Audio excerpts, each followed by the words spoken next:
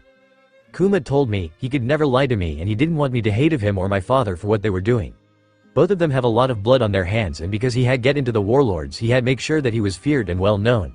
To him the worst thing in world would be having me fear him or my father because what people would say about them. Luffy explained, a sad look on her face.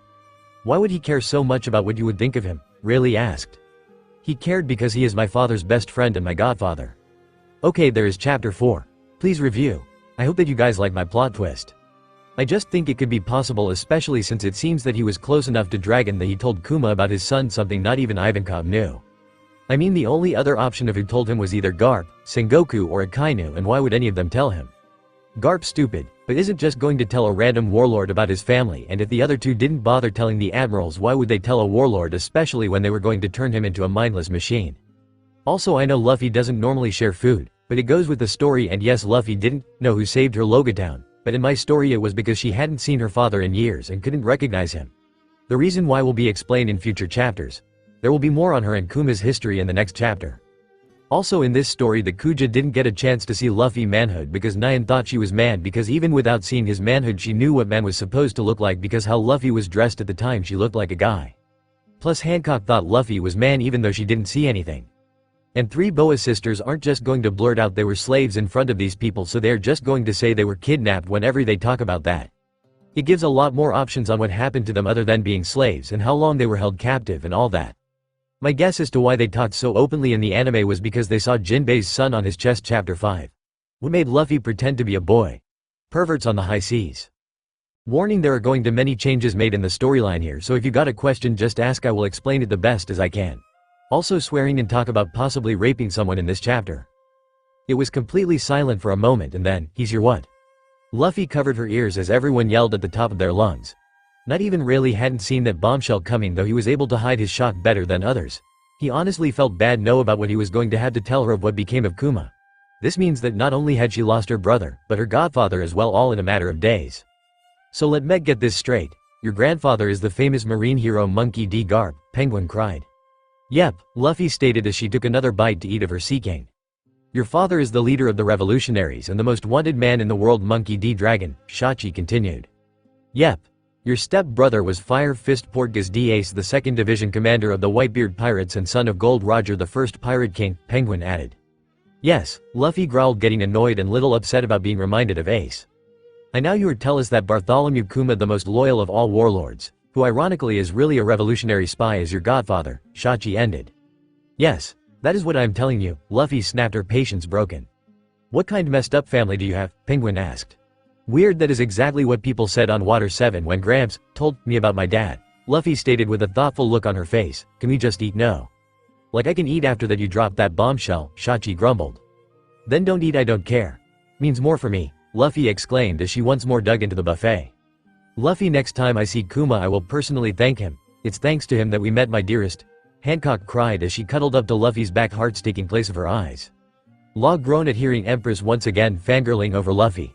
Seriously? Really, it was so pathetic.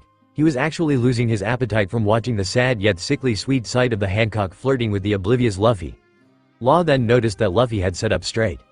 Luffy turned around and said with a blank face, I'm not getting married. Almost everyone face faulted at the blunt way she said that. Law couldn't help but smirk. Guess she wasn't so oblivious. But thank you for the food. KKYA, you're so bitter yet so sweet, Luffy. Again, seriously? Though Hancock was persistent. Law had give her that much. One didn't become a warlord from being weak-willed and taking no for an answer, he guessed. And something told Law that as long as Luffy gave Hancock even a little attention she would have the Snake Empress wrapped around her finger forever. Oh, really, didn't you say something about rumors or whatever going around? Luffy asked as she swallowed an apple whole. Man, that girl can eat. Of course she's not near as bad the glutton, but still, where does all that food go in such tiny bodies? Law wondered as he looked at the large pile of bones that once held sea king meat. Yes, it seems to have caused quite a mess for the papers. Apparently your grandfather had let it slip out that you were in fact his granddaughter, not his grandson. After you escaped, someone leaked it to the papers, and pretty soon the papers were getting letters from different places. Some telling them how there was no way you couldn't be a girl, which made them reprint and change it to you were a boy. Of course, then others who knew about your real gender would send proof you were in fact a girl. It's been going back and forth since the war ended, and right now the people don't know what's true or false, Rayleigh explained. Leave it to Gramps not being able to keep his mouth shut, Luffy groaned. I really wonder sometimes why my dad trusted him to take care of me after Mama died. Straw Hat, I have to ask. Why were you pretending to be male in the first place? I mean, it's not like you would be the only female captain on the Grand Line. There's even another female supernova among newest generation, so why did you feel you had to hide the fact that you female? Law asked the question that was hanging over everyone's heads. It didn't start out that way. I mean, I have always dressed like I have been, but it's shortly after I set sail I started to wear baggier clothes and bind my chest. I never liked wearing skirts or makeup, and I lived on a mountain with bandits, so it was just easier to just have my hair cut short or it would frazzled mess like my stepmom Dayton's hair was. Luffy started to explain. Wait, time out, Shachi interrupted. I thought you raised by Garp. Well, I was sort of, but Gramps was always working, so he left me with Whoop Slap, an old friend of his, in the Mayor Fuchsia village, a little fishing village outside of Goa Kingdom on Dawn Island. But after I met Shanks and made the promise to become king of the pirates, Gramps decided to have me live with the Dayton family, group of bandits. It was where Ace was being hidden from the world government and where I met him. For some reason he thought that having us raised by criminals would make us want to be Marines. I don't know. Anyway, it was just better to wear simple clothes, so I never really got into wearing the girly stuff. To me it was fine to just wear a vest, shorts and bra and panties, but you could still tell I was a girl. Luffy continued, ignoring the blushing face of some boys. So what changed? Beppo asked before gasping and looking down. Sorry. Stop apologizing, shouted Penguin and Shachi. Well, it was really different things that kind of bunched together. It started when I first met Zoro. He had killed this Marine commander's son's dog after it nearly killed a little girl. The son threatened to have the girl and her mother executed unless Zoro could survive being tied to post out in the courtyard for 30 days. Well, 10 days before the deadline the son decided to execute Zoro anyway, and I overheard. I got so mad after hearing how Zoro was risking his life and was going still die that I ended up punching the son in face. The jackass got up and started ranting about who his dad was and said that I would to pay for what I had done.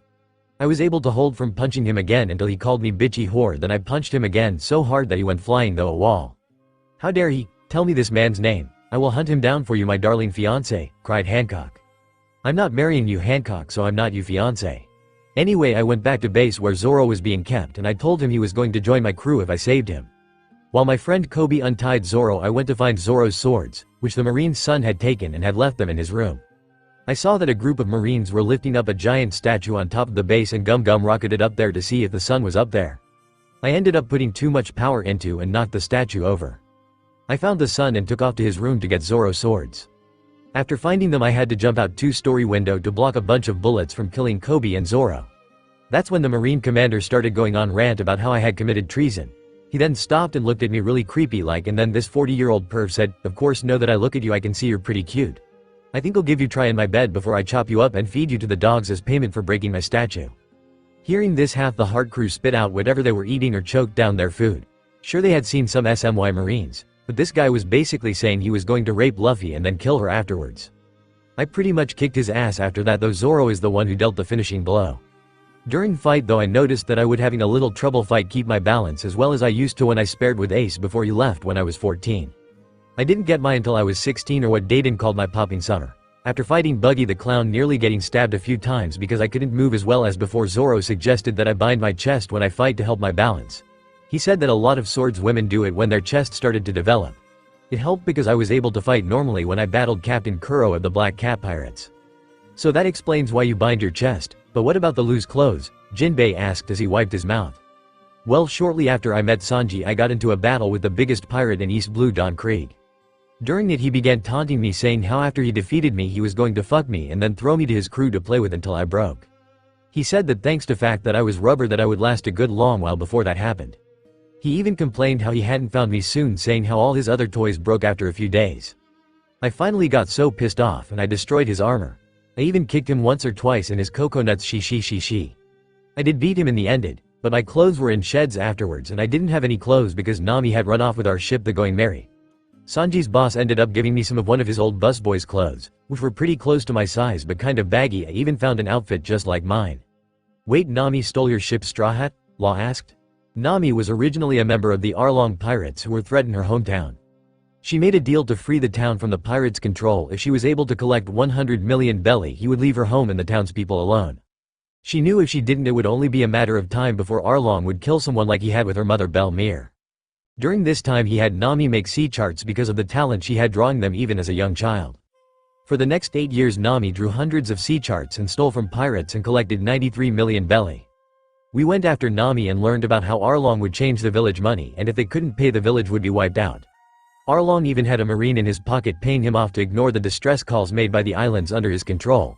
After finding out about Nami's deal and how Arlong had the marine go and collect the money she had, so that she would have to start from scratch to collect the money and would be under his control even longer. "Wait, don't tell me it was you ended the trouble Arlong was causing in the East Blue," Jinbei cried in shock. "Yep, that was me. Do you know him, Jinbei? He was once a member of Sun Pirates along with the rest of his crew. After Tiger's death they defected and went to the East Blue. Oh, well anyway Arlong had really pissed me off. But then during the battle I ended up thrown into the room Nami was forced to draw her charts in. I kind of lost it after I found the pen she used to draw them covered in bloody fingerprints. Ended up completely destroying the entire base leaving only pile of rubble. Marine who Arlong was paying off tried to take the credit, but we beat him up too. The guy ended up reporting us and I got my first bounty. Because of how I was dressed and still had my chest bond he reported I was a boy and not a girl. I didn't really care what others thought. I honestly was just stoked that I got my first bounty. I never really got why the Marines think we should be afraid when they get a bounty. I mean Shanks used to say that pirates' bounty is something that a person should bear with pride. The pirates of the group all nodded in agreement. So after that I went Logatown and I was still using the boys' clothes and while Buggy and Alvita knew my gender neither really bothered to correct people about my gender. I just kept wearing boy clothes after that except for when I was on the ship. I didn't really care if people thought I was a boy. There was a chance of people actually learning my gender in Alabasta because Sanji was in charge of buying his clothes for the journey. But he got Nami, Vivi, and me belly dancer outfits instead of traveling clothes. The other two wore them under their traveling clothes, but I just wore my normal clothes. "Your sounds like your cook is perf straw hat," Law stated bluntly, honestly buying something like that to wear in the desert. It was obvious which head Black Leg was using at the time. "Yeah, he is but on the bright side make it really easy to get him to do things for me she. Anyway after that really only people who we spent a long time with realized I was girl. None of my enemies ever really figured it out and then Thriller Bark happened." Law noticed a change in her tone and it sent shivers up his spine. It was the tone that all women used when they got majorly pissed off or remembered something that majorly pissed them off. He remembers seeing that look from Yora when Buffalo ate one of her art pieces when she was going through her food art phase. She turned him into a walking piece of artwork until Doflamingo made her turn him back a month later. "Thriller Bark? That was that island-sized ship that Mariah had," Jinbei stated. "What happened there, Luffy?" Rayleigh asked. "Like I said before I wouldn't hide that I was girl when was on my ship. The going merry or the thousand sunny, but then shortly after we met my musician Brook. He was that living skeleton you guys saw at Sabaloady Archipelago. We got caught behind the Thriller Bark's gate." "Gates?" Law questioned. The ship was really an island in the East Blue that was converted into a ship, by Mariah, who then brought to the Grand Line and hide it in the fog of the Florian Triangle. A huge floating outer wall that circles island that is connected to the ship by these large chains. There's this gate resembling a giant mouth that opens and closes and it would trap ships when they entered the waters. Mariah would throw barrels just outside the triangle that would contain fireworks and make it look like it's an offering to the sea gods. People would see it and think that it held sake or food and would open them. The fireworks signaled the ship and the fog would hide the ship until it was delayed. They would then get captured and brought to Mariah where he would then steal their shadows with his devil fruit powers. He was doing this for about 10 years, Luffy explained. "Why their shadows?" Law asked intrigued.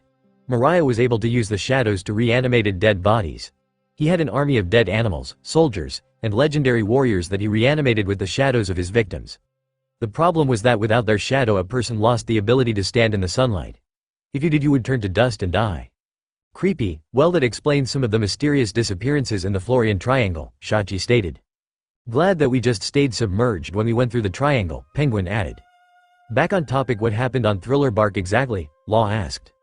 "Mariah had a few human lackeys and one of them ate the clear fruit that makes you invisible. Well, he also was the biggest pervert in history of pirates." "Why?" Beppo asked. "When we first got to Thriller Bark he used his power to hit a boat, which he used to get on the ship. He attacked the guys on the ship by throwing Zoro's swords and making sure none leave the ship. And then he got perverted. First he grabbed onto Robin while he was still invisible and licked her with his creepy ass lion tongue from her stomach all the way to her face. Then after letting her go, the guys tried to attack him, but he had already made his way over to me. At the time I had been just wearing a bikini top and a pair of shorts because it was nice day and I was playing with Usopp and Chopper. Well, he grabbed onto me just like he had Robin and licked me as well, but he also grabbed my top and ripped it off and then licked me again. Why, bending the Sea King bone in her hand until it snapped. The Heart Crew spit out their food when hearing that.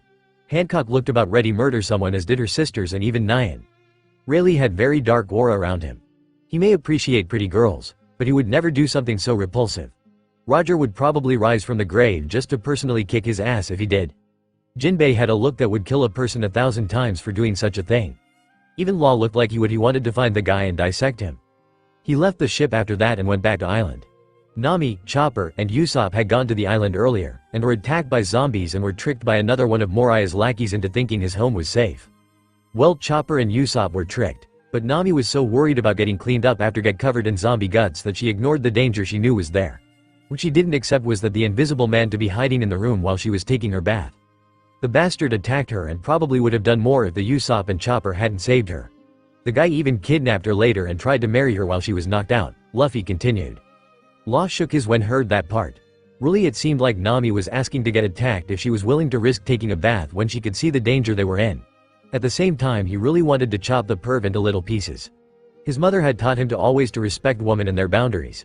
The fact that this guy had attacked Nami when she naked just showed how low his morality was. Meanwhile, these spider zombies attacked the others, and me and trapped us in this webbing was so strong that when you got caught in it you couldn't escape. Zoro, Sanji, and I got captured and taken to Moriah. He then took my shadow, and due to the shock of the separation I passed out. Moriah told the spider zombies to take me back, but after hearing that one of zombie generals, the most powerful zombies in their army, were defeated, he had the perv take me back to ship instead while they got things ready to put my shadow in their strongest zombie. The bastard took me back to the ship. He put me in my bedroom and Luffy stopped, speaker hand trembling in anger. Straw Hat? Law cautiously said as he reached out to touch her shoulder. Just as his hand touched her shoulder, Luffy screamed. That rotten, filthy, lion-faced pervert Absalom had changed me out my clothes and then left lying in my bed with just a thin sheet covering me. When the guys woke me up a little later, I ended up flashing them. Not only that, there were scratch marks on my from his claws. The son of a bitch had felt me up while I was knocked out. The only reason he left when he did was because he had to get back to the awakening of the zombie with my shadow. Once their ears stopped ringing from Luffy's scream, a dark and sinister aura settled over the group. It was quite clear if any of them met this Absalom, he would be a dead man. Hancock and her sisters would probably rip his limbs off, all 5 of them, before turning him to stone and crush it until there was only dust. Rayleigh would probably going to skin him alive and use him as rug in the bar. Jinbei would feed the perv to the shark after breaking every bone in his body. And Law, well, it would to horrible explain what he was going to do when he found Absalom. Not if, when he found him. For some reason he felt protective of his fellow supernova. He just couldn't explain it. That was the last straw, and I finally decided to just dress like a guy all the time. Of course, thanks to Gramps, the world knows I am a girl. So I guess Nami gets her wish to make me wear girl clothes now. She'll be happy about that. I bet Sanji, Frankie, and Brooke will really happy about that for sure. Zoro and Robin could care less, and as long as I still let Chopper sleep in my bed, he won't care either, Luffy mumbled as she stood up and walked to edge of the cliff facing the sun. The group watched to see what she would say next. After all, it doesn't matter if I am man or woman, Luffy stated with a big grin. I am still going to be king of pirates. Sorry this took so long. Oh, in my story Absalom has claws. Just saying, we will never meet again. Luffy's tears fall in the moonlight. After lunch, Nyan was able to convince Hancock to return to the city after pointing out that Luffy need her rest and that they could visit her tomorrow for lunch. Of course, Hancock tried to take Luffy with her, but after Law explained that because of her wounds, Law need to keep her under observation or she could die, Hancock was willing to leave her there. Law offered Rayleigh a place to sleep in the sub, but the old pirate said that he would be fine sleeping in the jungle. The old man then walked into the jungle saying he knew of a cave close by that would be perfect. The rest of the day was fairly calm, with the Kuja delivering dinner once more, a large buffet. That was made with love, from Hancock. They did get to see the Kuja ship go out and pick up the Sea King corpse. Of course, the crew was fighting over the binoculars the whole time so they could see the beautiful women. Law spent most of the day lounging and using a snoozing Beppo's back as a pillow. Luffy had even joined him and took a nap since it hurt to move around a lot at the moment and she's still exhausted from her breakdown. Law found himself watching her from time to time. Luffy looked so peaceful when she slept, so different from happy smiling captain he met on Sabaloady Archipelago or the heartbroken child that awoke this morning. She was still wearing his hoodie, which was far too big for her. It went down to just above her mid-thigh, looking like short dress on her. It hid what remained her shorts and slightly slid off her right shoulder. Despite it being too big, it seemed to hug her body in all the right places, leaving little to the imagination. Law shook the thought from his head. He really needed to stop letting his mind wander like that when it came to this girl. Later that evening, just as the men and Luffy were getting ready to go to bed, Rayleigh came out of the forest. "Luffy, may I speak with you?" Rayleigh asked. "Sure, Rayleigh," Luffy stated, following the Dark King to edge of the cliff. Law watched from the door of the sub as the two talked. He had sent the rest of the crew inside. He stayed in shadows, making sure that the two wouldn't see him, though he couldn't hear them very well, but the full moon was giving him a clear view of the two. He watched as they talked. The happy smile that Luffy had been wearing faded into a heartbroken look of complete sorrow once more. He hated seeing that look on her face. Law liked it better when she smiled. Finally, after a few minutes, he saw Rayleigh give Luffy something and then stands up. He looked like he wanted to stay, but it seemed that Luffy wanted him to leave her alone, so the old pirate headed into the jungle.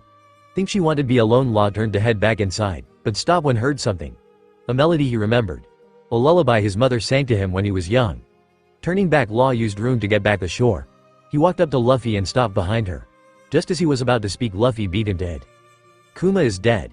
"What?" Law asked. "Kuma is dead. I learned on Marineford that for the last 5 years that the government has been slowly modifying his body, turning him into a cyborg. Shortly after he helped me and my crew escape Sabaloady archipelago, the modification were finalized. Kuma is now a walking corpse that has no memories or personality," Luffy explained, her voice hollow. "Straw Hat, you know I haven't seen him since I was 12. He told me then that by the time we met that he wouldn't be himself anymore, that it would be his body, but it wouldn't be him. I didn't understand what he meant back then. I could have seen him on Thriller Bark, but I was so badly injured that I passed out from the pain. On Sabaloady archipelago, when he was sending everyone away, I thought that he was already gone like he said. It wasn't until he said those last words to me that I realized he was saving us. He said we will not be seeing one another again. Farewell." Those were his last words to me, Luffy stated, tears running down her face as she tried to hold in her sobs.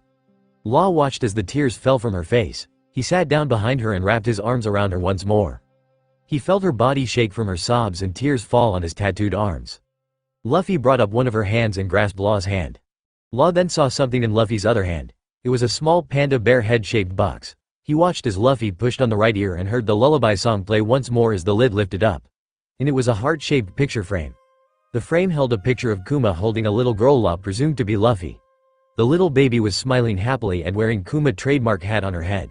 It was far too big, so she was pushing up with her little hands. "Kuma gave me this for my 4th birthday. He said that whenever I felt sad to listen to that song and remember that no matter how sad life was, that he would always love me. When I was 12 and he told me we might not meet again and he wouldn't know me anymore, I gave it to him. I thought that as long as he carried it with him, he would never forget me. I told him to carry it with him until the day he died. He gave it to Rayleigh to give back to me, because that day on Sabaloady archipelago was going to be his last." Luffy could no longer hold in her cries of anguish. She and Law sat there for hours. Law holding her, whispering comforting words to her and letting her know he was there. Luffy mourning another loss, clutching the only thing she had left of her godfather to her chest in one hand and her fellow captain's hand in the other. No one was there to witness the heartbreaking sight, but the moon and stars. Chapter 7. Promises of the Past. Law yawned as he walked out on the deck. He was exhausted. Luffy had finally fallen asleep around 2 in the morning, and after bringing her back to her bed in the infirmary, Law had gone to bed himself. Sadly, due to years of being an early riser to check on injured crew members, Law woke up around 7 and couldn't fall back asleep. Thus he was going to be spending the day looking like zombie from the worse than normal bags under his eyes. After drinking his morning coffee on the deck and watching a couple Sea Kings fight, Law headed back inside. Walking into the infirmary, Law looked over and saw Jinbei was still fast asleep. Going over to the curtain on the far side, he then checked on Luffy. She too was still asleep, clutching Panda Bear music box to her chest. Law signed at the sight, remembering what he had learned last night and the day before. Really, it seemed that government just loved causing people misery, all in the name of their so-called absolute justice. Justice? Ha! If killing the innocent was justice, then he was still subordinate of Doflamingo.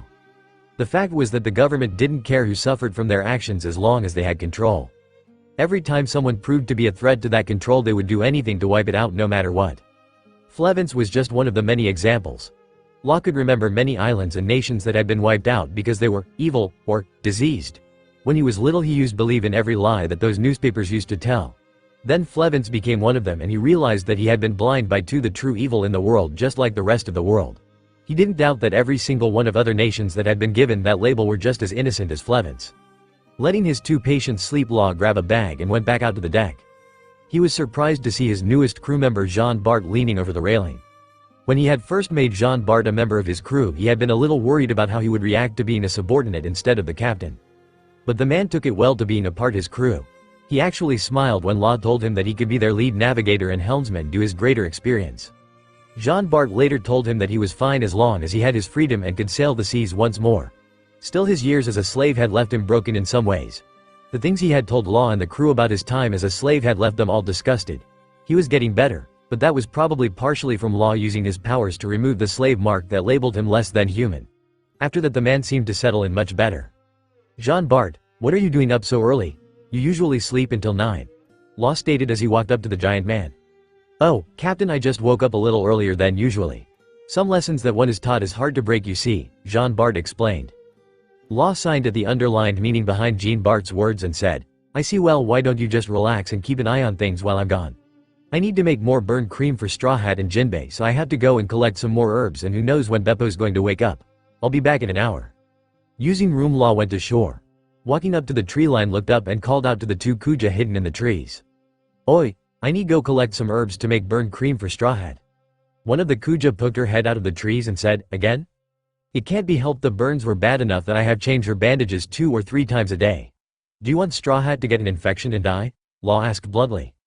The Kuja shook her head fiercely, and then he felt the now familiar feeling of a snake falling around his neck. This was the only way the Kuja would allow him to go into the jungle to seek out the herbs he needed. Straw Hat was lucky that the Kuja liked her so much, because otherwise she would have been screwed when they ran out the cream they had on board. He was the only one who had this privilege, but he could only go so far into the jungle. If he got too close to the city, the snake had been ordered to kill him. He wasn't so stupid as to actually risk his life to look at some stupid women-only city, though he couldn't say the same for his crew. Law was more focused on gathering the herbs he needed to make the medicine for his 2 patients. Of course, he always used this chance to grab other herbs and plants that had medical use that couldn't be found anywhere else. He had already set up a little patch and little greenhouse on the ship for the plants to where found Amazon lily. His mother had taught him when he was young how to grow and take care of herbs that had medical purposes. After about 10 minutes of walking, he found the now familiar patch of plants that he needed to make the cream. He kneeled down and he felt the snake wrapped around his neck a little tighter as he began to gather the proper herbs he needed to make the cream. After about an hour of gathering the herbs he needed and few extras to replant into the greenhouse, he headed back to the ship. Law groaned as he began to feel the heat of the day. Looked like it was going to be one of those terrible hot scorching kind of days that seemed quite common on the island. He could already hear Beppo complaining about the heat. Law stopped at the tree line and felt the snake coil before it leapt into the arms of its mistress. As entered the encampment once more, he could see that the rest of the crew had already woken up. The shipwrights were checking over the repaired hole in the ship's deck while others were playing poker by the ocean. He could see Shachi and Penguin arguing over something by the cliffside and spotted Jean Bart lean against a tree getting ready to catch a few more hours of sleep now that Law was back. Jinbei was also awake and appeared to be practicing his fishman's karate. Law groaned at the sight. The fishman really needed to relax and let his wounds heal before he started doing that, but had given up after chewing him out about 10 times. As long as his wounds didn't reopen, he would let the former warlord do what he wanted. Law went back to sub and entered the infirmary once more. He once more checked on Luffy, who was still asleep, and then headed over to his desk and started to work on making the cream. This was where his devil fruit really came in handy. Activating room, he began to cut up the herbs and then gathered the pieces he needed into a large bowl and grinded them into a paste. He then added in a tonic and lavender oil and last the honey. These are really ingredients in a homemade burn cream I found. He mixed them for about 10 minutes and finally began to put the cream into containers. He had gotten enough to last another week before he would have to go out again. As Law put the last of the containers away, he heard voice say, "Cool." Law turned around, met the beautiful chocolate eyes of his fellow supernova. "Wait, beautiful? Bad, Law, bad. Get your mind out of the gutter." Law thought to himself once more, "She your patient and rival, not one of your nighttime flings. No matter how adorable she looks with her bedhead." "Ah, stop that. Your devil fruit is so mysterious," Luffy exclaimed. "Mysterious? Haven't had it called that before," Law mused. "Creepy, yes. Scary, over 100 times. Even a couple times crazy, but mysterious, that's a new one." "What's it called?" Luffy asked. "Huh? Your devil fruit, what is it called?" Luffy asked once more. "Oh, it's the op fruit or operation fruit." "Cool. It fits with you being a doctor. Law can ask you something. I believe you just did Straw Hat, but go ahead. Why'd you save me? I felt like it, and because it would have been a waste to lose such a promising rival." "What do you mean? You're an interest person, Straw Hat. I've kept my eye on you since your first bounty came out. After all, you are from the very sea the first king of the pirates came from. Every time I would see what crazy TK that there no way you could top it, only for you do just that the next time I see you in the paper. Hell, when I saw just what the government was letting out, it made me wonder what it was that you were doing that they didn't let the public know. Even when I met you on Sabaloady Archipelago, you surprised me as I watched you punch that bloody celestial dragon in the face. When we fought together with Eustace, I couldn't help but smirk when you jumped right into the battle, completely ignoring Eustace. No matter what trouble you got into, you always made it out okay in the end. You're the kind of person I wouldn't mind having as a rival for One Piece, and maybe even an ally should I need one in the future. Though we will enemies in the distant future, I'd rather like the idea of see which of us will come out on top, Law explained. You really strange, you know that. I don't think anyone else would think that saving a rival is a good thing. Well, except for me maybe, but I never really was considered normal, Luffy stated with a shrug. Normal is overrated, Straw Hat. Now take off my hoodie so I can change the bandages. I have towel you can use to cover up and some clothes you can change into afterwards. Luffy did as Law asked and took off the hoodie and let Law change her bandages once more. Luffy didn't watch this time. She figured Law was probably getting tired of her having emotional breakdowns and using him as a shoulder to cry on. Instead, she studied Law. While Luffy didn't normally look at guys, she could see that Law was a very good looking in a rugged kind of way with his goatee and tattoos. He was at least a foot or more taller than Luffy. He had a slim build, but still from what she had seen the day before was well built. Luffy found his many tattoos very cool, and especially the heart-shaped one on his chest. Even with the faint shadows under his eyes, his face was handsome. She really liked his stormy gray eyes with the flecks of gold in them. Luffy found herself blushing when she realized what she had been doing. Luckily, it seemed that Law hadn't noticed her staring, as he was too focused on putting burnt cream on her scarred chest. Hey, Law, why do you want to find One Piece? Luffy asked to filled silence that had settled in the room. Law looked up from the scar and at Luffy's curious face. In the past few days, he had learned more about his fellow captain than maybe even her own crew and family knew about her. He comforted her twice over the loss of her brother and her godfather. Hell, he is the only reason that she even made it out of the war alive. He guessed it was only fair that he at least give her the brief explanation on why he wanted to find the famed treasure. I made a promise, Law stated as he walked over to his desk to grab the bandages. A promise? I promised the man who died saving my life that I would be free. Free to live my life, and becoming the king of pirates is like gaining the greatest freedom. The Jolly Roger my crew and I sail under represents that promise. Because just before he died, the last thing I saw of him was his smile and hearing his voice telling that nothing would hold me back and to live free life. That is a promise I intend to keep, Law explained. I can understand that, Luffy stated with a soft smile. Taking her hat off her head, Luffy smiled and said, when I was just a little kid I was almost killed by bandits. These bandits had been bad-mouthing Shanks and his crew. I looked up to Shanks and I got so angry at the bandits for says those awful things about them. They tried to kill me, but were stopped by Shanks and his crew. But the leader used a smoke bomb to escape and took me out to sea. He ended getting eaten by the local sea king just after he threw me in the water. Just before it could eat me, two Shanks pulled me out of the way, but he wasn't fast enough. The sea king ripped his arm off. I can still see the blood in the water from his arm as he tried to hide the sight of his stump from me. Shortly after, he set sail once more. Before he left, I told him I would get crew that was twice as strong as his and become king of the pirates. He put this hat on my head and told me to return it to him when I fulfilled that promise. Law started at the woman before him. Once more she surprised him with the story of her own past. It was strange, really. They both made a promise to a person who had risked their lives to save their life even though they didn't have to. Before he could say anything, the door to the infirmary slammed open and Shachi and Penguin came running and shouting. Captain! The Kuja brought break. The two of them suddenly stopped and stared at Luffy. Or more accurately, Luffy's chest that Law hadn't rebandaged yet. The room was silent for a moment, and when a bedpan was thrown at Shachi and hit him where the sun doesn't shine. Law winced at sound Shachi made as he collapsed into a ball on the floor. You perverts, don't stare, Luffy cried as she tried to cover herself with her hat and hid behind Law. Penguin quick covered his eyes with one hand and grabbed Shachi's arm with the other and began to pull his friend to the door, mumbling sorry over and over again.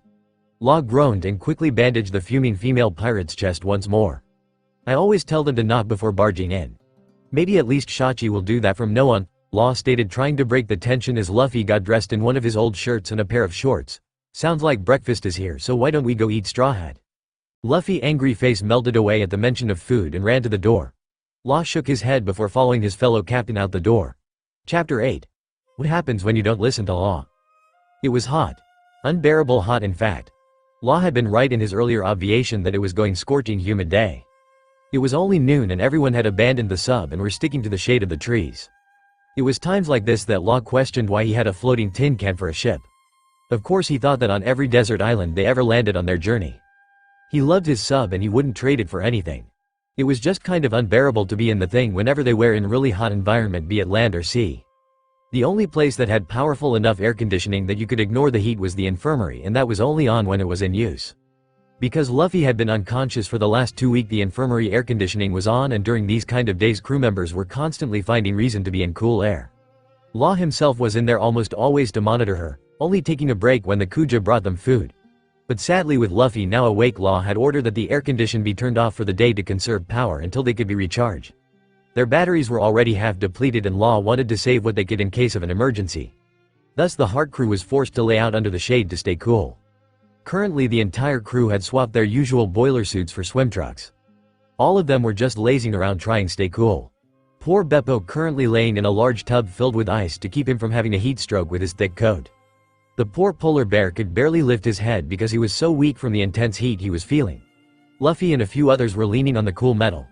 Jinbei was taking a nap in a small pool of shallow water in cliffside.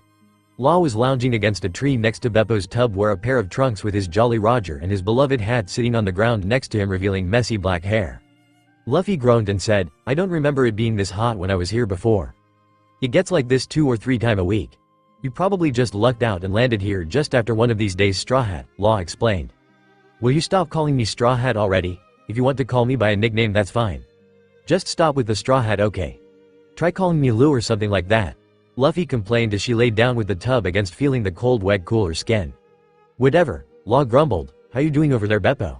The ice is helping, but I wish it was safe to swim in the water. I could really use a good soak," Beppo asked softly. "Sorry to be trouble, Captain."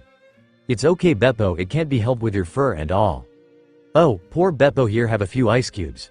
You must be so thirsty," Luffy stated as put few cubes of ice in Beppo's mouth. "I hope that Hancock bring refreshments soon. I don't know how much longer some of the others are going to last." Law nodded in agreement and signed in frustration. He was usually very careful with keeping their supplies up to date, but due to trouble on Sabaloady archipelago and then the Great War happening, Law had not gotten a chance to restock their supplies. All they had on board was enough water and food to last them 2 to 3 days. Thus the Heart Pirates ended up having meals delivered to them by the Kuja. During the heat waves they would make a couple extra trips and bring them refreshments to help keep them cool and hydrated, and ice to keep poor Beppo from dying of heat stroke. "Thank you, Miss Luffy," Beppo stated as he finished the ice cubes. "Sorry to be burdened, especially with you still healing." "Don't apologize, Beppo, it's the least I can do," Luffy stated with a grin. Law smirked when he saw Beppo's fur become a little red around his face. It looked like his first mate had taken a liking to Luffy. Of course Law had no right to judge.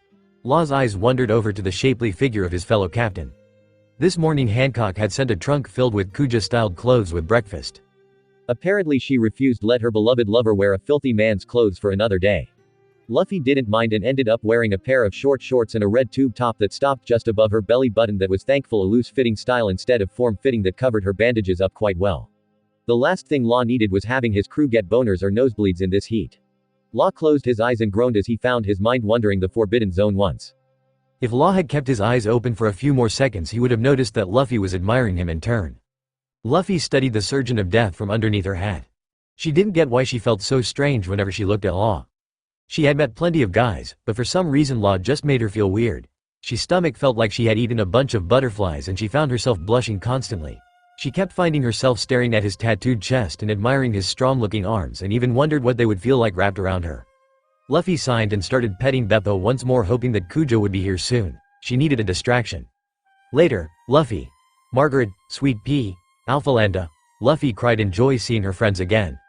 "Luffy, I am so glad you are awake," Margaret said as she hugged her friend. "Luffy, it is Happy Day Saga," Sweet Pea shouted. "So Luffy really is a girl," Alphalanda stated with an innocent smile. "Luffy, it is good to see you are good health," Belladonna stated as she walked up the girl. "I see you are just as shameless as ever, Luffy," Kikyo commented as she joined the group. "And I see you are just grumpy as ever, Kikyo," Luffy shot back. Law and the other watched as Luffy caught up with her friends as Kikyo set up at her table and got the refreshments out. Belladonna came over and began to talk with Law.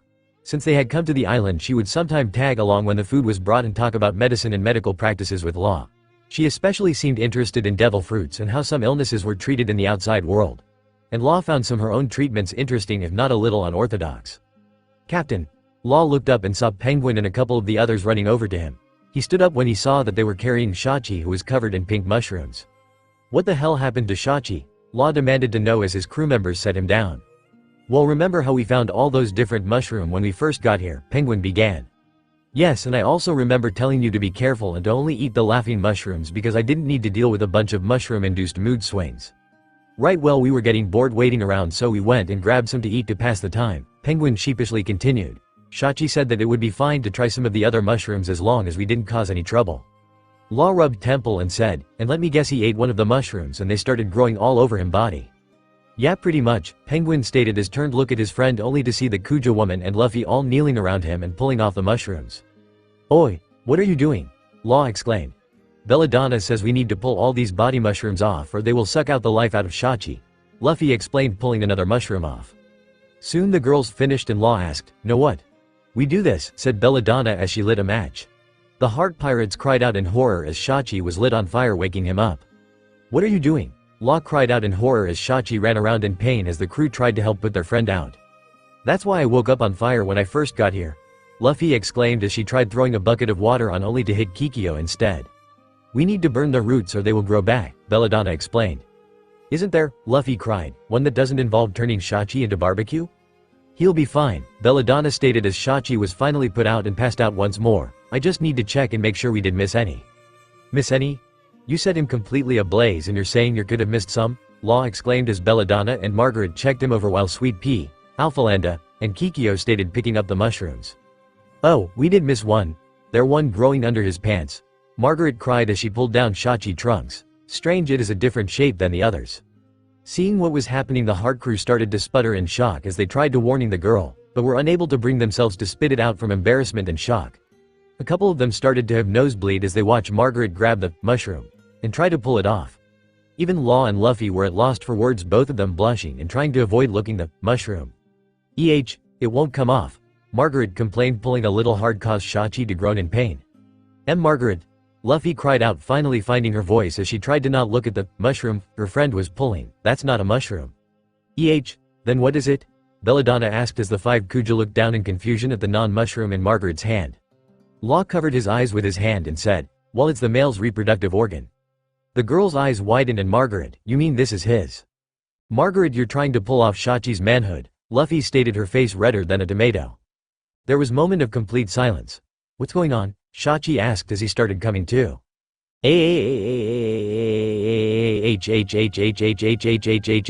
Chapter 9, 10 Years of Hate. Law signed as he and the others waited for Luffy. After Shachi woke up from the mushroom incident, poor Margaret had turned bright red, screamed and just ran into the jungle. Luffy, Kikyo, Sweet Pea, and Alphalanda had ran after her. Belladonna had ended up staying and started to asking random questions about the male body. The Heart Crew actually pushed Law toward her, saying he would explain everything, and actually retreated to the oven of a sub, as they would rather hide in the sub and suffer in the heat than deal with the awkward questions by the curious female doctor. The only ones who stuck around were Beppo because he still couldn't move too much, Jinbei who tried to help, but ended up getting pulled into the conversation, leaving his blue skin a nice violet, Jean Bart who was keeping an eye on Beppo, and Shachi who had been knocked unconscious when Sweet Pea ran right over him when she went after Margaret. Law didn't even have it in him to think of a big punishment for Shachi because the poor guy already been set on fire and run over by a large masculine woman. The guy had learned his lesson and had suffered plenty, so the worst that Law would do is sticking him on bathroom duty for a few days. Luffy had eventually come back and was able to get Belladonna to go back to the city when she said that Margaret had ended up falling and hitting her head pretty bad. The two of them went back to Amazon Lily after Luffy said she would be back later. The crew ended up staying in the sub until the heat became too much for them. He was pretty mad at them by then and didn't talk to any of them for the rest of the day. That made the crew antsy because Law only did that when he was super pissed off and thinking of best course of punishment. The last time he was that pissed, he had practiced his newest shambles move on the crew and ended up switching everyone's minds and left them in the wrong bodies for a week. The longer the silence, the longer the punishment would be. The crew were beginning to wonder if the girl was going to stay in the city for the night. She had already missed dinner and it was already 7 o'clock. Finally Beppo looked up from his tub hearing someone coming and saw Luffy. "Hey guys, sorry I took so long to get back. After making sure Margaret was okay, Hancock kind of snatched me away. It wasn't until after we ate dinner that Nyan made her let me come back." "Hey Shachi, those body mushrooms suck, don't they?" She, Luffy joked as she sat down by Law. "It not funny. I have been dreaming about those women for years. Since we got here, the harpy Kikyo has made it impossible for me or any of us to ask one of them out on a date. Then I eat some stupid mushroom and wake to one of them trying to pull my off and ended up get trampled by another one," Shachi complained. "Well, that's what you get for not listening to your captain," Law is a doctor, I would think you listen to his advice when dealing with things like this, Luffy argued. She's right, Shachi, Beppo stated. Shut up, Beppo, Penguin exclaimed. Sorry, Beppo mumbled. So weak, Penguin and Shachi cried. Luffy laughed and patted Beppo on the head gently and said, Don't listen to them, Beppo. They're just being meanies. We are not, you know pretty girls hate whiners. Law shook his head at the sight to the three argue. At this rate Luffy was going to have them whipped by the end of the week. She already had Beppo wrapped around her finger if the happy smile and pinkish tint to his fur was anything to go by. Law signed and watched the sunset, enjoying the peace. Later it was getting dark and most of the crew had headed in for the night. The only ones who were still on shore were Luffy, Law, Jean-Bart, Beppo, Shachi and Penguin and Jinbei. Beppo was chilling in his tub while Jean-Bart was going over some sea charts. Jinbei was meditating and Law was sharpening his sword. Shachi and Penguin were staring into space trying to figure out how Luffy had won their argument. Luffy was lying out in grass watching the stars. I will be turning in, Captain, Jean-Bart stated as he packed up his charts, but first. Law watched with a raised brow as Jean-Bart walked over to Luffy and said, Miss Straw Hat. Yeah, Jean-Bart? Luffy asked as she sat up. I have been meaning to thank you, Jean-Bart stated calmly. For what? I was a slave to Saint Roswald. He was the father of Charlos, the celestial dragon you punched on Sabaloady archipelago. It was because of what you and your crew did that I able to be freed by my captain. I only wish that my friend Diaz could have lived to see it. So thank you for helping free me and so many others from that hell, Miss Straw Hat, Jean-Bart exclaimed with small grateful smile. Law smiled at the sight. Jean-Bart was a good man and while he did have scars he didn't let that stop him from moving on. Law then looked at Luffy, frowned when he saw her face. Her face was shadowed and she had faraway look in her eyes. Her hands were clenched tight and she had curled herself into a loose ball. Straw Hat, are you okay? Law asked. Luffy didn't answer for a moment and then said, You don't have to thank me, Jean-Bart. I hate those bastards. I have been wanted to do something like that for a long time. When that ugly moron shot Hachi and was planning to feed Kami to piranhas was just last straw. I have been holding back for 10 years and I couldn't anymore. What do you mean, Luffy? Jinbei asked worriedly. Did Ace ever tell you about Sabo? Luffy asked quietly. He mentioned him a few times, but never went into details about him. Simply told me that he was killed when you were children. He tried to say more, but I could see that talking about him caused him great pain, so I stopped him, Jinbei explained.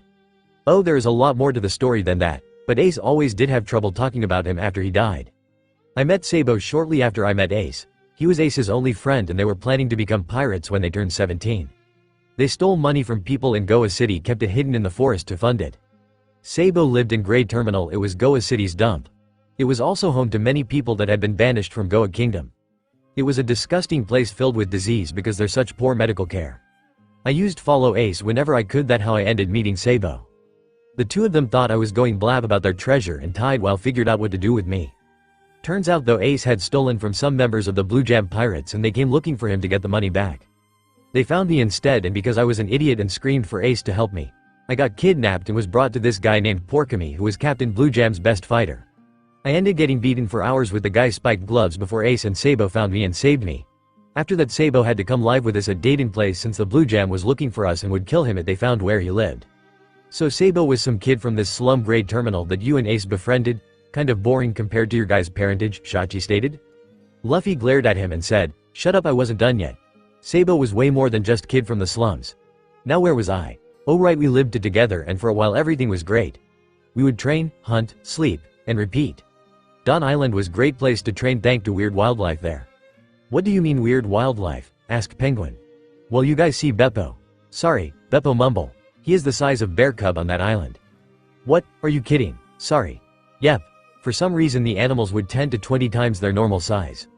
I was almost eaten by a centipede that was long as the Sub and wide in Jinbei once. Another time I got mauled by bear that about half the size of Sub.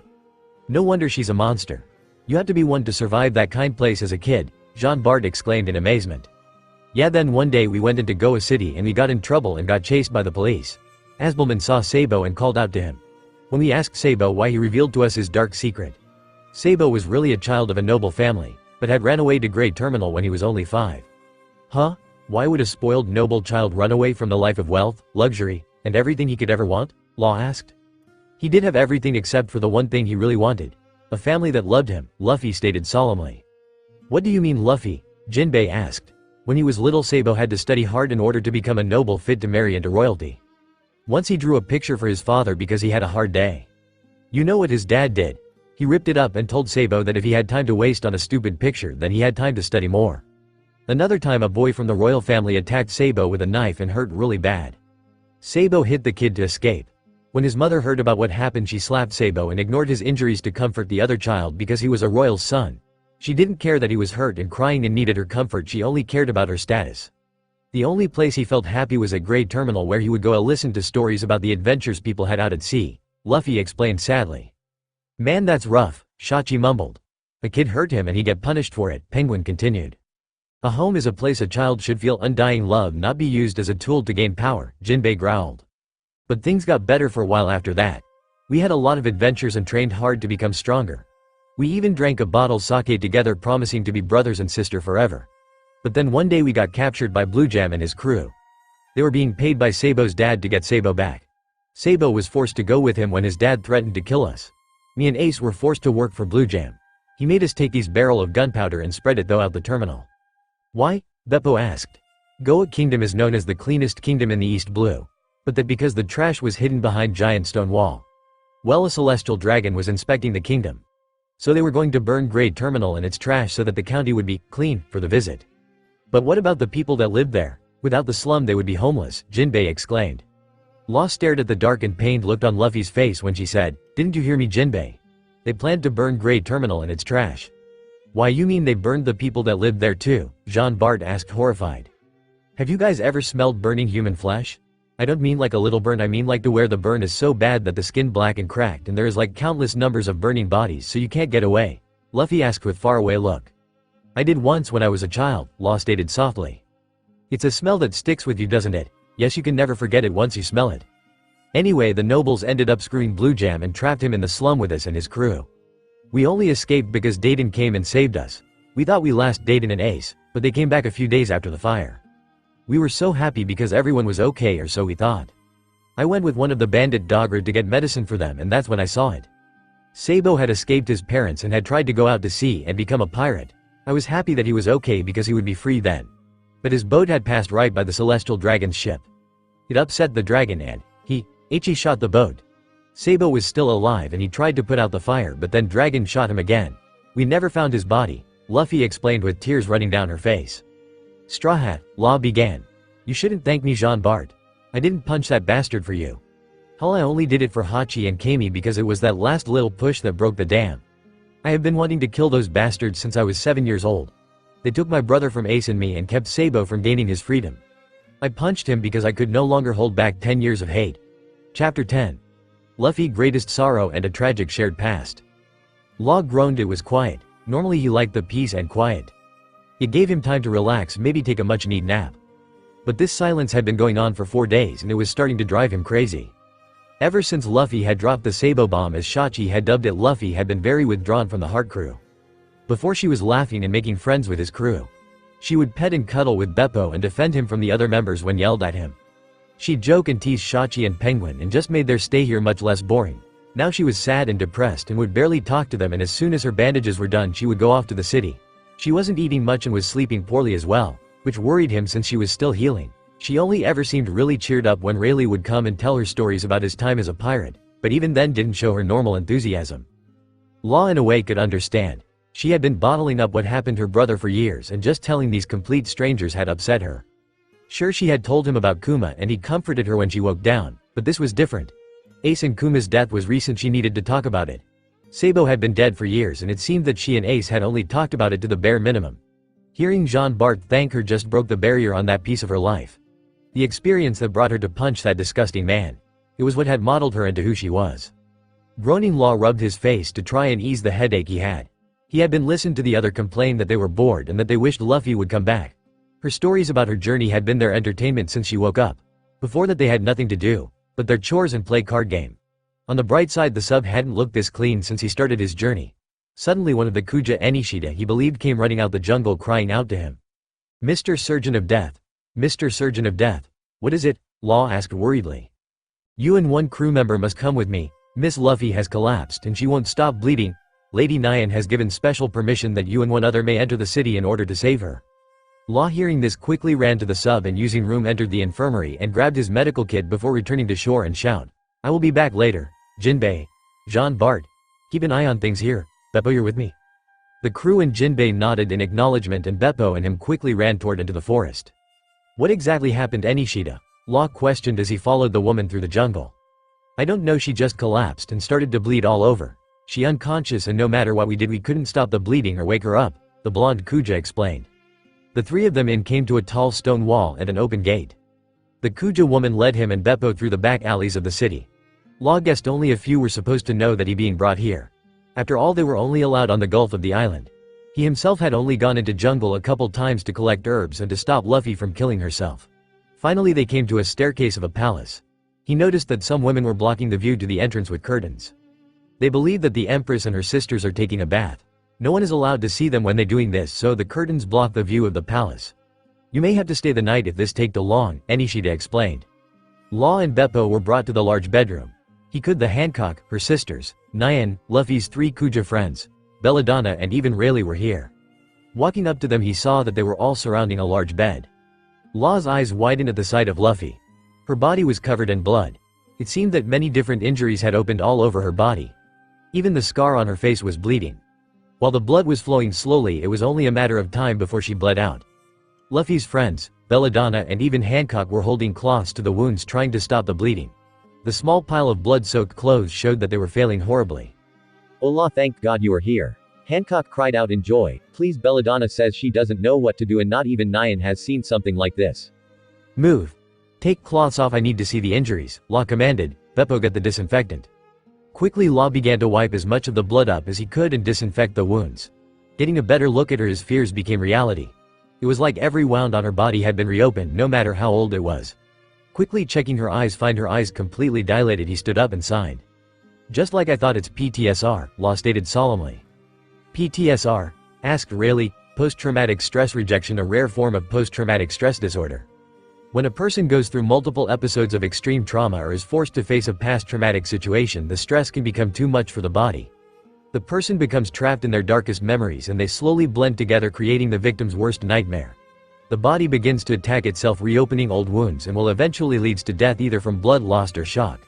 I have only seen it once before when I was a child." "Is there a cure?" asked Margaret.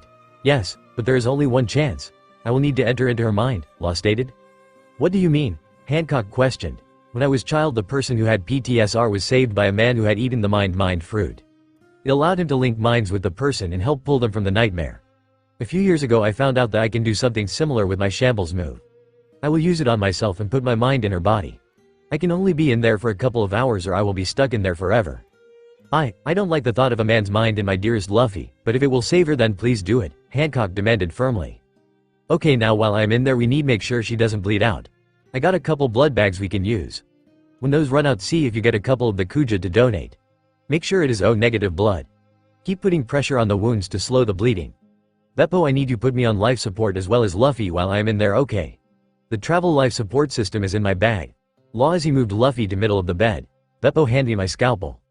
"Good luck, Captain," Beppo stated as he finished hooking up the blood bags. "See you in few hours," Law as he grabbed Luffy's arm pointed the scalpel to his chest. Shambles.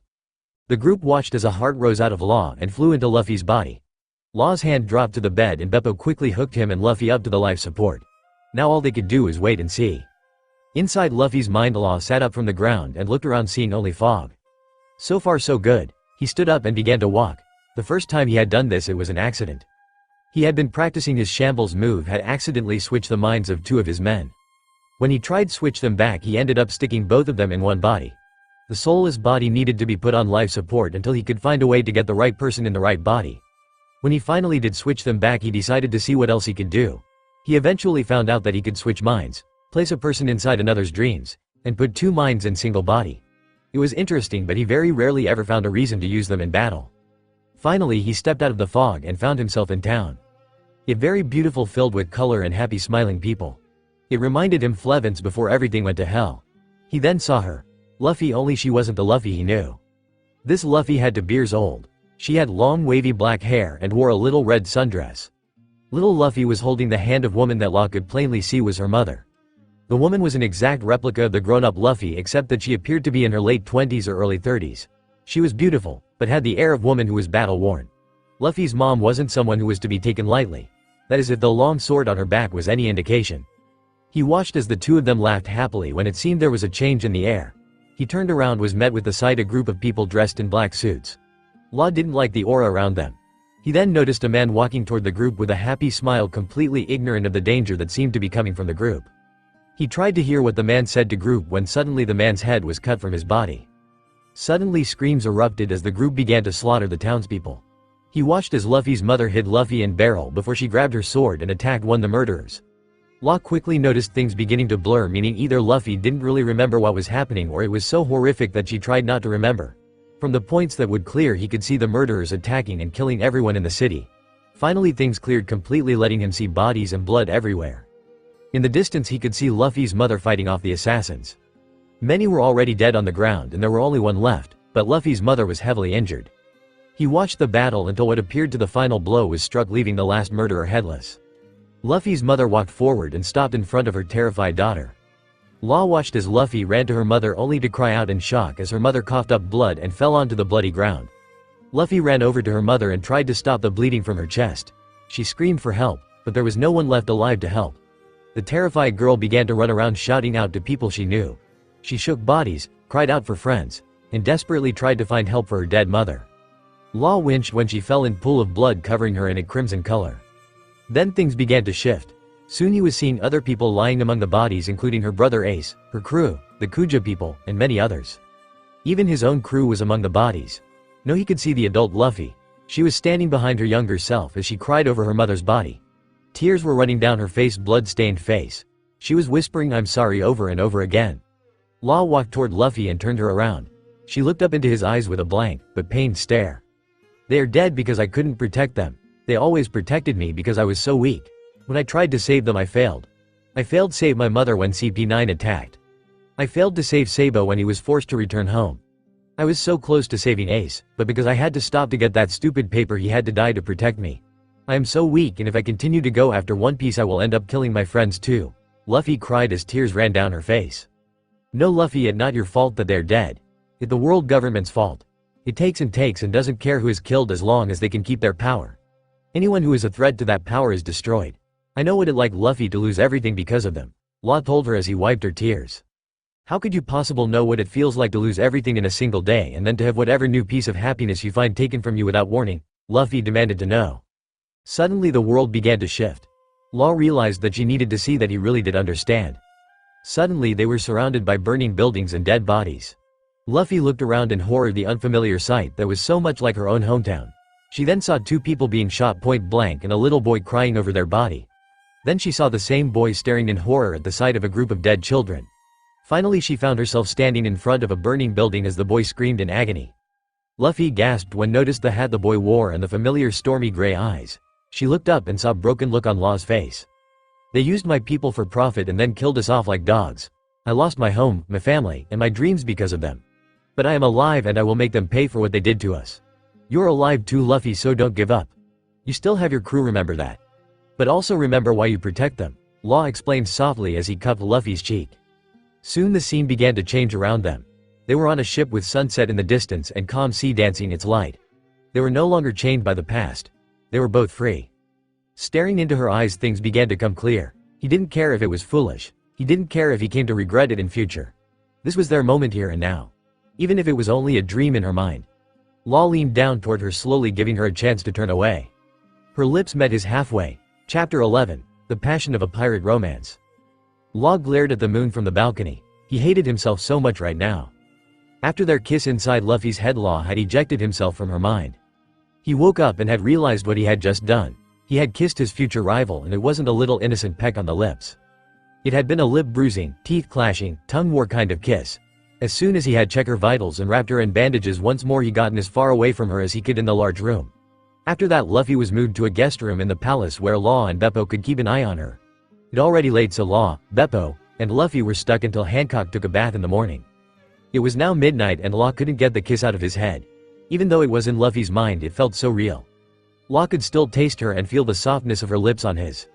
With that kiss had come the realization as to why he kept finding himself watching her. Why he felt the need to protect her. In a few short weeks Law had fallen in love with Monkey D. Luffy. Of all the women in the world he had to fall in love with, it was his rival for the world's greatest treasure and the title king of the pirates. Luffy, who was the most reckless, stubborn, selfish, and naive person in the world.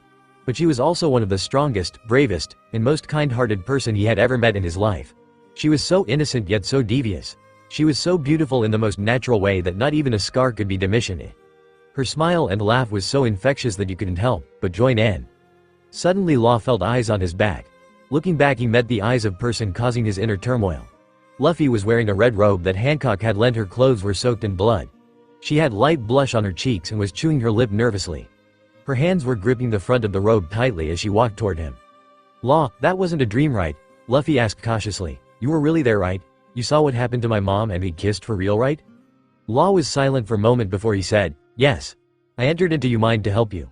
I showed a part of my pasted that only a few know about to you. And yes, I kissed you. The two of them stood under the moonlight on the balcony. Neither of them said a thing. They just stared into each other's eyes, trying to see what the other was thinking. Luffy was the first to speak. Law, I'm so confused. I don't know why, but my heart is beating so fast. It's feeling like it's going to explode out of my chest. I don't know what to do, Law.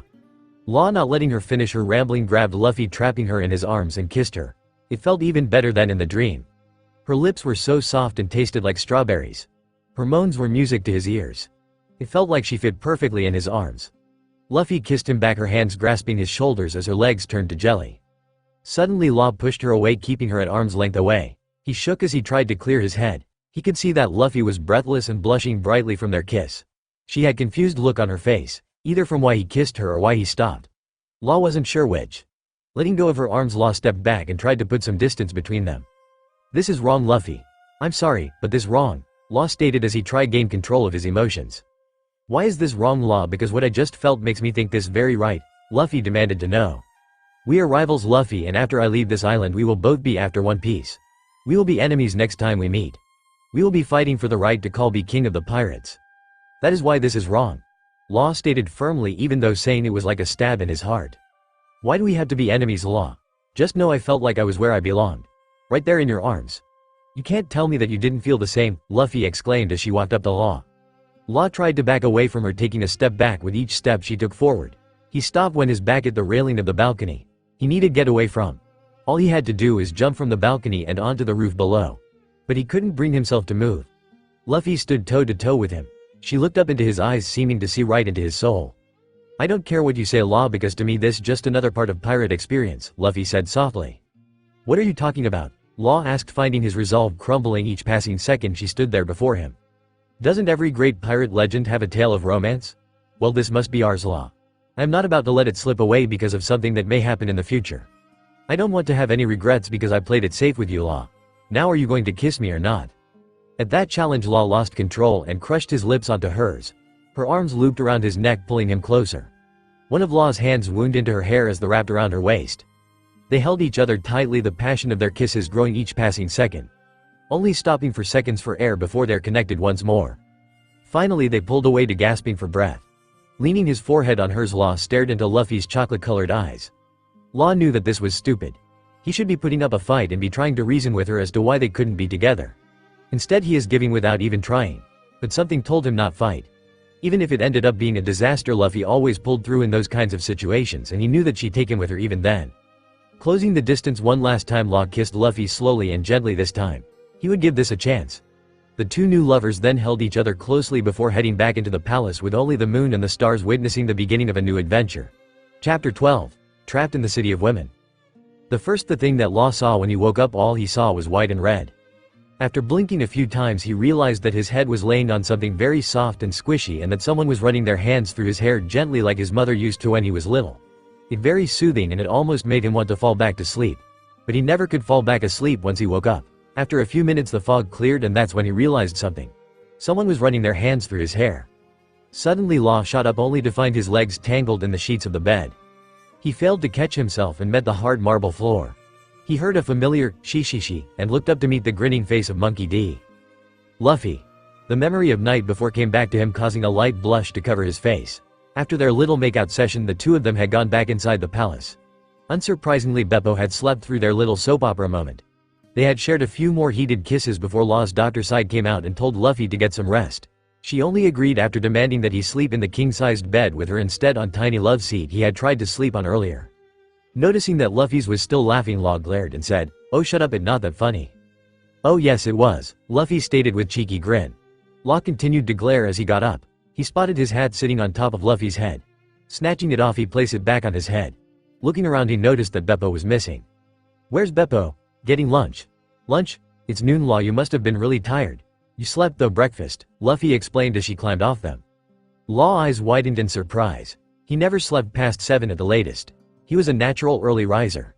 That plus his insomnia was responsible for his trademark eye shadows. So the fact that he actually slept for so long was surprising. Shaking his head, Law dusted off his pants and said, "Funny, in here I thought that I would wake up to the Snake Empress standing over me ready castrate me for daring to slept in the same bed as her oh so beloved Luffy." "Please don't call me that. I like Hancock, but I only will ever see her as a friend," Luffy stated as she climbed up the bed and started rub her. "What are you doing?" Law asked as a blush started to cover his cheeks. "Excuse me, you have been using my as a pillow since last night and they went numb. By the way, your beard tickles and you recite different medical terms in your sleep," Luffy complained, causing Law's blush to darken. "And why are you so flustered about me doing this? You have seen my countless times." That was true, but Law was in his doctor state of mind at those times and only saw her as a patient. This was him watching a woman who he had just released. He had feelings for feeling herself up. Sure, he had been with a few women in his life. He was 24 years old and man after all, but this a woman who he actually cared about. He wasn't going just sleep with her and be done with her. While Law never treated any of the other women badly, they knew not expect anything from him. But Luffy was different from a lot of girls and Law felt that he had to treat her differently because of that. "Whatever, any clue when we can sneak back to the sub? I'm sure that they're starting to wonder what happened to you." "We can't leave for a while actually." Apparently Hancock was called to meeting at the Marines' temporary headquarters. They threatened her warlord status and said if she didn't come with them that moment they were given permission to do a buster call on the island. She left this morning and her sisters went with her, so we are stuck until she gets back, which won't be for like 3 or 4 days. Law stared in shock and said, "Are you telling me that we are stuck in a city of only women where if you believe the rumors a man steps inside that they will be castrated, have their limbs torn off and then burned to death?" "Yep, and they haven't done something like that in 500 years. They just lock you up and then make you fight their strongest warriors to the death. At least that's what happened to me when they thought I was a guy," Luffy explained. "That doesn't make me feel better," Law complained as he fell back into the love seat. "Look, I am sorry we are stuck here, but look at the bright side," Luffy said as she looked in the wardrobe for some clothes. "What's the bright side? We have the palace to ourselves and can do whatever we want as long as nothing is destroyed and we don't make too much noise," Luffy stated as she walked behind the shoji screen and began to change. Law watched Luffy's shadow play over the screen and said, "You know you freaked out when you realized that you basically were naked in front of us when you first woke up. You also almost popped Shachi's testicles with a bedpan when he and Penguin ran into the infirmary when I was doing your bandages. And yet here you were so shamelessly changing in front of me with nothing but a screen to hide you, and you never have a problem with me putting on your bandages. I mean, I know that we are now in relationship or whatever, but I don't think that girls are normally this comfortable with someone they barely know. It's different with just you for many reasons. 1, whenever you change my bandages you don't stare and drool like Shachi and Penguin did. 2, when you change my bandages you are in doctor mode and aren't looking at them to be pervert. And finally, I trust that even with me doing something like this that you wouldn't take advantage of it to peek. And when have I ever claimed to be like other girls?" Luffy explained. "True," Law signed as he leaned back into the couch and began to think. He guessed it wouldn't be so bad being stuck here for a few days. In fact, it could very enjoyable considering how he was going to be basically alone with Luffy for the next couple days. Sure, Beppo was here too, but he could easily make himself scarce. Luffy came out behind the screen wearing a pair of black shorts and a red blouse with long sleeves with slits in the arms that hung off her shoulders and was tied just below her breasts. After staring at her for a moment, he realized something. "Hey Lou, what am I supposed to do about clothes? 'Cause I am not about to go around wearing the exact same outfit every day." "Oh right, Margaret and the others brought some clothes earlier when you were still asleep. They explained to the crew that we would be stuck for a while and they said something they thought would want. Along with very long note complaining about how life was so unfair and how you got to see the Amazon lily and they didn't and stuff like that," Luffy stated as pick up a bag and gave it to Law. "I'm going to go look for Beppo. Hope he didn't get lost." Luffy walked out the door and Law grabbed the bag and began to get change. He was glad to see his favorite sweatshirt and spotted pants were there. He quickly changed and grabbed his hat off the table by the bed. Then he walked out of the room to find his fellow prisoners to see if lunch was ready. As he walked and admired Kuja artwork, Law smirked and thought, "Something tells me that the next few days are going to be interesting." Chapter 13. A Promise. Don't you dare die. Law signed in relief as he walked into what appeared to be a dining hall. He had been walking around for the last half hour trying to find the kitchen. Suddenly he heard a loud crash and the familiar yelp of his second-in-command. Law ran toward the back of the room and into the kitchen and was met with a very interesting sight. There was a large pile of pots and pans, and under them was Beppo with a large pot stuck on his big fur head. He was on his hands and knees trying to cover Luffy, who was underneath his big furry body, clutching a small frying pan to her chest. What happened? Law asked as he walked over to the pair, using room to move majority of the pots and pans off the two. "Oh Captain, is that you? It's so dark I can't see you," Beppo shouted as he began to run around in circles. Signing Law used room to take the pot off of Beppo's. Sadly, it was at this moment that Beppo right into the large frying pan hanging on a hook. Beppo stumbled around for a few moments before falling to the ground with loud thump. Law could actually visualize little birds flying around his first mate's head. "Beppo, oh man, speak to me," Luffy cried as she got up and tried wake up the navigator. "Again, I ask what the hell happened?" Law growled as he walked over and made sure the Beppo didn't have a concussion. Well, Beppo was making lunch and I asked if he needed any help. He told to find a frying pan to cook the sea king meat that was going to go with the hash browns and little fruit salad he had found. I saw a pan over by a big pile of pots and pans. I grabbed and it turned out that the handle was sitting in the pile and was the only thing keeping it from falling. Beppo saw that it was about to come crashing down on top of me and covered me since I am still pretty hurt. And well, you know the rest, Luffy said and continued to clutch the pan to her chest. Well then, I guess it not really either of you two's fault. Whoever thought that it was a good idea to just pile the pots and pans like that? We're just asking for it to fall over, said Law as he set a small folded towel up Beppo's head as a pillow. Luckily Beppo doesn't have a concussion, so let's just let him rest. We can finish cooking the food. Looks like he just grabbed whatever was pre-made from the fridge and was warming it up. Good thing, because I can't cook to save my life, but I can at least warm this up. I'm in the same boat. I can't cook really anything except meat over a fire. Even then half the time it's burnt. Luffy replied sheepishly. Sanji won't let me near the stove anymore since I burned our dinner into charcoal once when he asked me watch it for a few minutes when he first joined the crew. How did you burn it? Well, I was really hungry and I didn't want to wait for an hour to eat. So I figured if the food was cooked at a higher temperature it would cook faster. I turned it up to the highest setting and by the time Sanji got back all that was left was a burnt pan and lumps of charred food. Haven't been allowed near the stove since. Yeah, well, when my crew and I first set out we didn't really have a cook. Everybody just took a turn to see who would be the best at it. Well, when it was my turn I decided to make chili. Long story short, everyone spent the next 4 hours in the bath. I actually had to use my power to remove the chili from our stomachs. My crew hasn't let me cook since. She guess this proves that only a cook should do the cooking just as a doctor should only do the healing. Yeah, I guess, Law said with a smirk. Later, by the time Beppo had woken up, the food was already warmed up and the three of them ate. Afterwards they decided to explore the palace. They found mostly bedrooms or just empty rooms. One room appeared to be a sitting with big comfy couches, beautiful carved tables, and different piece of Kuja artwork that was made in Hancock and her sister's images. They also found a large hallway with many different paintings of former empresses. The last thing they found was the bath. This ended up make Luffy talk about her first visit to the palace. Law was actually glad that his crew didn't hear that story. Half of them would get nosebleeds from the details and the other half would spend the rest of their stay cursing Luffy's luck and see the most beautiful woman's naked glory. After having dinner without any mishaps, they were back in their room getting ready to turn in for the night. Law was checking Luffy's injuries and Beppo was already asleep, having found a nice comfy spot on a plush rug.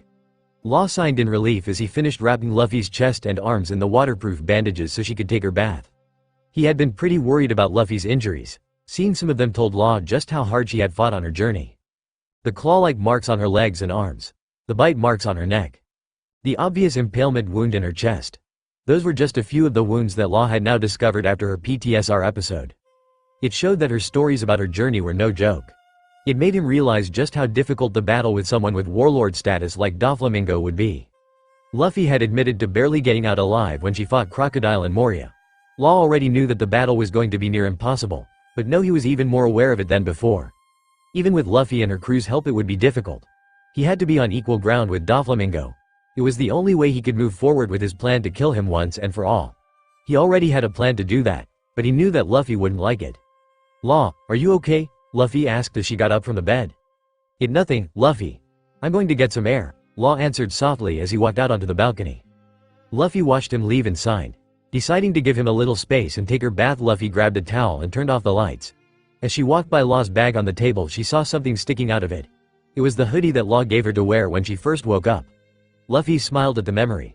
For some reason she felt very comfortable in it. Shrugging, Luffy picked up the hoodie and headed to the bath.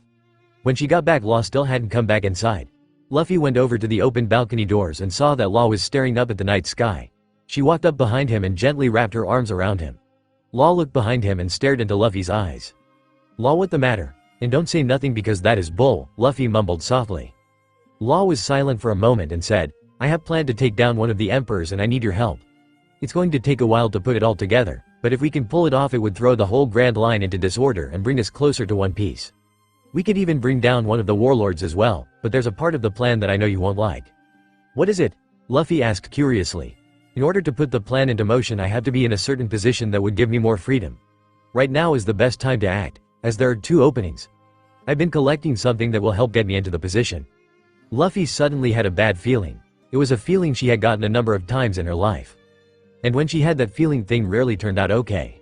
It always came with a price. Shanks' arm, Pel's life, the Going Merry's life, Kuma's humanity, and Ace's life were just a few of the things lost. Luffy remembered how Makino used to tell her how there was a person out there for everyone. The person that no matter how little you have known them that you will feel like you could live it you lost them.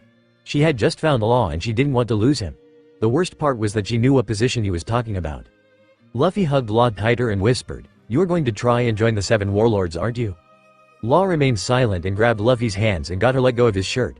Turning around he wrapped his arms close to his chest. Even though he hadn't answered, Luffy took his silence as a yes. Tears began to run down Luffy's face and she began to shake from holding in her sobs. Law had seen her cry countless times since they had come to this island, but this was first time that she had cried because of him. After a few moments Luffy pushed herself out of his arms and wiped away her tear. "No matter what I say I know you are going to do this so I will help you, Law. But just promise me something. Don't you dare die, you hear me? I will never forgive you if you die while being some dog to the government."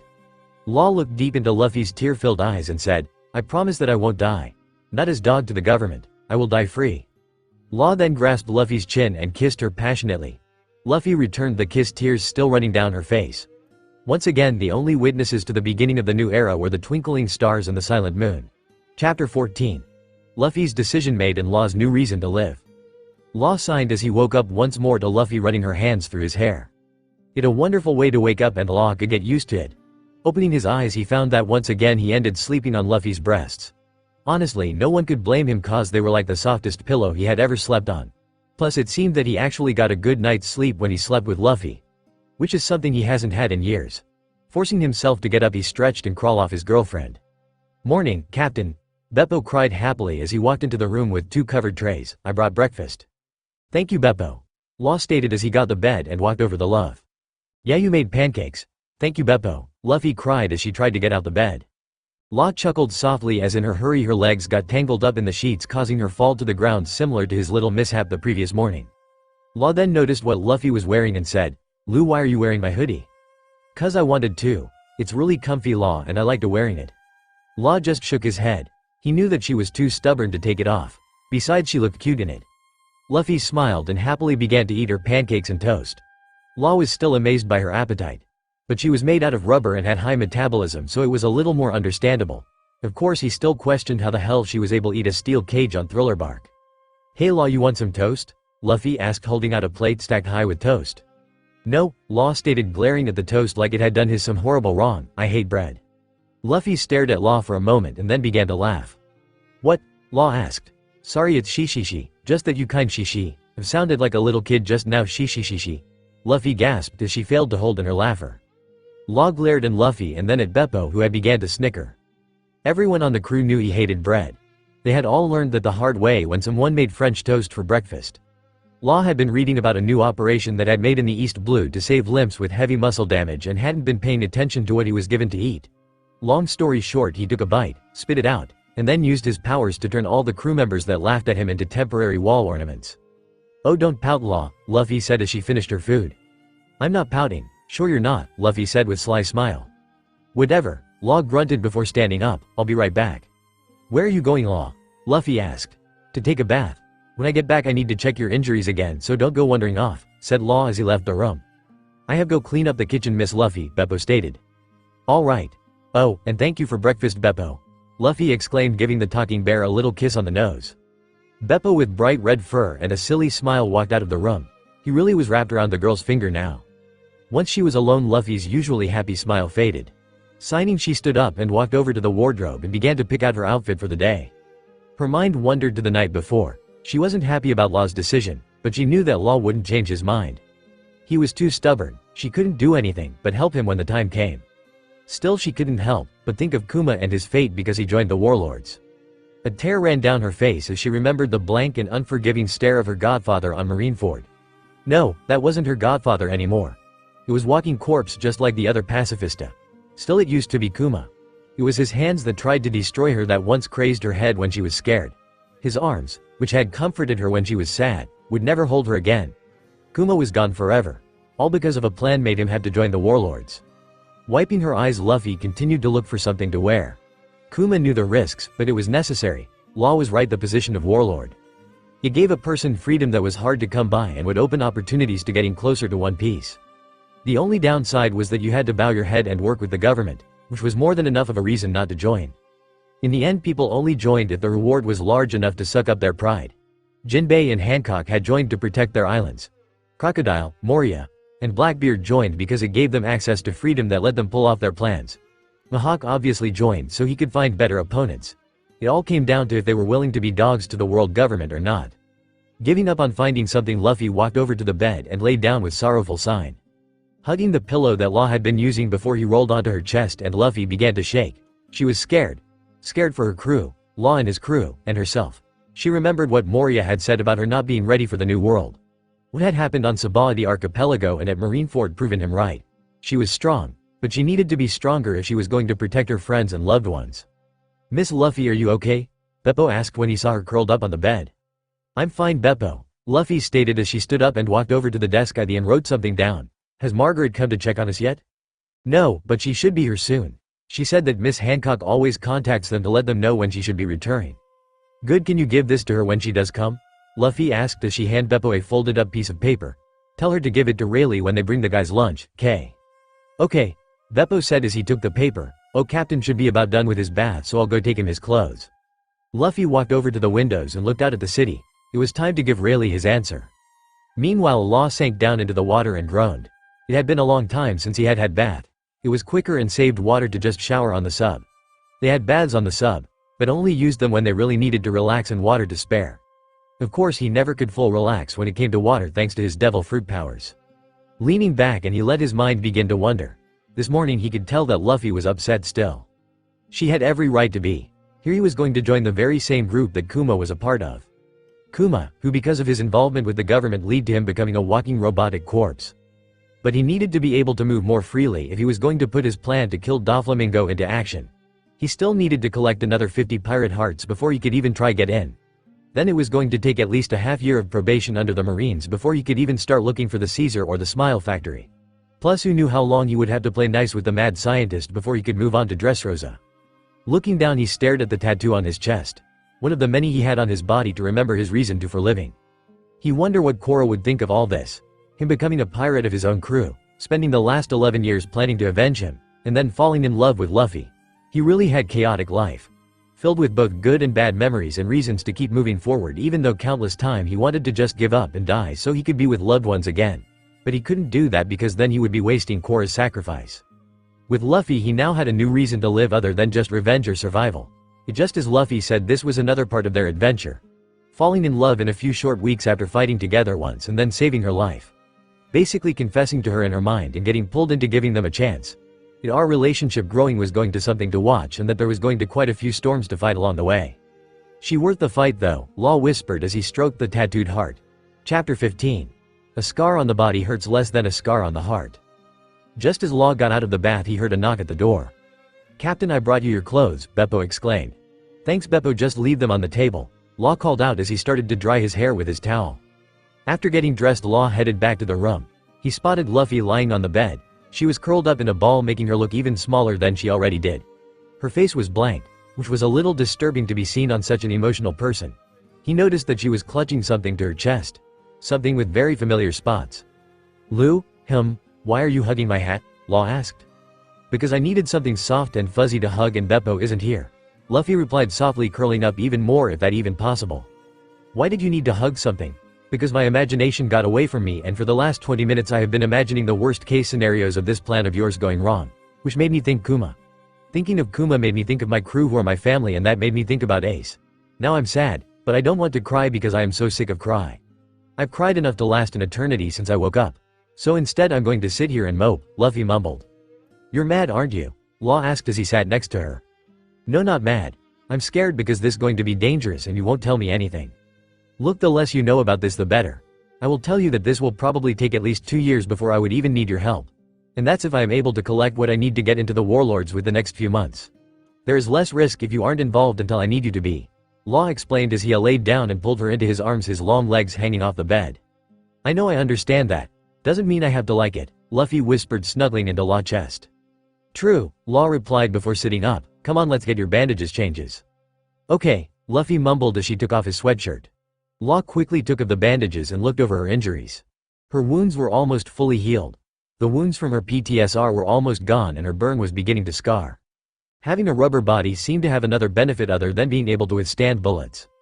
Luffy didn't have single scar other than the one on her cheek and the one she had now on her chest, despite the injuries she had gained on her journey. Luffy had told him and the others how she had gotten her scar shortly before she ate the gum fruit. Even though he didn't know whether to think she was brave or just crazy to do something like that just to impress Shanks. The only reason she even had the scar on her chest was because the magma had literally melted her rubber skin. Turn around real quick, I want to make sure that the wounds on your back are healing alright, Law ordered. Luffy turned around and Law stared in shock. Across her back was a long jagged scar that went from her left shoulder blade across her spine to her right hip bone. He had never noticed it before, but he had been more worried about the injuries she had to her front. Even when she had the PTSR attack, he just assumed it was another battle wound from her journey. But now he could see that it had to be as old, if not older, than the scar on her cheek. As he rested his hand lightly on the scar, he felt her flinch from the contact. Lu, what happened here? Nothing, Law. Luffy whispered softly, pulling away from his and quickly slipped on her shirt, hiding the scar once more. Lu, Law said softly, but was ignored. I'm going to go look for Beppo, Luffy said softly as she grabbed her hat and quickly left the room. Later that night, Law was annoyed, which was not a good thing ever. Luffy had disappeared after going to look for Beppo and never came back. Law had spent the entire day trying to find her in the large palace. Beppo was tight-lipped about where she was, proving that the talking polar bear was officially whipped by the female captain. She didn't even show up for lunch or dinner, though if he had to guess, Beppo snuck her something to eat. Groaning, Law fell onto the bed. He had looked all over the palace in every hiding place possible, which was very brag considering her devil fruit made it easy for her to hide in places no other human could fit. The only place he hadn't looked was the bath, though he doubted she would be in there all day. She was too restless to stay put for such a long time, and it's not like she could swim around to keep herself occupied. Captain, Beppo mumbled. What? Law snapped. Miss Luffy wants to talk to you. Law sat up and growled, where is she? A few minutes later, Law glared at the window in the bathroom ceiling. He couldn't believe that Luffy had snuck up onto the roof. He hadn't even realized there was small skylight window there. Apparently it was put there after Luffy left a hole in the ceiling when she had fell into the bath when she was trying to get off the island when she first got here. Hancock apparently wanted to memorialize her and Luffy's first meeting by putting a window there so she could remember for all time how she first saw her dear beloved Luffy. Law quickly activated room and threw a bar of soap out the window and switched places with it. It already dark outside with the sun have set and the stars and moon coming out to play. He spotted Luffy leaning against one of the gold snakes that decorated the palace. She was staring out at the city, a look of sorrow on her face once more. Before he could even say a word, Luffy turned to him and said, "You know I hate the name of this island." Law raised an eyebrow at that and curiously asked, "Why?" "Because it sounds a lot like the name of the island I was born on, Aurora Lily. The same island where I watched C9 massacre everyone I knew and loved when I was only 4 years old." Aurora Lily? It was called that because of the aurora lights that floated over the island and the lilies on the island that would change color just like the aurora light every night. It was a magical place to live. No poverty, no crime, it was paradise. But like all beautiful things in this world, the government had to destroy it. Law mumbled the story she was telling, feeling eerily familiar. "My mother was a native of the island, and when she found out that she was pregnant, she returned there to keep me safe. Everyone on the island knew who she was and what she had been doing, but they believed in what my father was doing and supported her. Then one day an outsider who had been visiting the island recognized my mother from her wanted poster and reported it to the government. CP9 was sent to the island with orders to kill every last person on the island for the act of treason against them for not reporting her themselves." Law sat down by her and silently listened to her. It was a small island. It really only had about 900 people on it. They sent 5 members of the CP9. In less than 4 hours they had found and killed almost everyone. My mother was strong, but she could barely keep up with one of those guys, let alone 5. While she fought the leader, the others went to the massacred the town. My mom was able to beat them one by one, but in the end she could defeat them in time to save any of the islanders. The last thing I heard my mother says was she was sorry for bringing destruction to their paradise." Luffy was silent for a minute before she turned around and slid her shirt off, allowing Law to see the jagged scar once more. Law stared at, not liking where this was leading to. Shortly after my mom died, I went to find other survivors. I didn't believe that 5 people could kill hundreds in a few short hours. I found one survivor. It was my neighbor's. He was hurt, but alive. I remember he and his wife had just had a baby a few weeks before. I was so happy to see him. I thought that meant at least a few others had survived. I ran up to him and started talking to him where the other survivors could be hiding. I didn't realize that he was dangerous. I didn't see the body of his wife at his feet or the bloody baby blanket in his hand. What I did see was the flash of the knife when he stabbed me. I was able to dodge it, but then he began to talk. He said that it was my fault that everything was gone. That if I hadn't been born that they would still have their paradise. It was because of me my mom had returned there. It was because of my father that the government wanted anyone associated with them dead. I tried to run, but he swiped at me and stabbed my back. He pushed me down on the ground and then he dragged the blade from my shoulder to hip and said that if I survived the injury I would have to live with the scar forever. That it would be a reminder on how my very existence brought death and destruction to the innocent. Law grabbed the shirt and pulled it up and then pulled her into his arms. He petted her head and whispered sweet nothings into her ear. After that he killed himself in front of me. I don't remember much other than seeing Kuma running toward me calling my name. I kind of checked out for a while after that. The doctors at the rebels base said I had been catatonic for 6 months. My dad sent me to live with Gramps after that. But what that man did and said has stuck with me since then. But he was wrong about the scar on my back. It wasn't the scar on my back that reminded me about what had happened on Aurora Lily. It was the scar on my heart that did that. Knowing that he was right. That if I hadn't been born then the massacre wouldn't have happened. You don't know that, Luffy. If there's one thing the government does, it's destroy happiness. Eventually that paradise would have been destroyed one way or another. That man was wrong, Luffy. You didn't bring CP9 to Aurora Lily. The government did. He just needed someone to blame after losing everything in just a few short hours, and you were the only person alive he could blame. You told me all the good you have done. The lives you saved. You bring happiness, not sorrow, Luffy, don't ever think otherwise. Law told, turning her around and holding her to his chest. Luffy was silent for a moment and then whispered, "Thank you, Law." Neither knew how long they sat on the roof. Luffy silently crying in Law's arms and Law silently comforting her. They only knew that they were together and that was all that mattered. Both carried scars on their hearts, but those scars would heal with the love they shared. Chapter 16. Run. Law, run. Luffy smiled up at Law as he slept. For once she had fallen asleep on his chest instead of him on hers. She couldn't believe everything that had happened in such a short time. Gently running her fingers over the tattoo on his chest as she watched Law sleep. Never in her life did she think that something like this would happen. That she would meet someone who she felt so close to. Who made her feel happy, safe, and loved in such a way. It wasn't the kind of love that her family or friends showed her. Yet the kind of love she saw in her mother's eyes when she saw her father and her father saw her after months of being apart. The kind of love where you could be apart for years, but still filled with uncontrollable passion when you see each other again. She didn't understand how she could fall in love with someone that she had only met once before. Then suddenly after he saved her life and spent a few days together, it felt that she could trust him no matter what. Luffy remembered how her mother had described her and her father's first meeting. It was so short and they barely said a word to one another. She a new recruit of the rebels and he her commander. All that they had done was lock eyes as she revealed her name and reason for joining before he went to next recruit.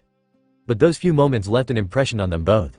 Over the next few years they met countless time after that to give her missions, and soon she made her way up being his fourth in command thanks to her spy and assassination skills. But still it wasn't until their base was attacked and she had pulled him from the burning building that was their headquarters and escaped together on small ship for two that they truly made any connection. Trapped on that tiny vessel waiting to hear from the other members to be rescued, they became close very quickly. Then it happened. They had run out of food and were low on water. It looked like it was the end. They decided to make their last moments memorable. Hours after Kuma found them. 9 months later Luffy came into the world. In her mother's own words, you could know a person for 10 seconds or 10 years, it wouldn't matter. Love is a mysterious thing that can be born in the most amazing ways. Signing Luffy continued to run her fingers over Law's tattoo. She really liked them. They reminded her of Ace's arm tattoo. He had gotten it on the 5th year anniversary of Sabo's death. The crossed out S was kind of like a reminder of the fallen brother. Luffy could tell the tattoos Law had were just like that. Only they kind seemed to mean more. Like the tattoos on his shoulders, it was like they represented a burden he had to carry on his shoulders. Same with the one on his chest, it was like it represented someone close to his heart. She traced the small smiley with her finger and then closed her eyes. Soon she went back to dreamland at the sound of Law's heartbeat. Morning Law moaned softly as he opened his eyes. He noticed an odd weight on his stomach. Looking down he saw Luffy curled in a ball with her head resting on his stomach. He smiled at the sight. She really did look different when she was asleep. So innocent, like nothing could corrupt her purity, almost like child. Of course, as he discovered, it was just masks that hide painful past that would have broken a weaker person.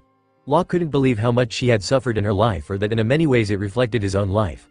Being the only survivor of a massacre, being hated for their very existence, and losing someone they loved just after finding them due to twisted and corrupted world. It was like they were brought together by fate to help heal the pain and sorrow that scarred their hearts.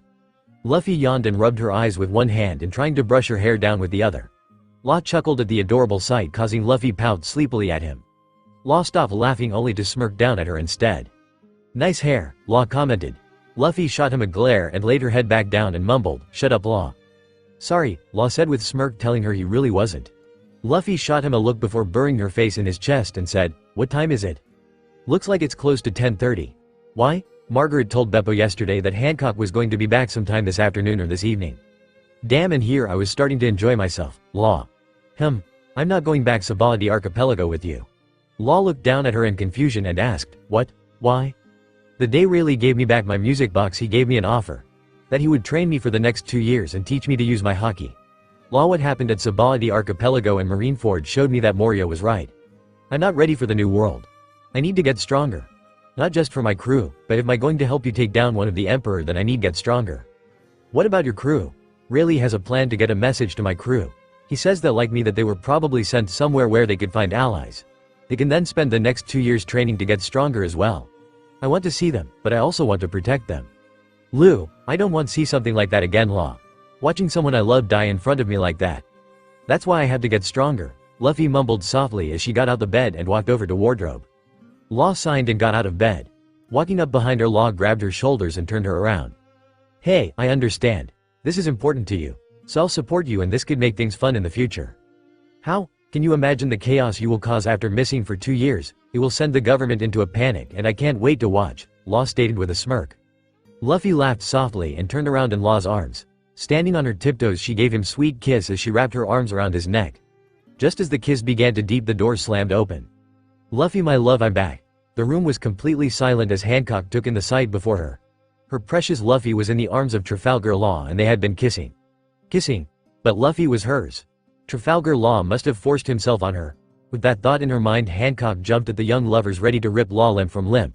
She wasn't going to give him the privilege of have a quick death as a crushed statue. She was going to make his death long, painful, and merciless. Of course, both pirates were cursing the gods the moment Hancock barged in. Now they had to deal with a murderous warlord. Luffy quickly tackled Hancock to the ground and shouted, "Hancock, stop. He stole a kiss from you, my love. I will make him pay for such an evil transgression." Hancock cried in anger as she wrestled free and swiped a kick at Law. "Luffy, little help." "Shit," Law yelled as he just barely dodged getting nailed by Hancock. "I'll kill you," Hancock cried as she readied her love pistol kiss. "Room," Law gasped as he switched with a pillow just in time, winching when it shattered once it hit the ground. "You won't get away that easily." "Oh shit, Hancock," Luffy exclaimed as she jumped on Hancock, canceling the attack and pinned her down. "I'm the one who kissed him." "WW what?" Hancock whispered in shock. "I kissed Law," Luffy said softly as she sat up slowly, still holding Hancock down just in case. Tears began to flow down Hancock's face and she whimpered, But you." "Law, can you give us a few?" Luffy asked as she brought Hancock into a hug. "Yeah, I'll make sure no one comes in," Law stated as he quickly left the room. Hancock broke down and began to cry in Luffy's arms. Luffy simply held her and let her cry. Hancock felt as if her world was ending. She had just found Luffy. She loved Luffy with all her heart. But Luffy's heart belonged to someone else. "Hancock, look at me," Luffy whispered softly. Hancock wiped her face and looked at Luffy with pain-filled eyes. "Is it because I failed?" Luffy looked at Hancock confused as she continued. "I failed to help you save your brother, is that why you don't love me?" Luffy signed and said, "Hancock, that isn't it at all. I will always be thankful for what you did for me. Thanks to you I was able to get so much closer to saving my brother than I could have on my own.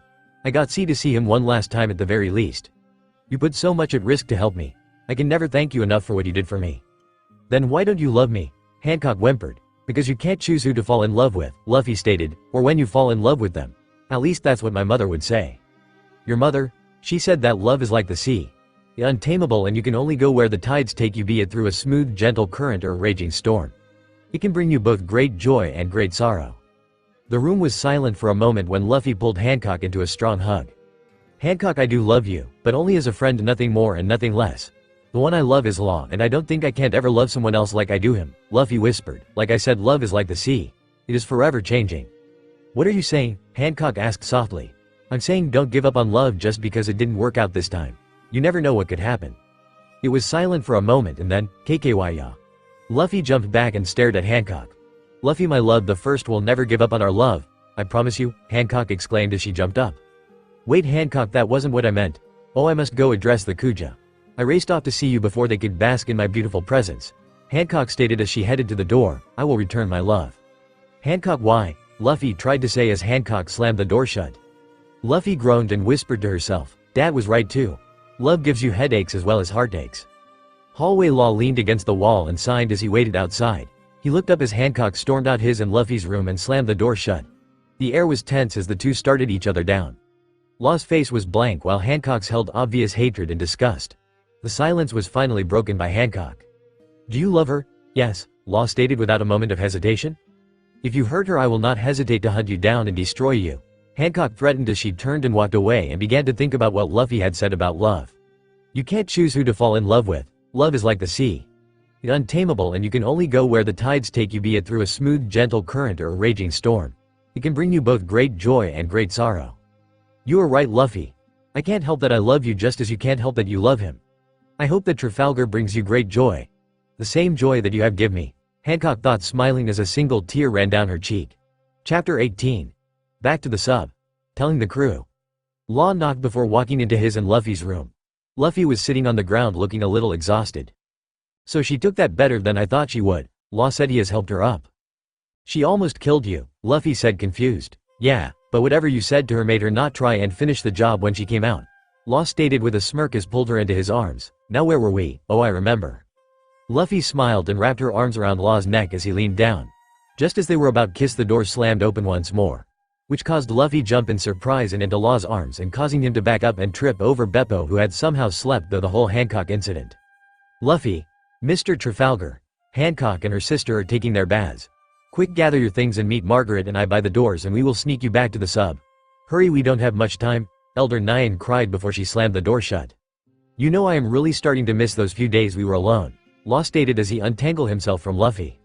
Yeah, we only had to worry about Beppo then and he slept half the time and knew when to make himself scarce the rest of the time, Luffy grumbled. Beppo, wake up, whispered Law as he shook Beppo. Aye, Captain, Beppo exclaimed as he shot up wide awake. Come on, help us get our stuff so we can sneak back to the ship. Aye, Captain. Quickly the three of them grabbed their stuff and ran to the doors, meeting Margaret and Nyan. They quietly ran down the stairs and made their way through the alleys and to the gate. We will bring you lunch later. Bye Luffy, I'm glad you're better, Margaret said as she and Nyan ran back into the city. The three pirates began to walk back to the ship when Law noticed Luffy's face was bright red and it looked like she'd thinking really hard about something. Lou, what are you thinking about so hard? Law asked. Luffy stopped and then looked up at Law and asked, Law, what are we going to tell your crew? Tell them about what? About the fact that we are dating. Law stopped dead in his tracks and said, shit, you mean to tell me that we have been stuck in the city for 4 days? You completely forgot about telling the crew. It fine, I'll think of something. We just got to break it to them gently. Why don't we just tell them that we are together? They have been trying to flirt with Kuja girls for the last few weeks and have failed miserably. Meanwhile, we are stuck together for 4 days and already in such deep relationship that we know things about each other that our own crews don't know about us. Until you woke up, the only real conversation we had was when we trying to outdo each other and kid when we fought the Marines. Plus, until a few weeks ago I thought you were a guy, Law argued. Don't you think they would be happy that you found someone? Luffy asked. Look, the crew seems to never like the girls I've shown interest in. Granted, they were only short flings that I would have when we were docked for a few weeks in a single place to let the log pose set, and they were few and far between. They never said anything, but they always seemed annoyed with girls when I brought them on the sub, and when they thought that I wasn't looking they would glare at and pull pranks on them. Don't know if it's just the type or what, but they just never liked them. Hopeful since they already like you so much they will be happy. If not, well, you've been able to charm people in worst situations, so you'll be fine. The three came up to the curtains that made up the border to the Heart Pirates camp. Law opened the curtain and let Luffy and Beppo go through before he followed them in. The crew, Jinbei and Rayleigh, were relaxing in sun and didn't even notice the three of them standing there. Just when Law was about to announce their return, he heard something that surprised him. You think Captain's made a move on her yet? Penguin asked. Captain, please, if anyone is going to make a move it's Luffy, Shachi exclaimed. You think so? Jean Bart asked curiously. Please, have you not been watching? Captain is fighting this with all his strength because he probably thinks it's stupid to get involved with a rival for the king of the pirates. But if you ask me, he needs Luffy in his life, and if not her, someone just like her. True, she would be good for him. A lot better than any of those other girls he's dated, Penguin agreed. Yeah, remember that hot mechanic on Bell's Island? Let's not forget that redhead in Delhi May Kingdom. And of course there was the goth girl he met on Burbank Island. What was wrong with these other girls? Jinbei asked. Yes, what could have been so bad about them all? Really questioned. Surely he can't have that bad of taste in women. It's not his taste in women that's the problem. All the girls were beautiful and smart and were able to relate to Captain in one way or another, Shachi explained. Then what was the problem? Jean Bart asked. The girl on Bell's was tough mechanic that could sure throw a punch, but the biggest risk she had ever taken was using a rusty wrench to screw in a bolt. The redhead was a SXY tattoo artist who is one of the few people make Captain smile, was also so quiet that half time I forgot she was even there. And the goth, she was into all things dark, scary and creepy, so she wasn't weirded out at all by the Captain's powers, but she was also one of those people who are just plain depressing to be around. I am failing to see the problems with those girls. It sounds like they would have been great for Law, Jinbei stated. No, they weren't. Captain needs a girl who can fight and take risks. Someone who can be loud and crazy and still make Captain smile. The girl has to not care at how different a person is no matter what and make people love being around her. Luffy is all that and more, explained Penguin. That is true, Luffy is a special kind of girl. Any man would be lucky to have her. I'd even take a crack at her if I was a few years younger, Rayleigh said with a smirk. Yeah, now if Captain would stop being stupid about this and just tell her how he feels. Luffy seems like the perfect girl to make Captain happy, and that's all we want. For Captain to be happy. Well, looks like your wish has come true, Law exclaimed with a smirk as he slipped his arm around Luffy's shoulder. Captain. The crew cried in surprise. How long have you been standing there? Jinbei asked. Somewhere around who would make the first move, me or Law, Luffy stated with a big smile on her face. By the way, Shachi, you were wrong, Law did make the first move. Wait, you mean you are actually together? Shachi exclaimed. Yes, Law and Luffy said. Like together as an actual couple? Penjian asked. Yes. Together with the kissing and everything, Jean Bart questioned. Yes. Awesome. This is a cause to celebrate, and lucky for us we still have that sake we have been saving, Shachi cried.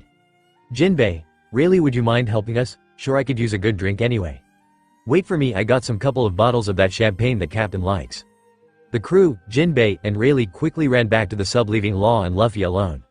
And you thought they wouldn't take it well, Shishishi, Luffy laughed. Never thought I would be glad about being wrong, Law said with smirk as he pulled Luffy into a kiss. Chapter 19. A Gift from the Heart. The Heart Pirates and company were happily drinking and relaxing. Luffy was telling Shachi, Penguin, and the rest of the crew about her adventures. Law was sitting next to her under a tree reading one of his medical journals. Jinbei was meditating while Jean Bart and Beppo were going over some of their maps and sea charts prepare for their journey. So Frankie saying he still wouldn't join, so Robin used her dos fleur grab on his. Luffy. Ah man, right at the good part, Penguin complained. Hey Hancock, Luffy stated as the Kuja Queen, and the Kuja brought out buffet for lunch. This looks great. Oh, that is for those filth men. I have a banquet made for you and me back at the palace, Hancock exclaimed joyfully. Hancock. Might as well go with her, Luffy.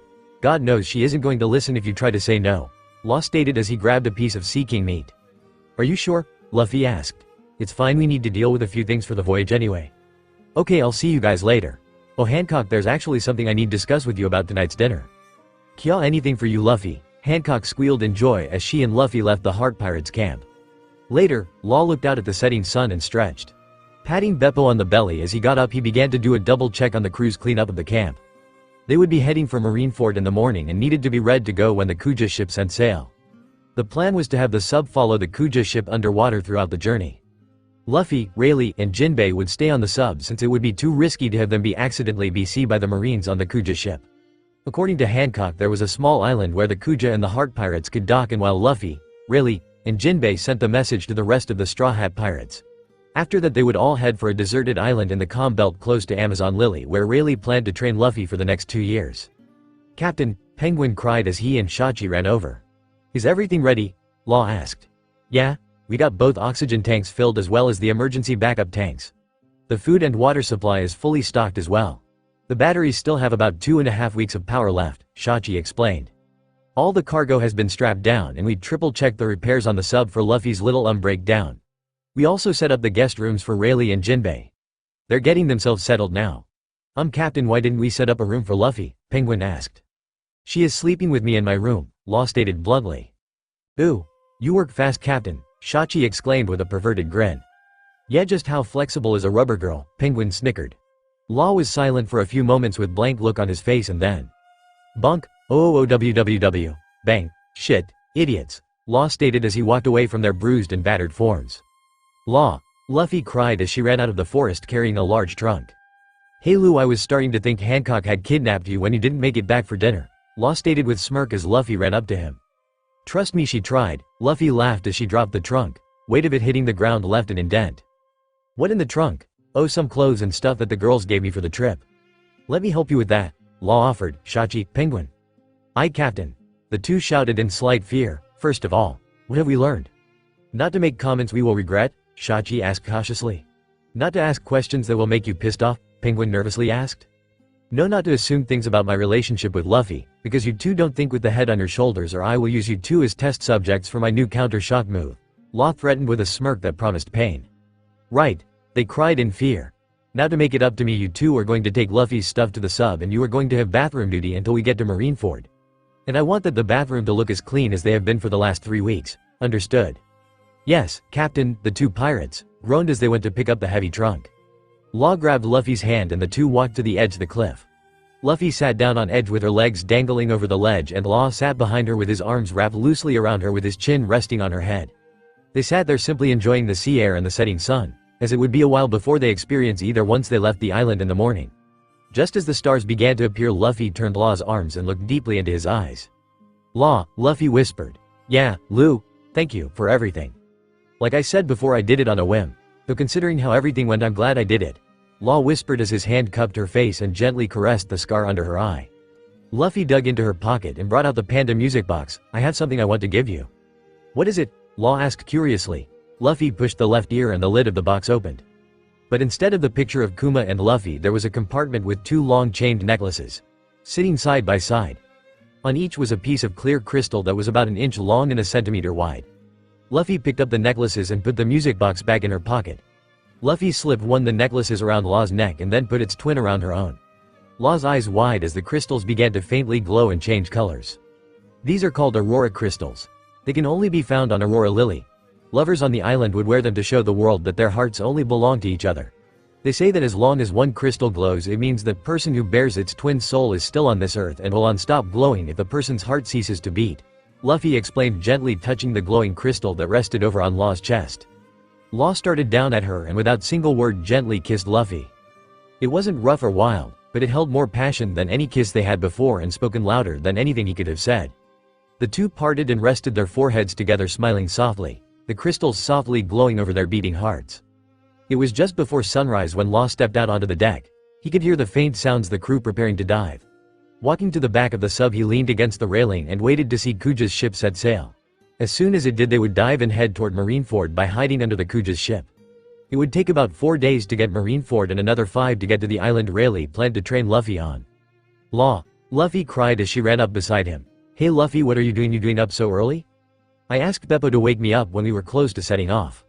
Well, he woke you up just in time. The Kuja should be heading out soon. The two then fell into a comfortable silence as they watched the sunrise paint the ocean and sky a mix of red, pink and blue. Luffy smiled sadly as she thought about the time she arrived on Amazon Lily. Meeting the Kuja, fighting the Boa sisters, saving Margaret and the others, learning the tormented and feared secret of Hancock and her sister's past, finally heading out to impel down to save Ace. Closing her eyes, her mind wandered to her journey through the 6 hells of the prison and the foes she faced at Marineford, all of which lead to newest tragedy to add to her life. Her brother's heroic, but tragic death. Luffy bit her lip as new images entered her mind. Law standing over her bedside watching over her, him comforting her as she broke down, befriending the Heart Pirates, learning of Kuma's death and revealing the truth about Sabo, finally reliving the horrific nightmare of her mother's death and home's destruction. A soft smile graced Luffy's face. She remembered her and Law's first kiss and those few days they spent hidden away in the palace with Beppo. So much had happened such a short time. It felt as if she had been on the island for years instead of a few short weeks. She had made so many new friends with the Kuja and Heart Pirates, and with those new friendships so many new happy memories and even a few sad ones. And by some twist of fate she had fallen for her spotted hat wearing savior. Someone who understood the deep-seated pain that she hid behind her smile. Hey Law, Luffy whispered. Yeah Lou. Thank you for everything, Luffy said, giving Law a quick kiss on the cheek before turning back to watch the sea. You're welcome, Lou, Law said as he wrapped his arm around her shoulder. The two gazed out at the sea, and just as the sun rose over the horizon, the Kuja's ship came into view. "There's the Kuja pirates, we better get inside so we can dive," Law stated. He and Luffy head back into the ship. Luffy stopped at the door and turned around. She took a moment to look back at the place that had been her safe haven for the last few weeks. She smiled and whispered, "Goodbye Amazon Lily, it's been fun." Luffy turned and headed into the sub, closing the door behind her. She quickly followed after Law. Looking around, Luffy realized that other than how to get to the med bay, she didn't really know her way around the sub. It was too hot on Amazon Lily to really spend time in the sub for too long, so she never explored, and since she ended up falling asleep in the med bay last night waiting for Law to finish cataloging everything, she didn't even know where she going to sleep. After a while they came to a door at the bottom of the sub. Law opened the door and walked inside. Stepping inside, Luffy saw it was a bedroom. Against the wall by the door was queen-sized bed with a black bedspread with red tribal hearts on the edges, and in the middle the heart pirate's Jolly Roger. On the right wall was a large bookcase with glass doors with a collection of medical, classic, and adventure books. On the left was its twin, which held what Luffy guessed was souvenirs from the islands he's been on, pictures of his crew, and few other things. There was a black love seat in the middle of the room facing a large curtain on the wall opposite of the bed with a coffee table in front of it and 2 lamps on each side. The walls held framed pictures of the crew members' bounty posters and newspaper articles talking about the Heart Pirates and their exploits. Just as Luffy began to look around, the sub shook suddenly, knocking Luffy off balance and right into Law's arms. "Careful Lu, your burns may be healed, but your ribs are still healing," Law stated as he helped her stand. "I should have warned you about that happening when the engines are started." "It's okay," Luffy stated as steadied herself. "Is this your room?" "Yep, this where you will be staying until we get to the island Rayleigh told us about," Law stated as he led Luffy to the couch. "Just stay here while I go check on the crew. I'll be back in a few minutes." Law left the room and Luffy began to look around the room. She stopped and looked at one of the wanted posters on the wall. She smiled at the picture of a younger Law with that familiar smirk on his face. Going over to the shelf with the pictures and souvenirs, she admired the different pieces of art, jewelry, and other treasures that Law had gathered over the years, as well the many pictures of crews showing just how long they had been together. Luffy laughed at the picture of Law and Beppo. She never would have guessed that Law had been so short when he was a teenager, especially with how tall he was now. As she passed the bed, she noticed a picture on a small dresser next to the bed. She picked it up and saw it was an old wanted poster. The picture showed a blonde man wearing a dark reed hood with 2 heart-like shapes hanging from it, purple feathered coat on his shoulders, and shirt covered in little hearts. His most striking feature was the tattoos he had on his face. Under the picture was the name Corazon. Luffy didn't know why, but she liked the look of the man. It was obvious that Corazon was very important to Law. She would have to ask Law about his later. Setting the fame down, Luffy walked over to the bookcase. She looks into the bookcase and studied the many different books. A majority of the books were different medical journals. A few looked like old pirate journals. Others were very old and remind Luffy of the books in Robin's collection. She stopped when she saw a familiar book. Opening the door, she grabbed a book titled, The Voyage of the Red Dawn. A sad look crossed her face as she stared at the deep red aged leather cover with gold lettering and faded picture of a glorious pirate ship. Just as she was about to open the book, she heard the doorknob turn. She quickly put the book back and closed the glass case as Law walked in. "Everything is running smoothly and we are currently following the Kujas underwater," Law explained as he closed the door. "Cool," Luffy exclaimed. "Your room is awesome, Law." "Thanks," Law said with a smirk as he led Luffy over to the love seat. Law turned down the light in the room and picked up a remote and said, "And this is the best part." Pressing a button of the remote, the curtain parted and Luffy gasped. Behind the curtain was a large oval-shaped window. Luffy smiled in joy as she stared into the deep blue water of the calm belt. She could see for miles in the clear crystal waters. There were hundreds of different colorful fish and even a few sea kings swimming around. "Wow, this amazing, Law, it like being in the Shark Submerged 3, only bigger," Luffy laughed as a group rainbow fish swam in front of the sub. "Thought you liked it," Law said as put his arm around her shoulder. "You need something to make being trapped underwater days worth it after all." "I love it, Law," Luffy whispered happily. Law smiled soft and cupped Luffy's cheek and the two kissed passionately in the blue-hued light of the sea. Chapter 21. Law's Annoyance and a Piece of Luffy's History. Law groaned as he left his room, and more importantly Luffy. He was going to kill Penguin and Shachi. Those two just had to get in stupid fight over who scrubbed the Dawn toilets. Now Shachi had broken nose and possible concussion from getting his face smashed into a sink, and Penguin had what looked like a broken jaw from getting hit in the face with a removable showerhead. The two of them may have been best friends, but when they got into a fight it always ended with them in the infirmary. Normally Law didn't mind it as much since their fights gave him plenty of practice and quite a few interesting injuries try his skills on over the years. Once Shachi actually got his foot stuck up Penguin's ass. To this day Law still didn't know how he did it. But today he actually had something that was better than fixing up the two morons, which was Luffy, since who knows when he will get a chance to see her after they drop her and Rayleigh off on Rusukaina. Well, we haven't been underwater for even 6 hours and you idiots have already put yourself in infirmary. That's gotta be a record, Law grumbled as he stepping into the infirmary. Sorry Captain, Shachi mumbled softly. Penguin groaned something that sounded like, yeah, sorry Captain. No talking Penguin, Law ordered as he carefully inspected Penguin's jaw. Sorry about this Captain, I went to check on them and found them both knocked out, Beppo apologized. It okay Beppo, I don't blame you, Law as he studied Penguin's injury. Lucky for Penguin his jaw is only badly dislocated. I just need to wire it shut. You'll be stuck eating only liquids for the next few weeks, but other than that you should be fine.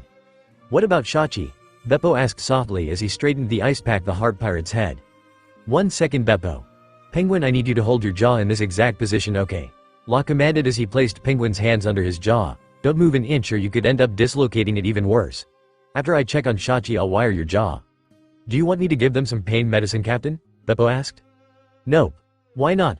Beppo, I have less than 9 days left before my girlfriend who I just got together with gets stuck on an island for the next 2 years to train. Meanwhile I still need to collect 50 hearts so I can get a position as a warlord. After that I still have the probation to deal with and tracking down Caesar. So only God knows when I will actually see her again. But instead of relaxing and actual spending as much time as possible with her before we go our separate ways, I'm here fixing these two morons after they get into a fight on who has to clean the damn toilets. So they are both going to suffer until I'm done with them. They can have painkillers after I'm done patching them up, Law explained. He began to examine Shachi's head. Harsh, Captain, Beppo mumbled. Sorry, it's okay buddy. Shachi, do you feel like you're going to vomit or pass out? Law asked. Ui Captain? Shachi slurred. Yes Shachi? When it ui or hair ed? What did he say? Beppo asked confused. He asked when I dyed my hair red, Law said as he said Shachi's nose definitely has a concussion. He'll need to rest the next few days in his room.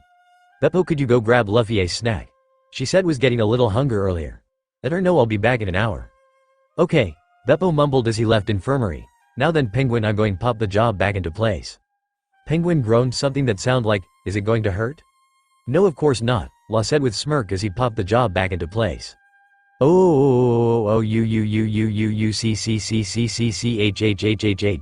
Meanwhile Luffy looked up at the sudden cry of pain that echoed through the sub.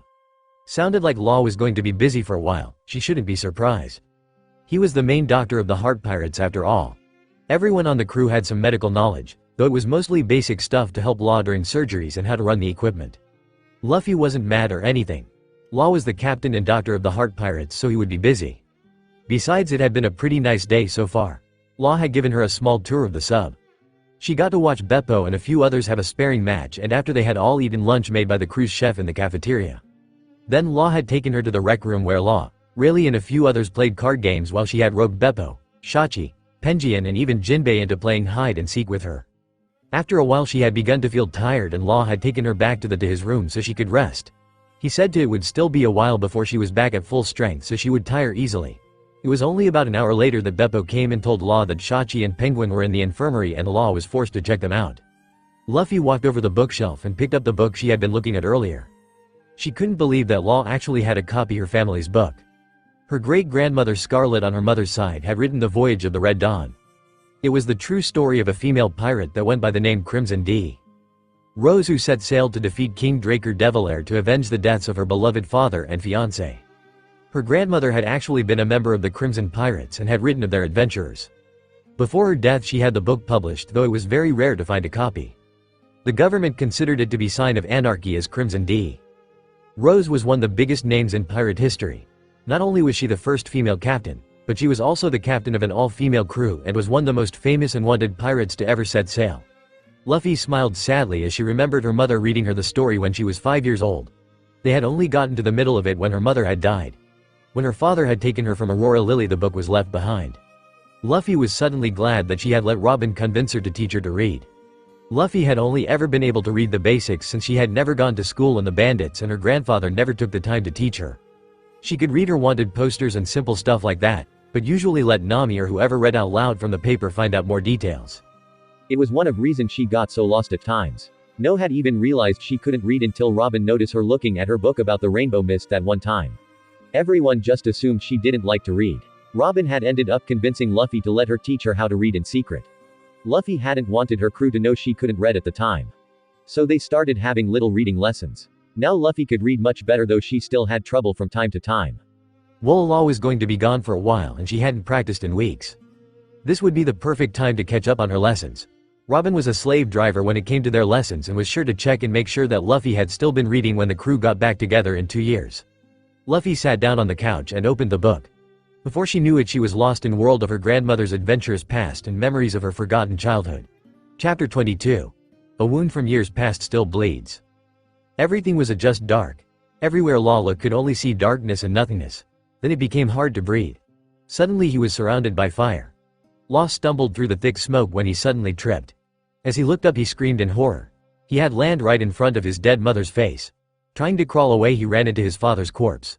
He stumbled toward the door, only to find on the other side all of his dead classmates and sister Hope. "Brother!" Law could hear Lammy calling for him. He ran to his sister's room only to find it blocked by the fire. Lammy's cries were getting weaker and weaker. Law tried to get her, but the flames were too hot and the building was falling apart. As Lammy's cries went silent, the floor gave out from under him, sending him falling into the sea of fire below. Lammy. When he hit the ground, it wasn't hot, but freezing cold. Looking up, he saw he was no longer in his family's burning hospital in Flevens, but a snow-covered wasteland. Law shook in fear when he saw the bird cage in the sky and could now hear the screams in the distance of Barrel's pirates as they were forced to fight and kill each other. He then noticed that someone was picking him up. Looking up, he saw the smiling face of Corazon. "I love you, Law," Corazon exclaimed as he sat Law down, calm. Law realized he was in a large familiar chest as the lid was closed. He tried to call out to Corazon, but no sound could be heard. All he could do was listen in horror as Corazon was shot again and again. Suddenly the lid opened. Law stared up in horror at Doflamingo's smiling face. "Oh, there you are, Law," Doflamingo exclaimed. Law began to cry silently. A confused look appeared on Doflamingo's face before his twisted grin returned as he picked Law up by the back of his cloak. "Oh, I see. With Corazon is still alive, his calm is still unaffected." Law just shook in fear as he was brought in front of a half-dead Corazon. Corazon looked up at him with regret and mouthed, "I'm sorry." "So cruel of you to take Law's voice, Corazon." "Don't worry, Law, I'll get it back," Doflamingo said softly as he aimed his gun at Corazon's heart. Law cried and tried to beg Doflamingo to stop, but nothing he said could be heard. Doflamingo pulled the trigger as Corazon reached out toward Law and Law reached out to Corazon. Their fingers just a millimeter apart before Corazon's lifeless hand fell into the snow. "Cora!" Law shot up with a gasp, reaching out into the empty air. Still shaken from the nightmare, his eyes darted around, searching in the dark. After a few moments, his eyes finally adjusted. He was in his room on his submarine at 200 feet below the surface. He had escaped from the fire and from Flevens. Doflamingo hadn't found him that night. He had gotten away. He had survived. Law raised his shaking hand and ran it through his sweat-matted hair. "It was just a dream," Law mumbled to himself. Hearing a soft sigh, Law looked down beside him. Luffy was sleeping peacefully beside him. She was curled up close beside him with her arm lying on his stomach. At least he hadn't woken her up. Despite how vocal he was in his dreams, he was a very quiet sleeper, thankful. Well, except for the few times he muttered medical terms in his sleep. But that was a rare occurrence that only Luffy and Beppo knew about. Thankfully, Beppo was the only one who knew about the nightmares. Using the mink as pillow for his naps had that effect. He was lucky Luffy was such a heavy sleeper, cause he really didn't want to explain the nightmare. Looking around his room once more, he could now make the shapes of his furniture in dark blue light coming from his window. If he had to guess, it was probably 2 or 3 in the morning. Since he doubted he'd be able to fall back asleep, Law decided to take shower. He carefully got out of the bed so he wouldn't disturb Luffy, though she frowned in her sleep once his body left her side. Law slipped his pillow under her arm and her smile returned as she cuddled into the pillow. Law grabbed the clothes he set out earlier and quickly walked over to his private bathroom and closed the door. Turning on the shower, he threw his sweatpants and boxers into the laundry chute. Leaning against the shower wall, he let the stream from the shower head run over his as his mind wandered. It had been over a month and a half since he had last had that nightmare. That was the longest time he had ever gone without having it. The nightmare was something he carried with him since that night. The night Doflamingo killed Cora. Shaking the thought away, Law grabbed the shampoo from the ledge and began to wash his hair as his thoughts shifted to the past few days. It had been 3 days since they left the Amazon Lily for Marineford. Things had settled down after Shachi and Penjun's little battled over the toilet. Everyone kind of was on their toes about getting injuries after hearing there were no painkillers when he was setting Shachi's nose and Penguin's jaw. The crew knew that Law meant business when he didn't use painkillers after all. After he finished, he had returned to his room to find Luffy reading one of his books from his collection. He had been surprised to learn that her grandmother was the author of the book and was actually a member of the famed crew. They ended up spending the next few hours reading the book together, through she read more than him. He wasn't surprised that she couldn't read until a few months ago. Her childhood made it pretty obvious that no one had ever bothered to teach her to read after all. Law actually liked listening to Luffy reading. Her voice was unusually calm and soothing. Around the 5th chapter, Luffy decided to stop and they went and spent the rest of the day working in the greenhouse. It had made Luffy very happy as it reminded her of when she helped Robin take care of her flowers on the Thousand Sunny. The next couple of days followed a similar route of them hanging out with the crew in morning. Then Luffy would take a nap at noon until about 2 o'clock, giving time for Law to handle any issues he had to deal with crew, ranging from training with the crew to going over medical reports. After that they would read a couple chapters of her grandmother's book and then hang out in the greenhouse or in rec room before going to sleep. Of course Luffy was starting to get antsy with all the peace and quiet. Law ended up letting her get into a sparring match with Beppo, Shachi, and Penguin the day before so she could release some of her pent-up energy before she snapped. It helped, but he could tell that she looking forward to causing some chaos when they arrived at Marineford, even if she wasn't going to get fight much if at all if Rayleigh and Jinbei had their way. The two had become very protective of the female captain recently if the glares they sent his way once in a while were anything to go by. After a few more minutes Law turned off the water and began to dry his hair. He quickly slipped on his boxers and spotted jeans only to notice his sweatshirt was gone. Distinctly remembering seeing Luffy wearing a dark blue sweatshirt when he had crawled into bed earlier, a smirk graced his face. Luffy's thief of his sweatshirts was becoming a nightly thing. He asked her why she did this just the other night. She laughed and said she liked how they smelled of mint and coffee just like him. Of course she had said this in front of the entire crew, which led a lot of catcalls and whistles. Though he got his revenge by telling them that after they dropped off Luffy, Jinbei and Rayleigh, that while they were waited for them to come back that they would be giving the outer hull a scrub down, which shut them all up pretty fast. Feeling how warm it was at the moment, Law shrugged and decided to just go without a shirt. All he was doing was grabbing coffee and then going to hang out and read on his couch until Luffy woke up. Running the towel through his hair one more time after he finished brushing his teeth, Law left the bathroom. After checking on Luffy he headed toward the kitchen, was on helmsman duty, had just made a fresh pot. He quickly poured himself a cup and started to head back to his room. Just as he got to the staircase that lead down to his room, a voice in the darkness called out. "Little early to be up already, isn't the Law?" Rayleigh asked in curious tone as he walked out of the shadows. "Couldn't sleep, so figured I get an early start on the day. After all, in a few hours we'll be arriving at the island to drop you three off," Law explained softly as he turned to look back at the dark cane. Rayleigh smirked as said, "Nightmares of your past haunting you tonight, my boy?" Law flinched but quickly covered it by turning around fully to face the man and said, "I don't know what you mean, Dark Cane." An unnerving gleam appeared in Rayleigh's eyes as he continued, "It's understandable. Having survived Flevence you would have been left with more than a few bad memories. Not to mention whatever the warlord Doflamingo did to you." Law felt his blood run cold and whispered in shock, "What are you talking about?" "I've always kept an eye on the pirates who hope to become the next Pirate King. I noticed that during your last 3 months in the North Blue you were attacking anything and everything that had connections to Doflamingo or his underworld alias Joker. Not only that, but you took the very path though the Grand Line that would lead you to some of his major smuggling operation centers and all butchered everyone that was a part of his crew while also freeing any slaves and captives. I would bet that if the Celestial Dragons hadn't shown up you would have done the same with Sabaloady Archipelago Auction House as well. Doing all that shows that you have a personal grudge against the man that has been brewing for years. How I knew you were from Flevence, well, I've had a hunch about that since I first saw your picture when you were 16. Those crosses on your hands are the symbol of Flevence. When I first met you it just confirmed it. Though you've grown out of it mostly you still have a slight accent when speak certain words. Plus your gray eyes with the flecks of gold are a trait that only a pure-blood Flevence descent could have," Rayleigh explained as he walked up to the stunned young man. Law shook as he choked out, "Why are you telling me this? Because I think that Luffy is in love with you. And while she may not have said it yet I know that if she were to lose you as well it just might break her completely," Rayleigh revealed with a serious look on his face. "What are you getting at?" Law asked, angry that he had brought Luffy into this. "It's obvious to me that you're going to do whatever it takes to go after Doflamingo. I already know that you plan to join the warlords by playing nice and giving 100 pirate hearts to the Marines. With the warlord privileges you will be able to move freely and not have worry about Doflamingo coming after you while you go out to find whatever it is you need to bring him down. But a flaw I've noticed about you is that you never plan for the unexpected, and unless you do you will get yourself killed before you can have your revenge. So why not just try and convince me to not go through with it? And how do you know so much about my plans? Law questioned with a glare. Because if it were that easy you wouldn't have made it this far into the Grand Line. As for how I know, well, a few of your crew members have loose lips when they are drunk. Now listen me. I don't know what it is that Doflamingo did to you that made you so driven for revenge, but you now have something other than revenge to live for. Don't throw it away. Trust me, you will regret it if you do. You may have given Luffy the cleaned up version of your past, but she doesn't know the full story. She can't help you move on until you do. The wound that you have in your heart will only stop bleeding if you let a loving hand heal it. Rayleigh finished as he began to walk away. What makes you think I want her to heal it? Law snapped after him. Rayleigh stopped and said softly, because you love her just as much as she loves you. If you didn't, you wouldn't have even gotten involved with her like you have. With that, Rayleigh left the Heart Pirates captain standing alone in dim light, the Dark King's word echoing in his head. Law glared out into the dark blue sea from his couch.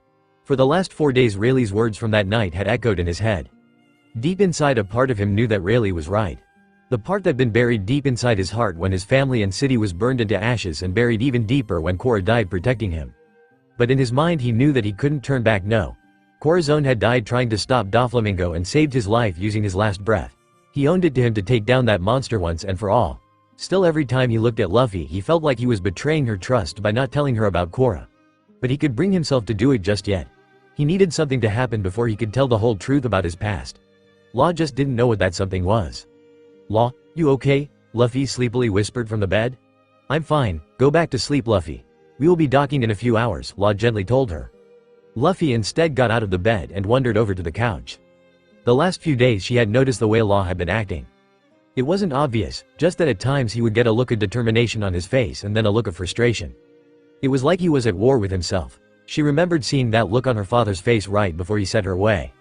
Luffy didn't know what was bothering him, but it had to be something that was dangerous and painfully to remember. Otherwise he would be hiding it much better. Law reminded her of her father in that way.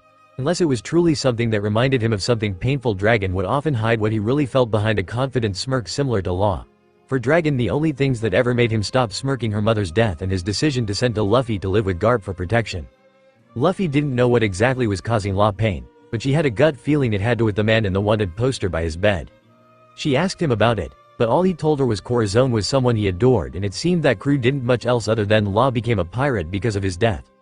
Luffy remembered Law mentioning that a man who died saving his life and how his Jolly Roger represent the man's smile. There was no doubt in her mind that man was Corazon, and whatever Law was planning on doing, it had to do with avenging his death. Coming to a decision and hoping to put his mind at ease, Luffy sat next to Law and said, "You know, when my dad sent me to live with grandfather, I didn't understand why he was sending me away. We just lost my mom, and she used to say that the best way to grieve was to grieve together with the ones you love. I thought that he would want to keep me close after that. In my eyes, if we had been with him before, that man would have never seen my mom and the massacre wouldn't have happened." Law shot her a confused look and asked with slightly angry tone, "So you blamed your dad for the massacre?" "No, if I blamed anyone, it was the outsider who didn't obey the laws. Aurora Lily was kind of an outcast island. The people who first colonized it were pirates and their families seeking a safe haven from the government, and by sheer luck stumbled upon it during storm. You couldn't use a log post to find it because the island had special magnetic waves that were ever changing. There was only one way to find the island for sure, and we were the only people that knew it. We had a few people who would choose to leave and bring back outsiders who were looking for a fresh start.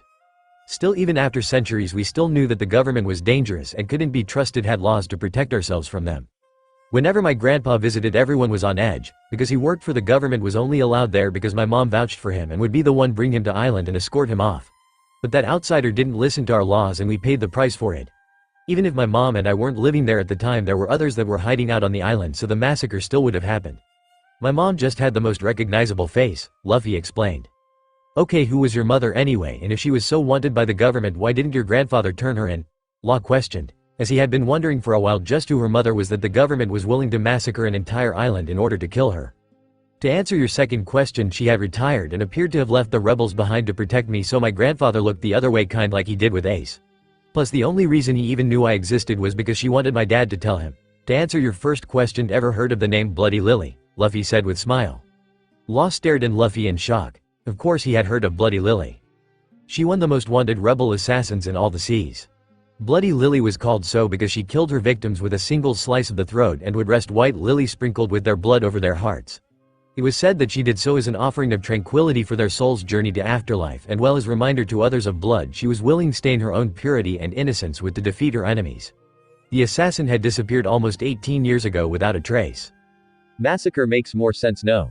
Yeah, but one more question, other than Garp, do you have any non-criminal family members? Law beginning to wonder just how crazy her family could get. My grandpa Izzy was a pirate, that's how he and Grandma Scarlet met. Not sure on my dad's mom though, so I can't be sure honestly. Now no more questions and let me finish. Law held his hands up in surrender and let her continue. At least she had taken his mind off what Rayleigh said for a bit. "I didn't understand why my dad would send me away, and I got angry. I yelled and screamed that I didn't want to go and that I hated him for leaving me when I needed him the most. Then I started crying because I thought that he didn't want me anymore. My dad hugged me and told me that I was too young to understand why I was safer with Gramps. He said he and my mother had hid a lot of things from me and that he would tell me when I was ready. I asked when that would be and he said someday. I've waited for 14 years, Law, and I still don't have any answers, but I'm still willing to wait until that day comes. What does this have to do with anything? Law asked with a raised eyebrow. Law, I know you are hiding something from me and I know it has to do with Corazone's death. I also know that you aren't ready to tell me what it is that you are planning to do. Luffy, Law muttered, not knowing what to say. Look, I'm not saying I don't want to know what you are planning. I just want you to know that just like for my father's reasons, I am willing to wait until you are ready to tell me everything. Just do what you need to do to be ready, tell me. You don't have to tell me now, just promise to tell me someday, okay? Law silent before he pulled Luffy closed and rested his forehead on hers and whispered, I promise, someday. Law then cupped Luffy's chin and gently kissed her. Then he leaned back on the couch and together started out into the ocean in complete silence. Simply spending their last few hours together in each other's arms. Law signed as he felt the sub come to a stop. For the last few hours he and Luffy had sat in silence waiting for the inevitable. When the island Rusukina had come into view, Rayleigh had come and told Luffy to get ready to leave. He smirked as he remembered Luffy trying to sneak a bunch of sweatshirts in her bag. As they were getting closer to Rusukina, Law had sent Luffy ahead of him saying he needed to take care of something before Heart Pirates headed back to Sabaloady archipelago. Luffy told him to hurry before grabbing her bags and heading to the deck. Law stared down at the small wooden chest in his lap. He hadn't opened it since they had entered the Grand Line. The chest and its contents were some of the last precious treasures of his family he had left. Pieces of his past that he had thought lost forever until he found them hidden in the ruins of Flevence all those years ago. Flashback. Law stared up at the large snow-covered stone wall. It had been over 4 years since he had last seen this horrid wall. The very wall that was built to protect the outside world from the contagion known as amber lead disease, as well as trap the dying citizens of Flevence as their city was burned. He never thought he'd ever return to the place that had been living hell for him, but he also didn't think he would live to see his 14th birthday. Life really was full of surprises, it seemed. The wind blew hard, causing him to shiver in cold winter air. He held the old tattered cloak closer to his body and pulled the hood up to protect his beloved hat. Making sure no one was watching, Law quickly walked along the wall until he came to a large locked gate. Taking a small rock out of his pocket, Law threw it through the bars and activated his room, switching places with rock. Then he walked into the ruins of his once beautiful home, his footprints disappearing under the falling snow. As he walked past the burned-out skeletons of homes and businesses, Law's mind wandered to what had brought him here. For the past year he had been traveling from island to island trying to stay hidden from Doflamingo. It had taken him months to understand how to use basics of his new powers, after which he slowly leached the poison out of his body for the next 9 months, all while continuing to make himself stronger. Then, while hiding out in a shady little town on an island near the Red Line, he heard rumors of Doflamingo trying to get warlord status. With that kind of power, Doflamingo would be able to track him down in no time. So he had to find a place to hide that no one would ever think to look for him. A place that Doflamingo would believe that he would never willingly to go back to. Law stopped as he came to a familiar set of gates. The last time he had been here, he had watched as his whole world was burned to ash and cider. Now all that remained of the place he once called home was the burned boards and charred rubble. A few tears drops slid down his face as he slowly walked around the ruins to the courtyard in the back. Memories began to play over in his head. His father teaching him about the human bone structure. His mother kissing his cheek goodnight. Lammy laughing as she and Law watched a parade during a festival. Law playing tag with his friends in the courtyard. Sister Hope watching over them as they played. By the time he reached the back of the courtyard, tears were running down his face and his body was shaking from silent tears.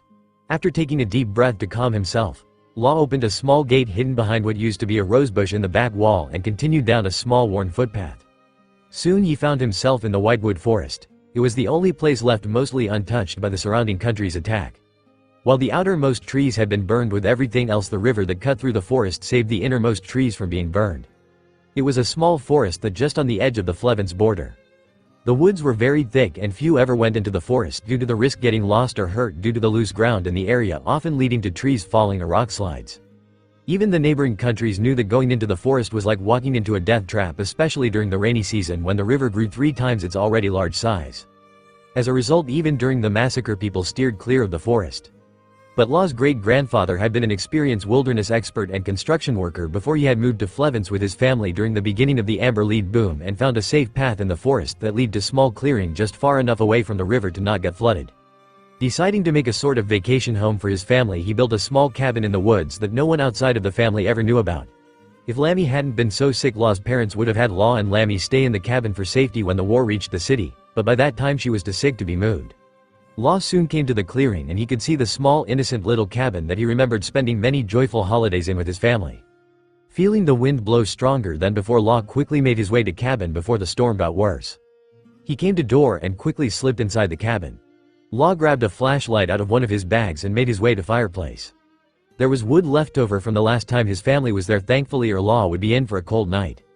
Soon he had a nice fire burning and was finally able to slip off his cloak and gloves. Looking around, he could see that other than a layer of dust and a few cobwebs, everything was still the same. As if the cabin had been patiently waiting for the family to return. Sitting down before the fire, he grabbed his 2 bags to go over his supplies. In the first bag he had a couple of shirts and pants as well as an extra pair of shoes and unopened packages of socks and boxers. He also had enough canned food to last him for a week and 4 bottles of water. In his other bag he had a few medical instruments that he was able to steal from hospitals and different medications for pain and common illnesses. Law also managed to get several medical books that he could study when he wasn't training his devil fruit powers. He could easily steal more supplies and, more importantly, medical books from the neighboring countries when he needed to, though he planned to mostly hunt for his food like he'd been for the last year. There were still plenty of animals in the area, so he wouldn't starve, and with the river nearby that he didn't need to worry about water either. After Law sat there staring into fireplace in silence until he knew he couldn't avoid it any longer. He looked up and stared at the smiling faces of his dead family. Seeing the pictures on the mantel made him feel like he was being stabbed in heart. Seeing his mother gentle smile, his father cocky smirk, and his sister's wide grin, and knowing that these pictures and his memories were all he had left of his family, made his heart hurt. Standing up, he looked around the small cabin, letting his memories take him away. He could smell bacon cooking as his mother made their breakfast in the little kitchen as he and Lammy sat at the counter studying. He could hear his father snoring in the little bedroom they all shared at night, with Lammy hugging him as they slept in the little bed next to their parents' bed. He could see the marshmallows roast over the fire as his father told them the story of how he made fool of himself proposing to his mother, making his mother laugh as then kiss his father on the lips, grossing him out. He felt his mother's comforting arms around him as they watch his father and Lammy chase after fireflies in clearing. Memory after memory continued to enter his mind, bringing both comfort and sorrow to Law's crying heart. Law walked over to the wall by the fireplace and felt the wall smiling sadly as felt the little lines covered into the wood. He remembered how every summer his mother would have him and his sister stand egg cut to show how much they had grown that year. Law shook his head when he realized how short he had been 4 years before. He had grown up a lot since then, physically, mentally, and emotionally. Finally, Law made his way to the back of cabin and opened the bedroom door. Exhausted from the long journey, Law pulled the dust-covered blanket of the larger bed, decided that in the morning he was going to have to do a lot of cleaning, starting with washing all the bedding. He climbed into the bed, and just before Law could fall asleep he noticed a small chest sitting on the table next to him. Law rested his hand on top of the lid, remembering when he had given the chest to Lammy for her 4th birthday. The silly, joyful little girl would bring it with her everywhere just because her beloved big brother gave it to her. With a sad smile he opened the lid just as he finally fell to his exhaustion, his hand then falling onto the table, landing on something cold and metallic. The last thing he heard was the song of the sea.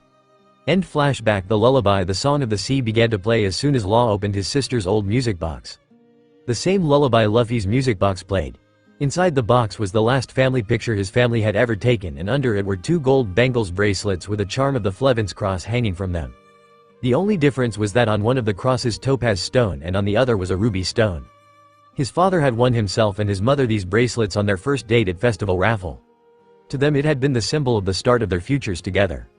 They almost never took them off except for when they were staying at the cabin, always leaving them resting on the nightstand during their visits so they wouldn't get lost. Law could still remember how in the middle of their last vacation his father and mother had to return to Flevens due to a massive accident in one of the mines. The family ended up leaving their stuff behind, planning to return later in the summer. But shortly after the amber leaf disease broke out and they never returned, so his sister's music box and his parents' bracelets as well as many of their medical books and clothes were left in the cabin until Law returned 4 years later. Luffy had given him a gift that was connected to her hidden past. Now Law wanted to do the same. He may not be able to turn back like Rayleigh had told him to, but Law did want to show Luffy that he cared for her just as much as she did him. He would tell her the whole story someday, but only after he finally completed Corazone's mission to stop Doflamingo. Corazon had been too kind to pull the trigger on his own brother, so Law would be the one to end Doflamingo once and for all. After that he would be free to live his life, and he hoped that life would involve Luffy by his side. Law quickly made his way to the deck. He saw that everyone was already on the island. Hancock was gushing over Luffy and said how she would bring Luffy food every day, only to get in an argument with Rayleigh, who said she couldn't do that, which led her back to gushing over her once more. Meanwhile his crew were crying and making even bigger fools of themselves than when they had said goodbye to Jinbei a few days before. Beppo was giving Luffy a bear as he quietly sniffled into her shoulder as Luffy petted his head. "So this is Rusukaina?" Law asked as he came up Rayleigh. "Yes, the island of 48 seasons," Rayleigh stated. "There once was country on the island, but the people lost the will to survive because of the harsh weather conditions and dangerous animals. It's the best place for Luffy to train her haki." "Well then I guess when I visit her in a few months then I'll have to see how much stronger we both have gotten," Law said with smirk on his face. "No, that will an interesting battle. You sure that you would willing to go all out against her?" Rayleigh asked with look of doubt.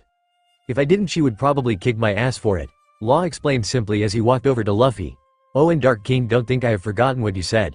I will tell her everything, someday, but I must finish what I have started first. Then and only then will I be able to move forward." "And what about Luffy? She is willing to wait until I am ready, and because of that my heart is already beginning to heal slowly, but surely." Rayleigh nodded in understand and turned around to face an angry Hancock once more, who didn't understand why Law was allowed to visit when she couldn't. If Rayleigh couldn't keep Roger from visiting Rouge whenever he got the chance, how the hell was he supposed to keep Law from visiting Luffy? Some things like young love were not worth the effort to fight against, because either way those two were going to see each other. It was just easier to let them see each other than have to deal with pissed off woman who missed her boyfriend. Women in love were just plain scary. Rayleigh shivered remembering the look Rouge would give him whenever he tried to get Roger to leave early during their visits. Now that he thought about Shaki was the same way when they got together. Even now the girls on Sabaloady archipelago knew that while he was away from home it was okay to flirt with him, but if Shaki was around it was best to keep several miles worth of space between them and Rayleigh. Of course, explaining that to another woman in love was a little difficult even if said woman was willing to love from afar. God, he hated love triangles. Meanwhile, Law was trying to get Beppo to let Luffy out of his bear hug. "Beppo, it's time to say goodbye now. Please let go of Luffy already," Law commanded. Beppo shook his head and just hugged Luffy tighter. It was a good thing she was made of rubber or she would have a lot more broken bones by how tight he was holding her. Law shook his head and rested a hand on Shachi's shoulder. "Room." Beppo looked down and found Shachi, whose face was slowly turning blue. He dropped Shachi and turned to pout at Law, who was walking away with Luffy in tow. "No fair, Captain," Beppo shouted after the couple. "That was mean, Law," Luffy scolded Law as they came to the end of the shore. "Maybe, but I wanted to say my goodbyes and the 300-pound ball of fur smothering you was making it kind of hard," Law countered with a smirk. Luffy smiled and said, "I'm going to miss you. I'll miss you too, Lou," Law whispered gently as he reached into his pocket. "I've got something I want to give you. Let me see your arm." Luffy held out her right arm and Law slipped the bangle with the ruby on. Luffy looked at bracelet and said, "It's beautiful." "It was my mother's," Law stated, causing Luffy to look up at him in shock as showed her at partner on his wrist, "and this was my father's." "Law, you gave me one of the last piece of your old life to me and I wanted to do the same for you." Luffy looked up into Law's eyes and smiled. Then she jumped up and kissed him with all her strength. Law wrapped his arms around her and kissed with just as much passion. They weren't going to see each other from several months. They need to get all their cravings pushed out the way. Of course they did this in front of the crew, some of who still didn't know when to keep their mouths shut. "Oh come on Captain, give her little tongue," Penguin shouted. Law pulled away and while staring longing at Luffy said, "Penguin, for that you get to clean out the cadaver cells when we get back to Sabaloady archipelago." Jean Bart laughed and said, "When are you going to learn that interrupting them is a bad idea, Penguin?" "Never it did good to tease Captain about something finally to pass up the chance," Penguin replied as the crew headed toward the sub. Luffy laughed before Law silenced her with another kiss. He pulled away finally and gently cupped her cheek and gently caressed her scar. Law kissed Luffy's head and followed his crew to sub. "Goodbye, Law," Luffy called after him. "Goodbye, Lou," Law called over his shoulder as he got onto the sub. Rayleigh then walked up to Luffy and said, "Let's go, Luffy." Luffy nodded, waving not only to the Kuja pirates, but to Heart Pirate's sub that was fading in the distance. When she could no longer see the sub, Luffy looked down at the crystal around her neck and gently caressed it. Leaning on the railing of the deck of the Heart Pirate's sub facing the fading island, Law did the same. It was a cold and snowy night on Rusukaina. Luffy sighed as she walked across the snow-covered ground and pulled her cloak closer to her body as the wind blew wildly around her. Tomorrow marked the end of her 2 years of training. She would finally see her crew again, see her family again. Well, half of her family anyway. After all, Law and the Heart Pirates were already in the New World. She hadn't seen Law or the Heart Pirates in 4 months. Not since Law got off the grid to track down someone named Cesar Clover or something like that, and his crew had gone into hiding on an island called Zo. Once a week Law would call her on the Den Den Mushi to let her know he was alright. The same was for Beppo and the rest of the crew. Luffy walked past the frozen lake and glanced at her reflection. Pulling the hood of the cloak down and letting it fall open, she took real good look at herself. She had changed in the last 2 years. She still had the same scar on her cheek, warm chocolate brown eyes, and big toothy grin.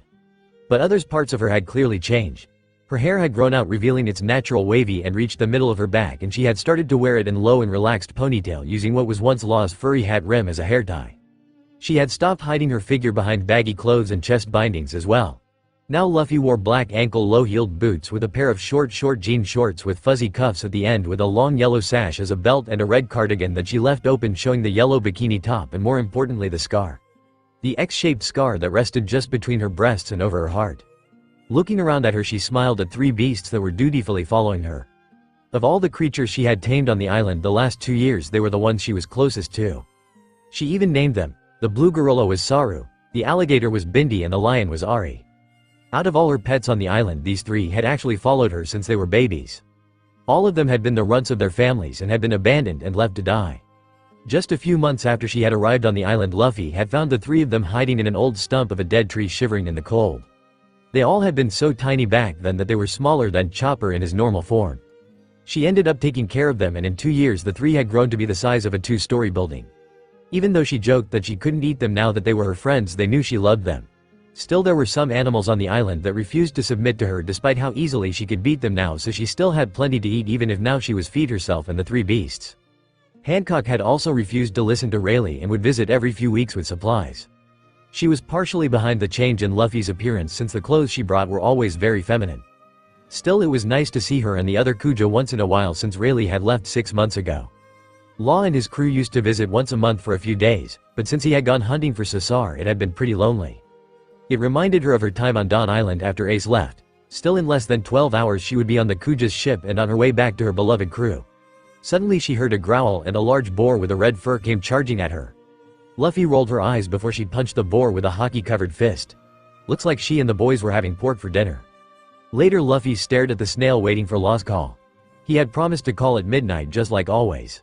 In the 2 years that they had been together, things had been better than one would expect with such fast-paced relationship, especially since they didn't see each other for weeks at a time.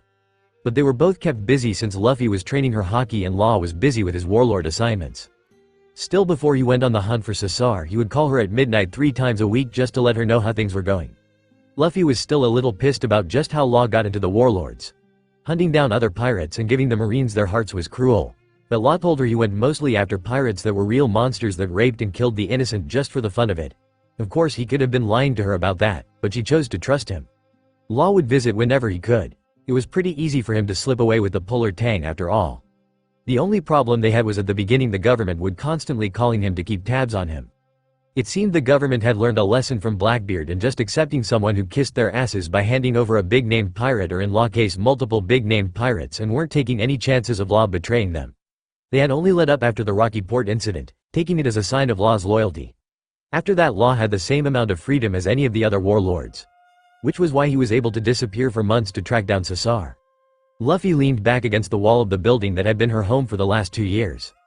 She and Rayleigh had started sleeping in the ruins of the old kingdom during the night once their 4th winter there, and it was decided they needed a little shelter from the elements. Rayleigh found one near the center of the ruined city while she found one close to the lake. Hers was a small 1-room building that had surprisingly survived the natural decay of time, while many of the other buildings were missing roofs and walls or were just piles of rubble. The building Rayleigh had claimed was the only other one that was completely intact. Still, it wasn't much, but it was comfortable enough at least, and it gave Luffy and Law a place to have a little privacy since when he and the Heart Pirates visited, since the crew wouldn't leave them alone when they were all on the sub. Over time she had made it her own with what little possessions she had on the island. In one corner Law had used his power to fashion some shelves using rubble from one of the other buildings. On one shelf were books that Law had given her during some of his visits so she could continue practicing her reading. On another were some pictures Law had given her of the Heart Pirates, as well as the Kuja, Rayleigh and Shaki, and all of her friends from Sabaloady archipelago.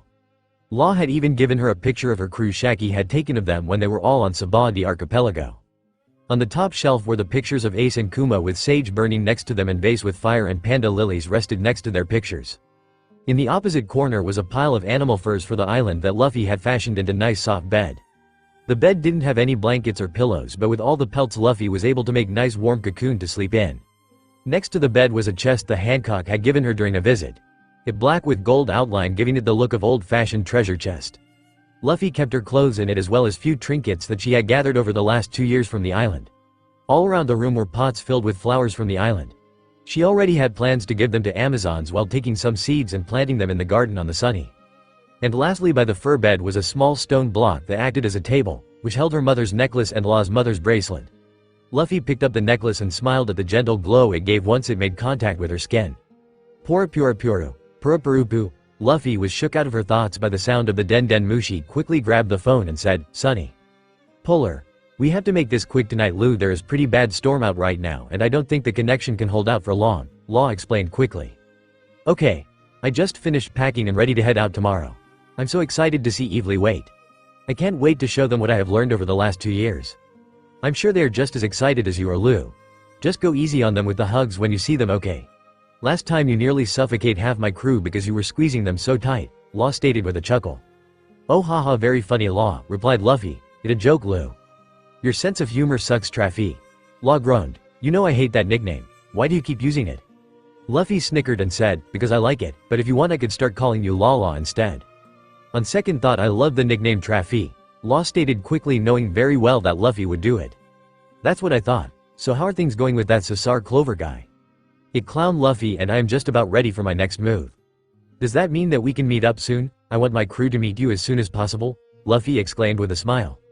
Law was silent and for a moment Luffy feared she had lost the connection when he finally said, "I don't think so, Lou. This is very delicate step and if I don't tread carefully the warlord will see us coming from a mile away. Why can't you just go in there and beat the crap out of him? It much faster and always works me and my crew," Luffy grumbled. "First, that not how I work and you know that, Luffy. Second, if we don't take it slowly we could have not only the warlord and government going for our heads, but Kaido as well, and even with the strength we have gained in the past 2 years I don't think we can handle all three at once." "Then can't you at least tell me where you are? I mean, not even Beppo and the others know and they are really worried, Law." "No, I can't do that either, Lou. I know you well enough to know that if you knew where I was you would just come look for me." "But Law, Luffy, listen, I know that the last few months have been hard but this is what needs to be done in order for us to bring Kaido down, okay?" Luffy signed softly and said, "I understand, but when will I see you again?" "I don't know, Luffy. You just need to be Pat." Law was suddenly cut off and Snail went silent. Luffy looked down sadly as she placed the shell back on the snail and whispered, "I've been patient for 4 months, Law. I just want to see you. I miss you." Luffy sadly walked over to her chest and opened it. Searching around for a few moments she pulled out Law's old hoodie. She pressed it to her face and closed her eyes. If she focused hard enough she could almost smell the mixed scent of coffee and mint that had long since faded from the fabric. Looking down sadly, Luffy slipped off her clothes and pulled the hoodie over her head. Luffy crawled onto the bed and under a few of the furs. As she curled up under the furs, Luffy remembered the last time she saw Law causing a dust of pink to cover her cheeks as it had every night since then. Burying herself in the furs, Luffy fell asleep with a sad, hopeful smile on her face, remembering the words she whispered that night that felt so long ago. As she slept, Luffy dreamed of her crew sailing across the sea toward One Piece with the Puller Tang and Law right next to them. Law started down at the silent Den Den Mushi in his hand before he placed the shell back on the snail. Getting up from the snow-covered ground, Law didn't bother to brush off the snow on his coat as he would only get covered again as soon as he stepped out of the small ice cave he was using as shelter to make his call. Slowly Law began to make his way through the snowstorm and back to the base. As he walked, mind wandered to what Luffy asked just before they lost the connection. "But when will I see you again?" Law signed as he walked through the snow-covered wasteland that was Punk Hazard. It had taken him only a week to track down and capture one of Doflamingo's underlings who helped deliver weapons to Sabaloady Archipelago for trades with several underworld associates. After a little interrogation, Law was able to learn that Caesar's base was on Punk Hazard and that it was nearly impossible to find since you couldn't find it with a log post. Lucky for him, the underling explained that their ship would be heading to Punk Hazard to pick up some supplies for Doflamingo's Smiles project in 3 weeks after all the delivers for the underworld was finished. Killing the underling and making it look like he had fallen to a couple of robbers was easy since he had already witnessed a few others of the crew being killed in the same circumstances. It was clear that underlings didn't really care if one of their own died or went missing since it meant a greater reward for the ones who returned to Dressrosa in the long run. He had even witnessed some of the underlings killing each other just to get a bigger cut. As long none of the family members were attacked, Doflamingo could care less what happened to the underlings after all. Once the ship left Sabaloady Archipelago, he was able to follow it to Punk Hazard. Law had to admit that he was shocked when he first saw the state of the island. The rumors he had heard of the battle between the two admirals Aokiji and Akainu had not done justice on how screwed up they had left island. For God's sake, the water surround the burning lands was on fire. The only reason he was able to tolerate the freezing temperature of ice lands for so long was because of the winters he faced living in the ruins of Flevence after he had left Swallow Island and jumped from island to island to protect Beppo, Shachi, and Penguin from Doflamingo. In the end he was able to make a contact with Cesar and made a deal to stay on the island without alerting Doflamingo in exchange for giving the former prisoners new legs, turning them into centaurs and satyrs, as well turning Monet, Caesar's assistant, into a harpy at her request. He also had to sweeten the deal by exchanging his own heart for Monet's to make sure they couldn't betray each other. Now after 3 months on the battle-torn island, he knew the labs and icelands like the back of his tattooed hands. The only area he didn't have any clearance to enter was a room called the Biscuits Room. Cesar made it very clear that he wasn't allowed anywhere near that room or he would be forced off the island or more likely killed. Law already located where Chemical Sad was being kept, so he didn't really push the issue, though as time passed he began to wonder just what twisted experiments did Cesar have hidden in that room. "Oh, Mr. Law, welcome back," a satyr guard exclaimed as Law walked into Section A. "Did you enjoy your walk, sir?"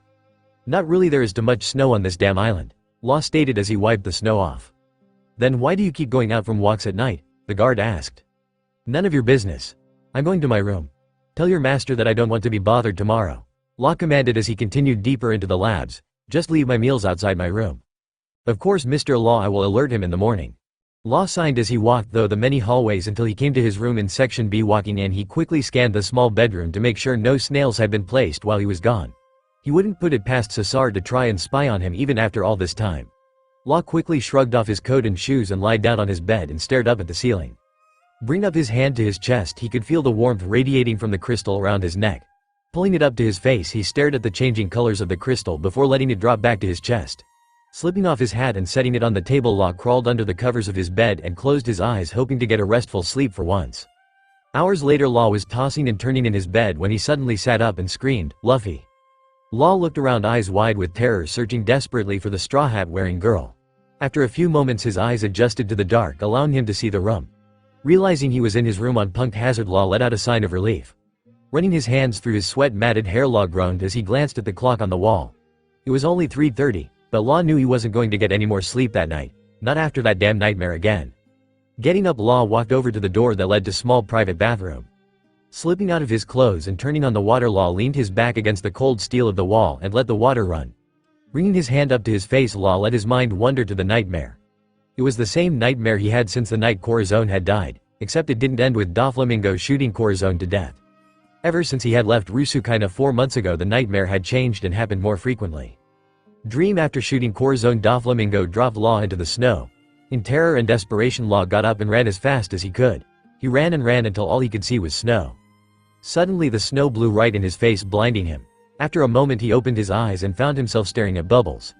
Shaking his head, Law looked around and saw he was no longer on the gloomy, snow-covered tundra of Minion Island, but the bright and bubbly Sabaloady archipelago. Looking down, he saw that he was now in his adult body with his sword Kikoku in his hand and resting on his shoulder like it always had. He then heard the familiar battle cry of Beppo and turned around to find his crew in the middle of a battle against Marines, all of them laughing as they fought. Law felt the pain in his heart lessen as he watched his crew fight. Looking behind him, Law saw the auction house and he felt disgusted at the sight. To this day he still wished he could have leveled it to the ground with all those disgusting people inside. The only comfort that he had was knowing the fight against the Marines with Luffy and Kid had ruined its business and forced it to close. Just as he came up to his crew, he heard a voice that made him smirk. "Gum Gum Whip," Luffy cried out as she swiped a group of Marines off their feet. She looked just like she did the first time he met her, but now looking at her he really could see her more feminine features. He watched for a moment as she threw the Marines around like they were sacks of flour. Behind her he could see her crew fighting against the Marines, laughing along with their captain as if they were playing a game and not fight against an enemy. He began to run toward Luffy, but just before he could reach her, the ground between them exploded, knocking them both down. Law sat up and found himself staring at the back of Bartholomew Kuma. Looking around he realized the Straw Hat crew had vanished, leaving behind nothing but a cloud of dust where they once stood. Looking over he saw tears running down Luffy's face as she stared up at what was left of her godfather. Before he could even blink, Kuma raised his hand and swiftly brought it down, making Luffy vanish. Yet just as suddenly that cannonball was fired and fell into a pool of water next to him, sending a wave washing over him. Wiping the salt water from his face, Law opened his eyes and before him could see battleground of Marineford. The ground was littered with dead and injured alike, with their comrades desperately fighting each other around them. The smell of blood, smoke, and death hung in the air. Then he could see Buggy flying toward him carrying Jinbei with Luffy cradled in his arms. Law called out, "Bring them over here, I'm a doctor, Luffy will die without my help." Buggy threw Jinbei and Luffy toward the polar tang. Like last time, Jean Bart caught Jinbei, but Luffy actually fell short of the sub as she slipped from Jinbei's arms. Without second thought, Law activated a room and switched her with one of the pebbles kept in his old hoodie for emergencies and caught her in his arms.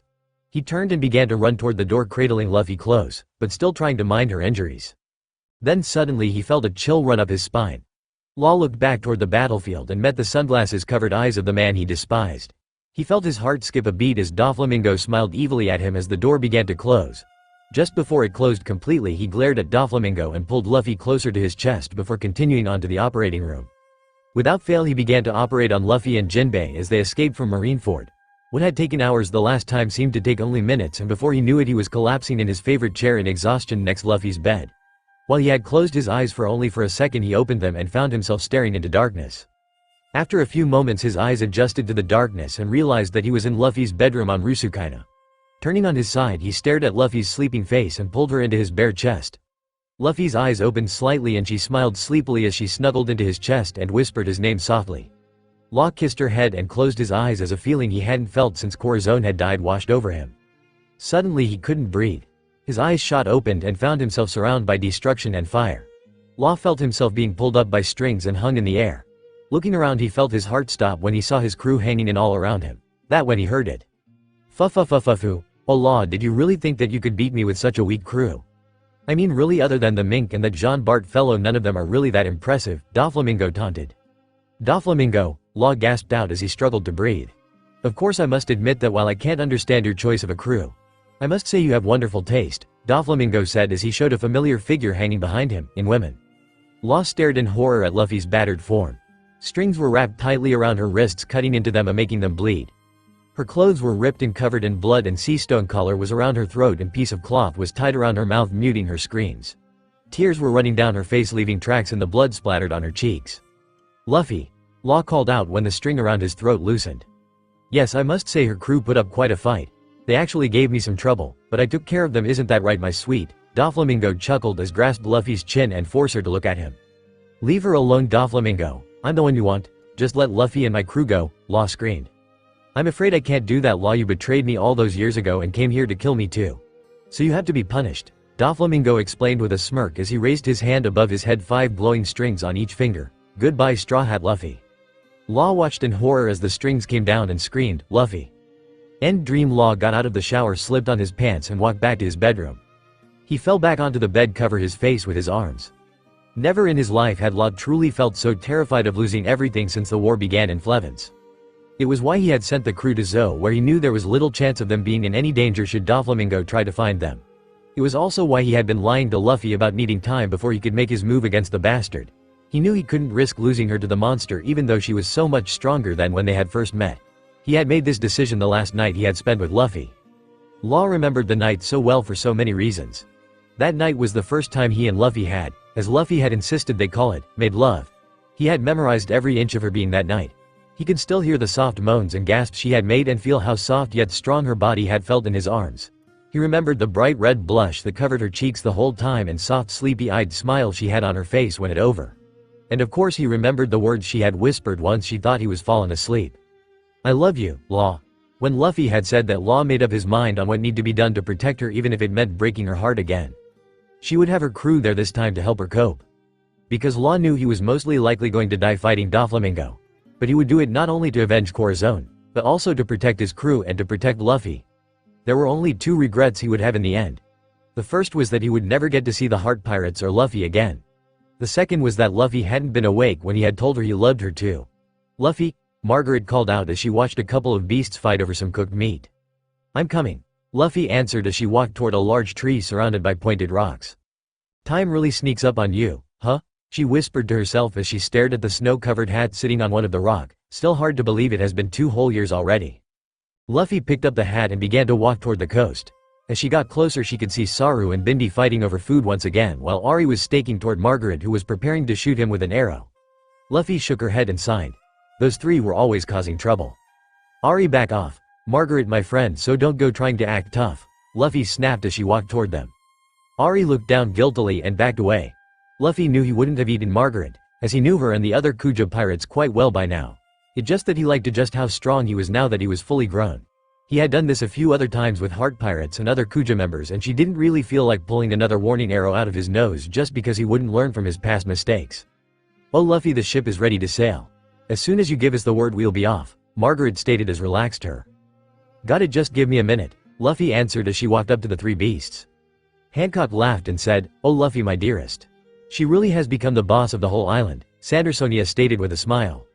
"Saru, Bindi, I got you guys plenty to eat. There is no need to fight over the food like that," Luffy scolded as she stopped in front of the two giants as they looked down in shame. "Ha ha ha, boss, I'd say she more like a mother when it comes to those three," Marigold joked. "True, never thought I'd see Luffy of all people scolding others to share food," Sonia agreed as the beasts surrounded their adopted mother. "Of course my Luffy wishes to set a better example for them. She's so motherly, I just know that the children we will raise together will wonderful," Hancock squealed. "NYA. You do realize that in order for either of you to actually have children that you would have either to willing sleep with a man or let Luffy sleep with a man NYA," Nyan stated, shaking her head at the Snake Empress's behavior. "We could always adopt," Hancock gushed with a blush overtaking her face. "I thought Big Sister said she giving up on Luffy so that she could be happy with Law?" Marigold whispered to Sonia. "I think when she is in Luffy's presence for too long it slips her mind," Sonia answered. "But we haven't even been here that long," Marigold complained. "NYA. Hopefully your sister will gain more willpower with Luffy heading back out to sea," Nyan whispered to the younger Gorgon sisters. Of course, as the saying goes, absence makes the heart grow fonder, so. Meanwhile, the three beasts nuzzled Luffy as she wrapped her rubbery arms around them in big hug and said, "I still think it's too bad you were so cute when I found you. You guys look so yummy now. She. The beasts each pulled a face, but continued snuggle with Luffy, knowing after all this time that she was just joking. They knew that their adopted mother was going to miss them, and they were going to miss her just as much if not more. They had all thought that they were doomed when their birth mothers abandoned during the 5th winter season on Rusukaina. When Luffy had first found them and took them back to her little shelter, she became the beast's whole world. Whether she was training with Rayleigh or spending time with the Kuja or Heart Pirates, they were always following her around like ducklings, much to Lazar, as they all had come to see him as their papa's dismay. Rayleigh even thought that one of the reasons Luffy had finished her train so far ahead of schedule was because half the time dangerous beasts of island were attacking the three helpless little beasts, giving Luffy even more of a reason to work harder so she could protect them. It wasn't until they were a year old that they finally hit their growth spurt and were able to fight back against the dangerous animals. Now they were fully grown and it was time for them to say goodbye to their mother. "Oh Luffy, you don't need to worry about food. I have all of your favorites on the ship," Hancock said, take her joke seriously. "I'm so thoughtful I wouldn't be surprised if you wished to get married before we arrive back Sabaloady archipelago." Luffy signed and called out, "Not going to happen, Hancock, but thank you for the food." "Oh, you're so cold, yet it just sets my heart on fire," the Snake Empress squealed. "To think that you actually finished your hockey train a whole 6 months ago," Sandersonia stated. "I hear Rayleigh is waiting for you on Sabaloady archipelago now." Luffy finally stepped away from the beasts and said, "Yeah, I guess that means we shouldn't keep him waiting. You guys head to the ship, I would to be alone with the boys for second." "Of course, dearest Luffy," Hancock signed, everyone back to the ship. "Alright boys, this is it. Ari, you keep working on the roar until it shakes the whole island. Bindi, I know that someday you will be able to outswim even the fast sea king. Saru, I want you to remember there isn't tree or mountain you can't climb no matter how tall. And I want you guys to promise me something. Always remember that you guys are brothers. You may not look the same, but what makes a family is what is in the heart. I want you guys to protect and watch out for each other just like I did for my brothers and they did for me." Luffy smiled softly at the beasts. "And hey, don't start crying. This isn't goodbye forever because I have to come back so that everyone can meet you guys, right?" Ari, Bindi and Saru had tears running down their faces as Luffy finished speaking. They each walked up to her and gave her final nuzzle as a goodbye. They finally stepped back and watched as their mother began walked away. Luffy stopped just before she got on the ship and looked back at them one last time. "So long you guys," Luffy cried out as put her straw hat on her head. "Time to go." The Ari, Bindi and Saru answer with loud roars, which continued until the Kuja's ship disappeared from sight. 1 week later on the Kuja's ship. Luffy took deep breath of the sea air as she sat on top of one Kuja's Yuta as the ship raced over the water. It had been a long journey, but in a matter of hours she would back on Thousand Sunny ready set sail for the new world. As her mind wandered, her hand went to her shorts pocket where a message from Rayleigh rested. Pulling out the crumpled up folded piece of paper, Luffy read the message that she had long since memorized. "Go the 40th grove and find the tree missing its heart." Cuckoo Luffy knew what the message meant. But part of her was scared to hope that it could be true. Could he really be there waiting for her after what had happened? "Luffy," Margaret called out, Straw Hat Captain, snapping her out of her thoughts. "Yeah, Margaret, what is it?" Luffy asked as she slid down the Yuta's neck to deck. "The Empress says that it's time to go," Kuja Pirate explained as she led Luffy the middle of the boat where everyone had gathered. "That's his Sabaloady archipelago in the distance." "Forgive me, Luffy," Hancock stated with solemn face. "We can't risk anyone learning the nature of our relationship." Luffy mumbled. Use your cloak and this scarf to hide your face as well, Hancock explained as she wrapped a scarf around Luffy's neck. Do I really need the scarf? Luffy asked as she loosened the scarf a little. I would feel more at ease if you at least had it with you, Hancock answered as she pulled Luffy's hood up. Alright, Luffy stated with a shrug. You must be careful and try to keep your face hidden at all times, Hancock continued as she continued to fiddle with Luffy's hood. The world may have believed you have been dead for the last 2 years, but that won't stop someone from recognizing your face the first TBLE. So if you ever want to set sail again, you will take my advice to heart. Okay, I try. Thank you, Luffy said as she double-checked to make sure her treasures were safe as Hancock explained the extra supplies she had packed for Luffy's journey.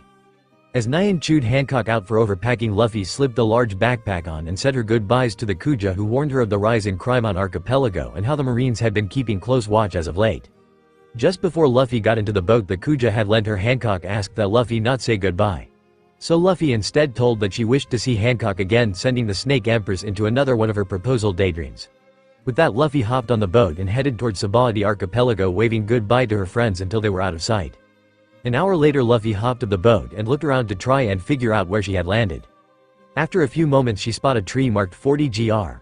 Well, at least she was at the right grove. Now she just had to find the tree. As Luffy slowly walked around the grove, memories she thought long forgotten began to lead her away from the busy streets and into the forest. She soon came to a small clearing that was free of shops and people. Luffy slowly walked a nearly invisible path that she had only walked down once before. She silently counted to 100 just like she did so long ago. As soon as she hit 100, Luffy stopped and stared at the sight in front of her. She was standing in front of a single tree. In the middle of its trunk was a hole in the shape of a heart, and sitting at the base of the tree was the beaten and broken body of her godfather Bartholomew Kuma. Luffy flinched at the sight of metal husk that was once her godfather. It hurt to see a man she had once saw as indestructible so hurt, though it was just his body, as his mind had long since been destroyed if what Doflamingo and Rayleigh told her was true. But Rayleigh had also been the one to give the message, so she didn't know what to really believe. Taking a deep breath she pulled out her music box and pushed the right ear, opening the lid of music box showing the picture of her and Kuma when she was small and the lullaby The Song of the Sea, and in the background was the very same tree. It's hard to believe it's been 15 years since we were last here, huh, Uncle Kuma? I remember how you just showed up on my birthday at the house, picked me up, and told my mama you were taking me on an adventure. The next thing I knew we were in the middle of a forest surrounded by bubbles. It was like a dream as you lead through the groves until we came to a clearing and you told me count to 100 just like you had been teaching me. You grabbed me by my hand and lead me slowly through that path. And, sniff. You. Why you? Luffy croaked on her words as she could no longer hold back her tears. The straw hat collapsed on her knees, dropping her backpack, and cried out, Uncle Kuma, do you still remember? Somewhere in there is a part of you still holding on even after what they did to you. Please just give me sign, say something, anything, just, please. Kuma's silence all but confirmed Luffy's fears and shattering her hopes of her godfather have somehow survived after having his personality removed. Why? Sniff, Cuckoo, why did you have me come here when all that left was a metal shell? Luffy moaned as the wound to her heart opened once more. For a few moments there was silence, and then a voice spoke, codename Cuckoo confirmed. Commence mission, Little Lou Lily. Luffy's head shot up in shock at hear that name. Little Lou Lily was what Kuma would call her when she was little. Only Kuma was allowed to call her that, and she was the only one who could call him Cuckoo in turn. Luffy watched as Kuma's right suddenly hissed and what looked like a small compartment opened from his damaged arm. Each movement was jerky and caused sparks to fly from his damaged limbs as he moved to pull something out of the compartment. Slowly he pulled out what looked like snow globe and held it out for Luffy to take. Luffy stared in shock as she carefully picked up the globe. It was about the size of a baseball, and inside the globe was a small flower glowing inside it that was constantly changing colors, its stem resting in a small red crystal. It was a Memora lily. She hadn't seen one since the destruction of Aurora Lily. Memora lilies were rare flowers that bloomed on Aurora Lily. They were seen as a priceless treasure to Auroran people due to a special ability the flowers had. Memora lilies could record the events in the general area around them, and when they come in contact with an Aurora crystal they would play back the events for people to watch. What made the lilies extra special was if a person picked Memora lily and placed on an Aurora crystal with a drop of person's blood on it, would record whatever memory or memories a person wished from their mind. The lily and crystal would then be placed inside a globe that was designed to keep it preserved forever. Luffy looked up and stared into the vacant eyes that once held so much strength and hope. Wiping her eyes, Luffy picked up her crystal, placed it up against the globe, and watched as a memory began to take shape around her. 87, 88, 89. Cuckoo, I can't remember what comes after, 4-year-old Luffy stated her godfather as he led her down a path. 90, Lou Lily, you are doing very well. Your mother has been helping you practice, I bet, the large man answered as he continued to lead Luffy down the path. Yeah, I still forget some of the numbers though, Luffy mumbled before she continued to count. 90, 91, 92. Cuckoo, are we almost there? Almost, just keep counting. But where are we going? Luffy asked as she watched the pretty bubble float around them. Someplace very special. Luffy nodded and continued to count. 93, 94, 95, 96, 97, 98, 99, 100. Good job little Lou Lily, and just in time, Kuma stated as they came to stop. Luffy looked up in confusion as what looked like just another part of the forest with the striped trees and bubbles. Then she noticed that the tree in front of her was different.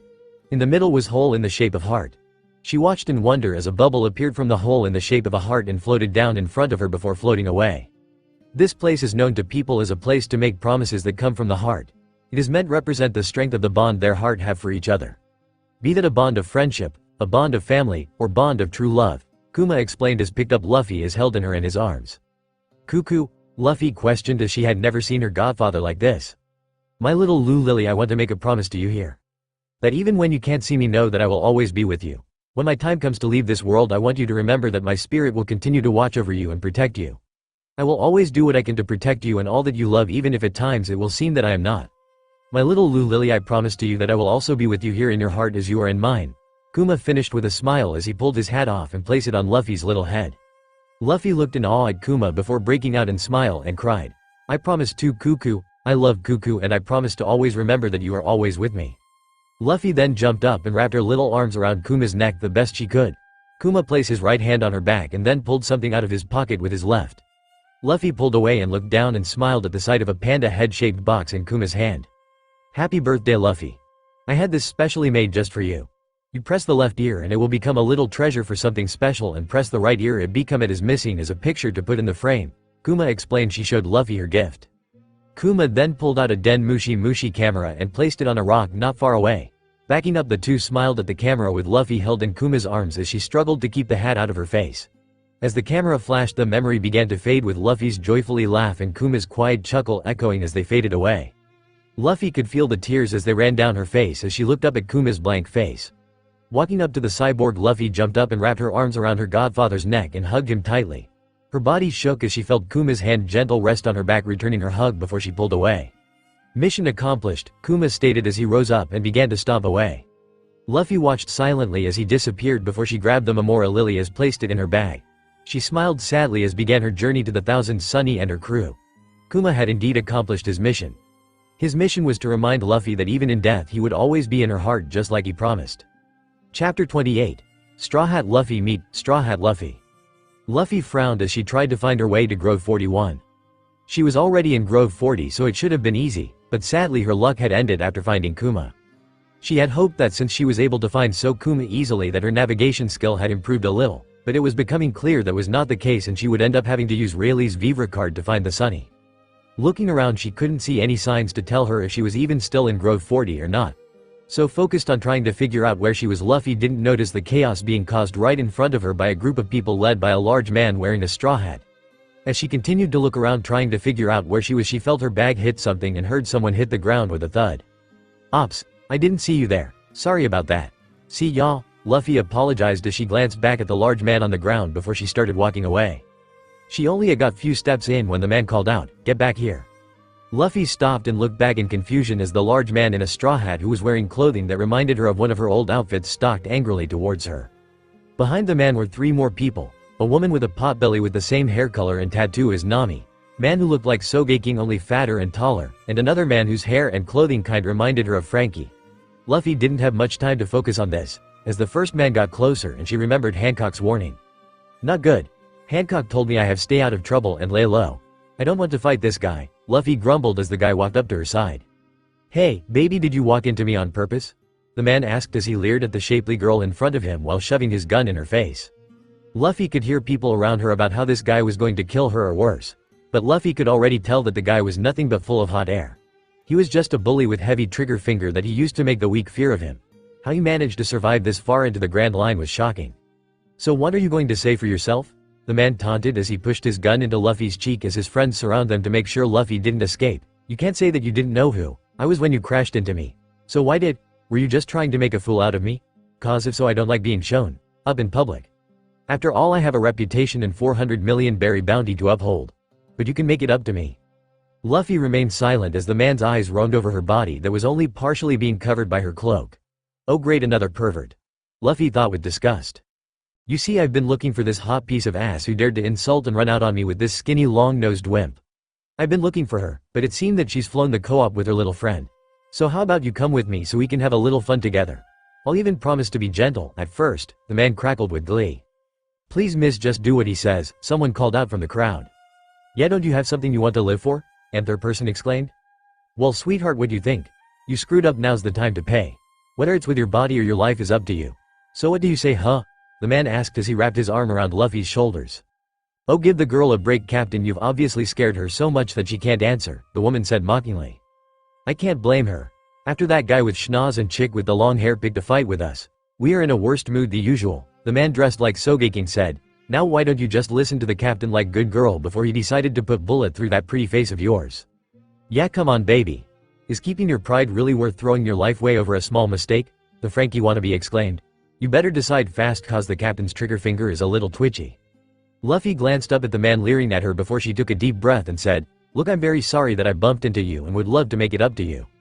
The crowd breathed a sign of relief, happy that they wouldn't see another innocent life destroyed by the bloodthirsty pirate crew. That relief quickly evaporated at the girl's next words. "But I have a boyfriend and would never betray him like that. Now I have somewhere to be," Luffy continued before shrugging off the large man's arm and started walking away, knocking him over once more with her bag in the process. "What's wrong with you?" the crowd around them wondered as they watched the young woman so carelessly shrug off the dangerous man who called himself Straw Hat Luffy. "Bad move," Luffy growled as he pointed the gun at Luffy's head once more. "See you around, bitch." A woman in the crowd screamed as Luffy pulled the trigger. With missing a step, Luffy dodged the bullet and then released a wave of Conqueror's haki, knocking Luffy and his crew out cold. The crowd started in shock as Luffy continued to walk away, wondering what just happened. As she walked away, Luffy noticed a man and woman who had been shot, and she didn't doubt that they were victims of the large man and his group. Some people from the crowd were trying to help stop the bleed and muttering about calling a doctor. Having spent the past 2 years with Doctor, she could see the wounds were bad, and if they didn't get some help soon, they were either die from shock or blood loss. Sitting her bag down, Luffy quickly dug around until she found a roll of gauze and some disinfectant solvent that Law had made before walking over to the wounded couple. Luffy smiled at the couple as she bent down and said, "This isn't much, but it will help with pain and stop the bleed until you can get to the doctor. The hospital is pretty far from here from what I remember from my last visit." She then took a glob of solvent and gently placed it on the woman's injury. The medicine mixed into the solvent quickly took effect and numbed the pain as Luffy wrapped the bullet wound with the gauze before doing the same for the man's leg wound. Thank you, miss," the man stuttered. Luffy finished wrapping his leg. "No problem, my boyfriend is a doctor and I've spent enough time with him to tell that your wounds were pretty serious," Luffy stated as with a smile as she looked up at the couple, showing them her face. The woman gasped in shock and whispered, "Why, you look just like." Luffy shook her head, silencing the woman before pulling the red silk scarf around her neck up to cover her mouth. The man and woman stared in shock, but nodded in understanding as Luffy stood up. "A guy like that is real S of the earth. I'm sorry that piece trash like that hurt you. You two feel better," Luffy stated softly as she stood up and grabbed her bag and continued on her way, leaving the couple wondering if what they saw was real or just a hallucination for the blood loss. "I guess Hancock was right about wearing the scarf. I hope those two don't say anything," Luffy thought as she continued to look for Grove 41. A little while later, Luffy had finally given up on improving her navigation skills and was following the Vivre card when she noticed a group of pirates fighting. Looking around, realized that there were a lot more pirates around than the last time that she was on Sabaloady archipelago. It was a good thing she had her face already covered by the scarf, or someone who would cause trouble for her was bound to recognize her. She was lucky that the couple from earlier hadn't said anything when they saw her face earlier. "I really owe Hancock an apology. This scarf is pretty handy with all these pirates around. I wouldn't want to fight any of these guys anyway. It'd be no fun," Luffy said to herself. Looking up from her hand, she noticed something odd. There were two men just ahead of her. Sweat. One man was dressed in suit similar to Sanji's and even had his hair eyebrows styled in a similar to him. The second man in turn also was dressed kind of like Zoro and even had the same green hair and was carrying 3 swords. Thinking back to the people that tried to pick a fight with her earlier, Luffy beginning to get a little curious on what was going. Are these people some crazy fans of the Straw Hat or something? Luffy wondered as she got closer. But everyone was terrified of those guys from earlier, so there is definitely more to it in that. Over the last couple of years, Luffy had begun to think things through a little bit better than she used.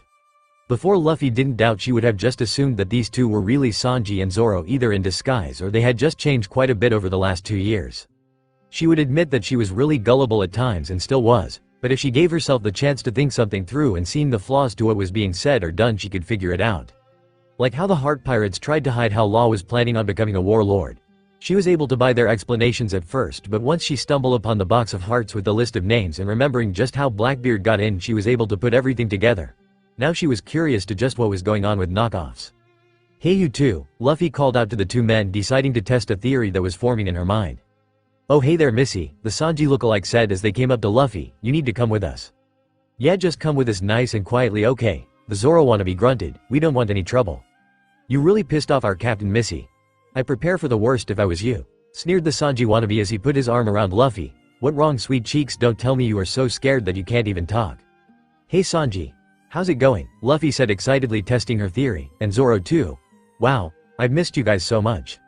"Oh too long right?" Zoro laughed nervously as he scratched his head in confusion. "Yeah, we better get going," Sanji exclaimed as he tried to figure out what was going on. "Oh, the rest of crew is here already," Luffy cried out, continuing to pretend to be fooled. "I'm so sorry that I'm so late. It a good thing you two found me, huh?" Luffy fiddled with her scarf as she could feel herself making that weird face she made when she lied. While she had got better at pretending, she still had trouble keeping a straight face. Luckily the scarf covered her mouth so the two fakes didn't even notice. She just had to play along until she found out just what these guys were trying to pull. Luffy didn't like the thought of some fakes running around using her screw reputation to cause trouble. Plus she had the feeling these guys were planning on doing a lot more than scaring the locals by pretending to be the Straw Hat Pirates. "Yeah, we better head to Grove 46. Everyone is waiting for us," Sanji stated as he and Zoro began to lead Luffy out of Grove 40. "Yeah, I can't wait," Luffy stated as she thought to herself, "no one is going to use my crew's name and get away with it." Luffy quietly followed the two imposters as they went through the groves. The two idiots were both talking to each about what to do when they met up with Luffy and the rest of the crew, since she seemed to know the real Straw Hats. From what she could hear, apparently the Straw Hats were trying to recruit crews with members that had 70 million berry or higher bounties. The crews were all to meet up with Straw Hats in Grove 46. They were already having a bad start, as it seemed that their Robin had been captured recently by the world government. Also they had apparently ran into the real Chopper, who had thought they were the really deal, but when the fakes refused to help the Robin, he ran off to save her himself. "Looks like the gang's all here," Zoro stated as they enter a clearing in the 46 Grove where a large group of people were cheering. "Is this it?" Luffy asked as she pretended to look around, easily spotting the rest of fakes up on a platform. "Stop making me wait." "All right, enough," Luffy screamed, causing the crowd to fall silent. "I didn't call you here to party, we got business to attend to. A jackass and couple bitches out there haven't been showing me the respect I deserve. They have gone so far as to insult my honor. Go and find a red-haired girl, a long-nosed guy, and a little tramp with a large backpack and bring them to me. Those bastards are still on the archipelago somewhere." The crowd returned to their cheering and started crying out their support toward their new leader. Luffy honestly wanted to smack her face at the stupidity of the pirates being so easily fooled, these fake Straw Hat Pirates. Instead she decided to make Zoro and Sanji squirm a little bit. "You know, I got say that people really can change a lot in 2 years," Luffy exclaimed with a fake girly giggle. "You guys have hardly talked at all. I mean, you two aren't even fighting every 2 seconds like you used to." Two fake began to sweat and Sanji loudly whispered, "Shit, she's more dangerous than we thought. We need to get her to the boss pronto before she can rat us out to everyone. Who the hell is this chick?" "No clue, but in the meantime let's try not to talk so she doesn't catch on. The captain is right there and he can figure this out on his own," Zoro advised. "Sounds like a plan," Sanji agreed, neither realizing Luffy had heard every word. "See, something like that used put you two at each other's throats," Luffy exclaimed, getting really close to their face, causing them to sweat bullets. "I don't know what happened, but I'm glad. I guess time can really change people, huh?" Two fakes signed in relief and nervously nodded their heads as Luffy backed away from them. Luffy held in her laughter at the sight. Clearly spending so much with Law had made her develop a little bit of a twisted sense of humor. Her boyfriend was the type to laugh when scaring or pissing somebody off, after all. "I mean, your faces have even changed," Luffy stated, going for one last jab at the fakes' poor attempts to copy her crew. "Unless you're wearing disguise like me." The two fakes looked really sick by this point and just continued to walk toward the group of pirate crews. "Still not talking?" Luffy called out to them as she followed after them. "Captain," Zoro called out to Luffy to draw his attention. "I'm kind of in the middle of something, you goons," Luffy growled in annoyance. "But we found the chick with backpack you was looking for. That's good, right? She's a friend of the crew if you follow," Sanji explained. "Say hi, sweetheart." Luffy looked down and saw red as he stared at the little tramp that had dared to embarrass him earlier that day. Motioning for the Zoro and Sanji to bring her up on stage, Luffy let a sick and twisted grin appear on his face. Wow, I will say this much, Luffy thought to herself as looked out at the cheering crowd. This guy sure know how work a crowd. Maybe he's smarter than I gave him credit for. Suddenly, Luffy took his gun and shot into the air to get crowd of pirates' attention and called out, "Alright, that's enough yakking. Listen, turns out, Sanji and Zoro tracked down one of the girls that insulted me. In fact, she's here with us right now. Look at this little bitch. I'm going to beat a lesson into her with my own 2 hands. Maybe I'll even have a little fun with her after. Give her one last, sweet, memory before I blow her brains out. Because when you piss me off things get ugly." Nope, he's just another short-tempered idiot who thinks with the wrong head. Seriously, why do I keep running into so many perverted morons? Luffy wondered as Luffy leered at her. And let this be a lesson to all of you too, Luffy continued. If you ever cross me, if you ever disrespect me, you're going to end up dead like this bitch. Don't forget who's the captain of this crew. Is that perfectly clear?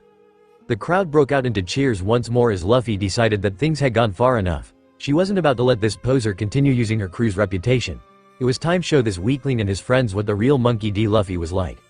Just as Luffy was getting ready to send out a wave conqueror's haki, the group of pirates was suddenly surrounded by marines, much to the shock of the fake Luffy. "We got you surrounded. Nobody move an inch, Straw Hat Luffy. You and your crew are under arrest. Surrender immediately," a marine soldier called out. "The Navy," Luffy stated in shock. "And don't bother trying to run. We have every exit in Grove 46 blocked off. You are either leaving here with us or in body bags," another soldier exclaimed.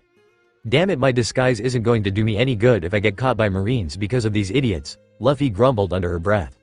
As the fake Straw Hats started to panic, they turned to Luffy in hopes of plan. "Stop freaking out, we'll be just fine. Why do you think we recruited all these guys? We've got pirates with 100 million bounties here," Luffy explained. "This is scary," Zoro whimpered.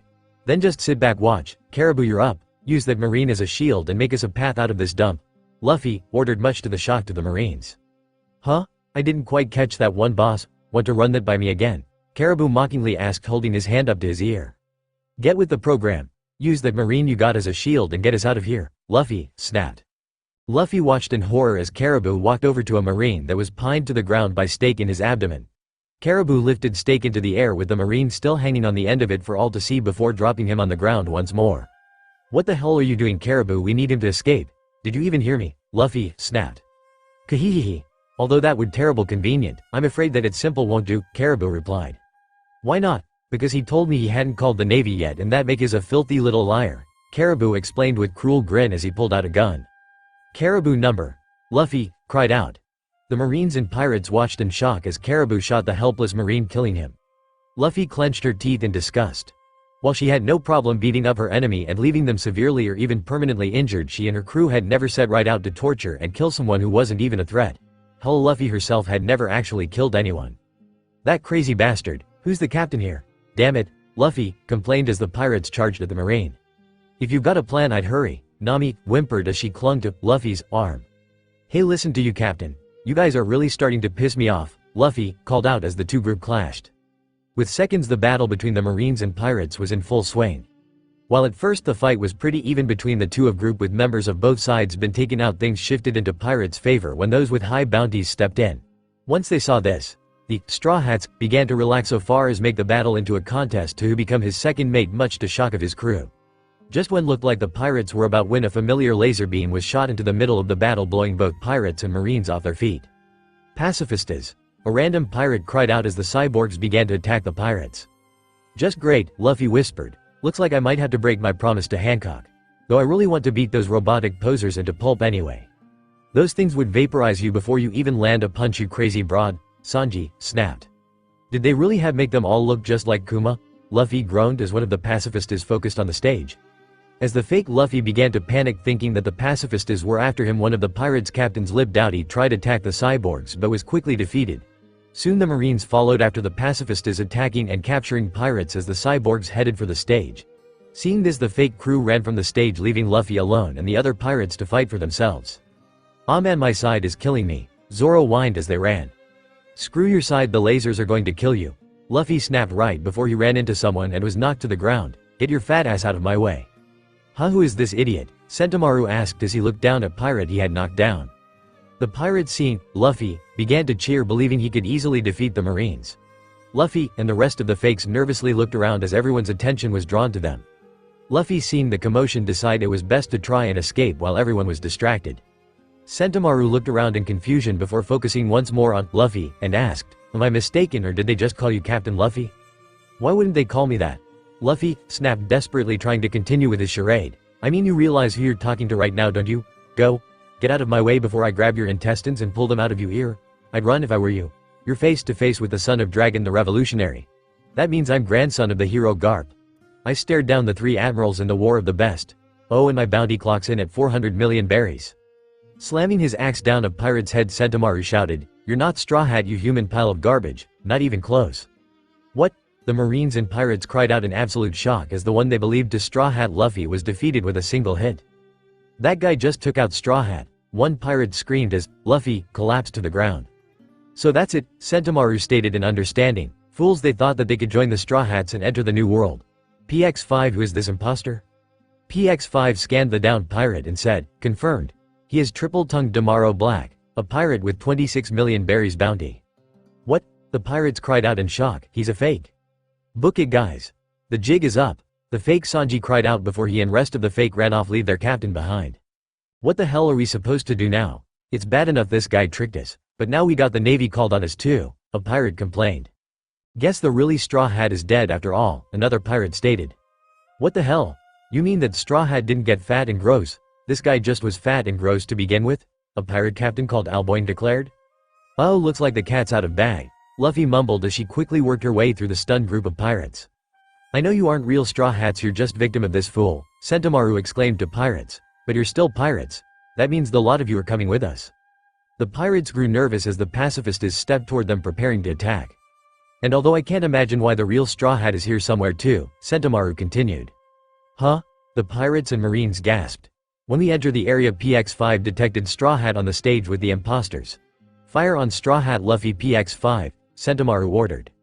PX5 quickly scanned the area and locked onto a figure moving quickly between the stunned pirates. PX5 opened its mouth and fired at figure. At the last moment, the figure jumped into air and dodged the blast. The figure flipped through the air and landed on a stone platform, the hood and scarf hiding their face falling next to them. "Man, that was close," the figure stated. "You almost blew up all my lunches. What did food ever do to you?" The marine, pirates, and fake Straw Hat stared in shock as the figure stood up straight, allowing them all to see their face clear as day. "It really him, isn't it?" one pirate clutching an old wanted poster stuttered in shock. Luffy frowned in annoyance as the crowd cried out, "That's Straw Hat Luffy. Wait a minute. Look, aren't those? Yeah, don't tell me Straw Hats actually. So the rumors are true," Sentomaru stated as he studied the pirate captain. "Straw Hat Luffy is really a woman." Luffy placed her hand on her hip and crocked her head with a smile and said, "Well, duh. Took you guys long enough to figure that out."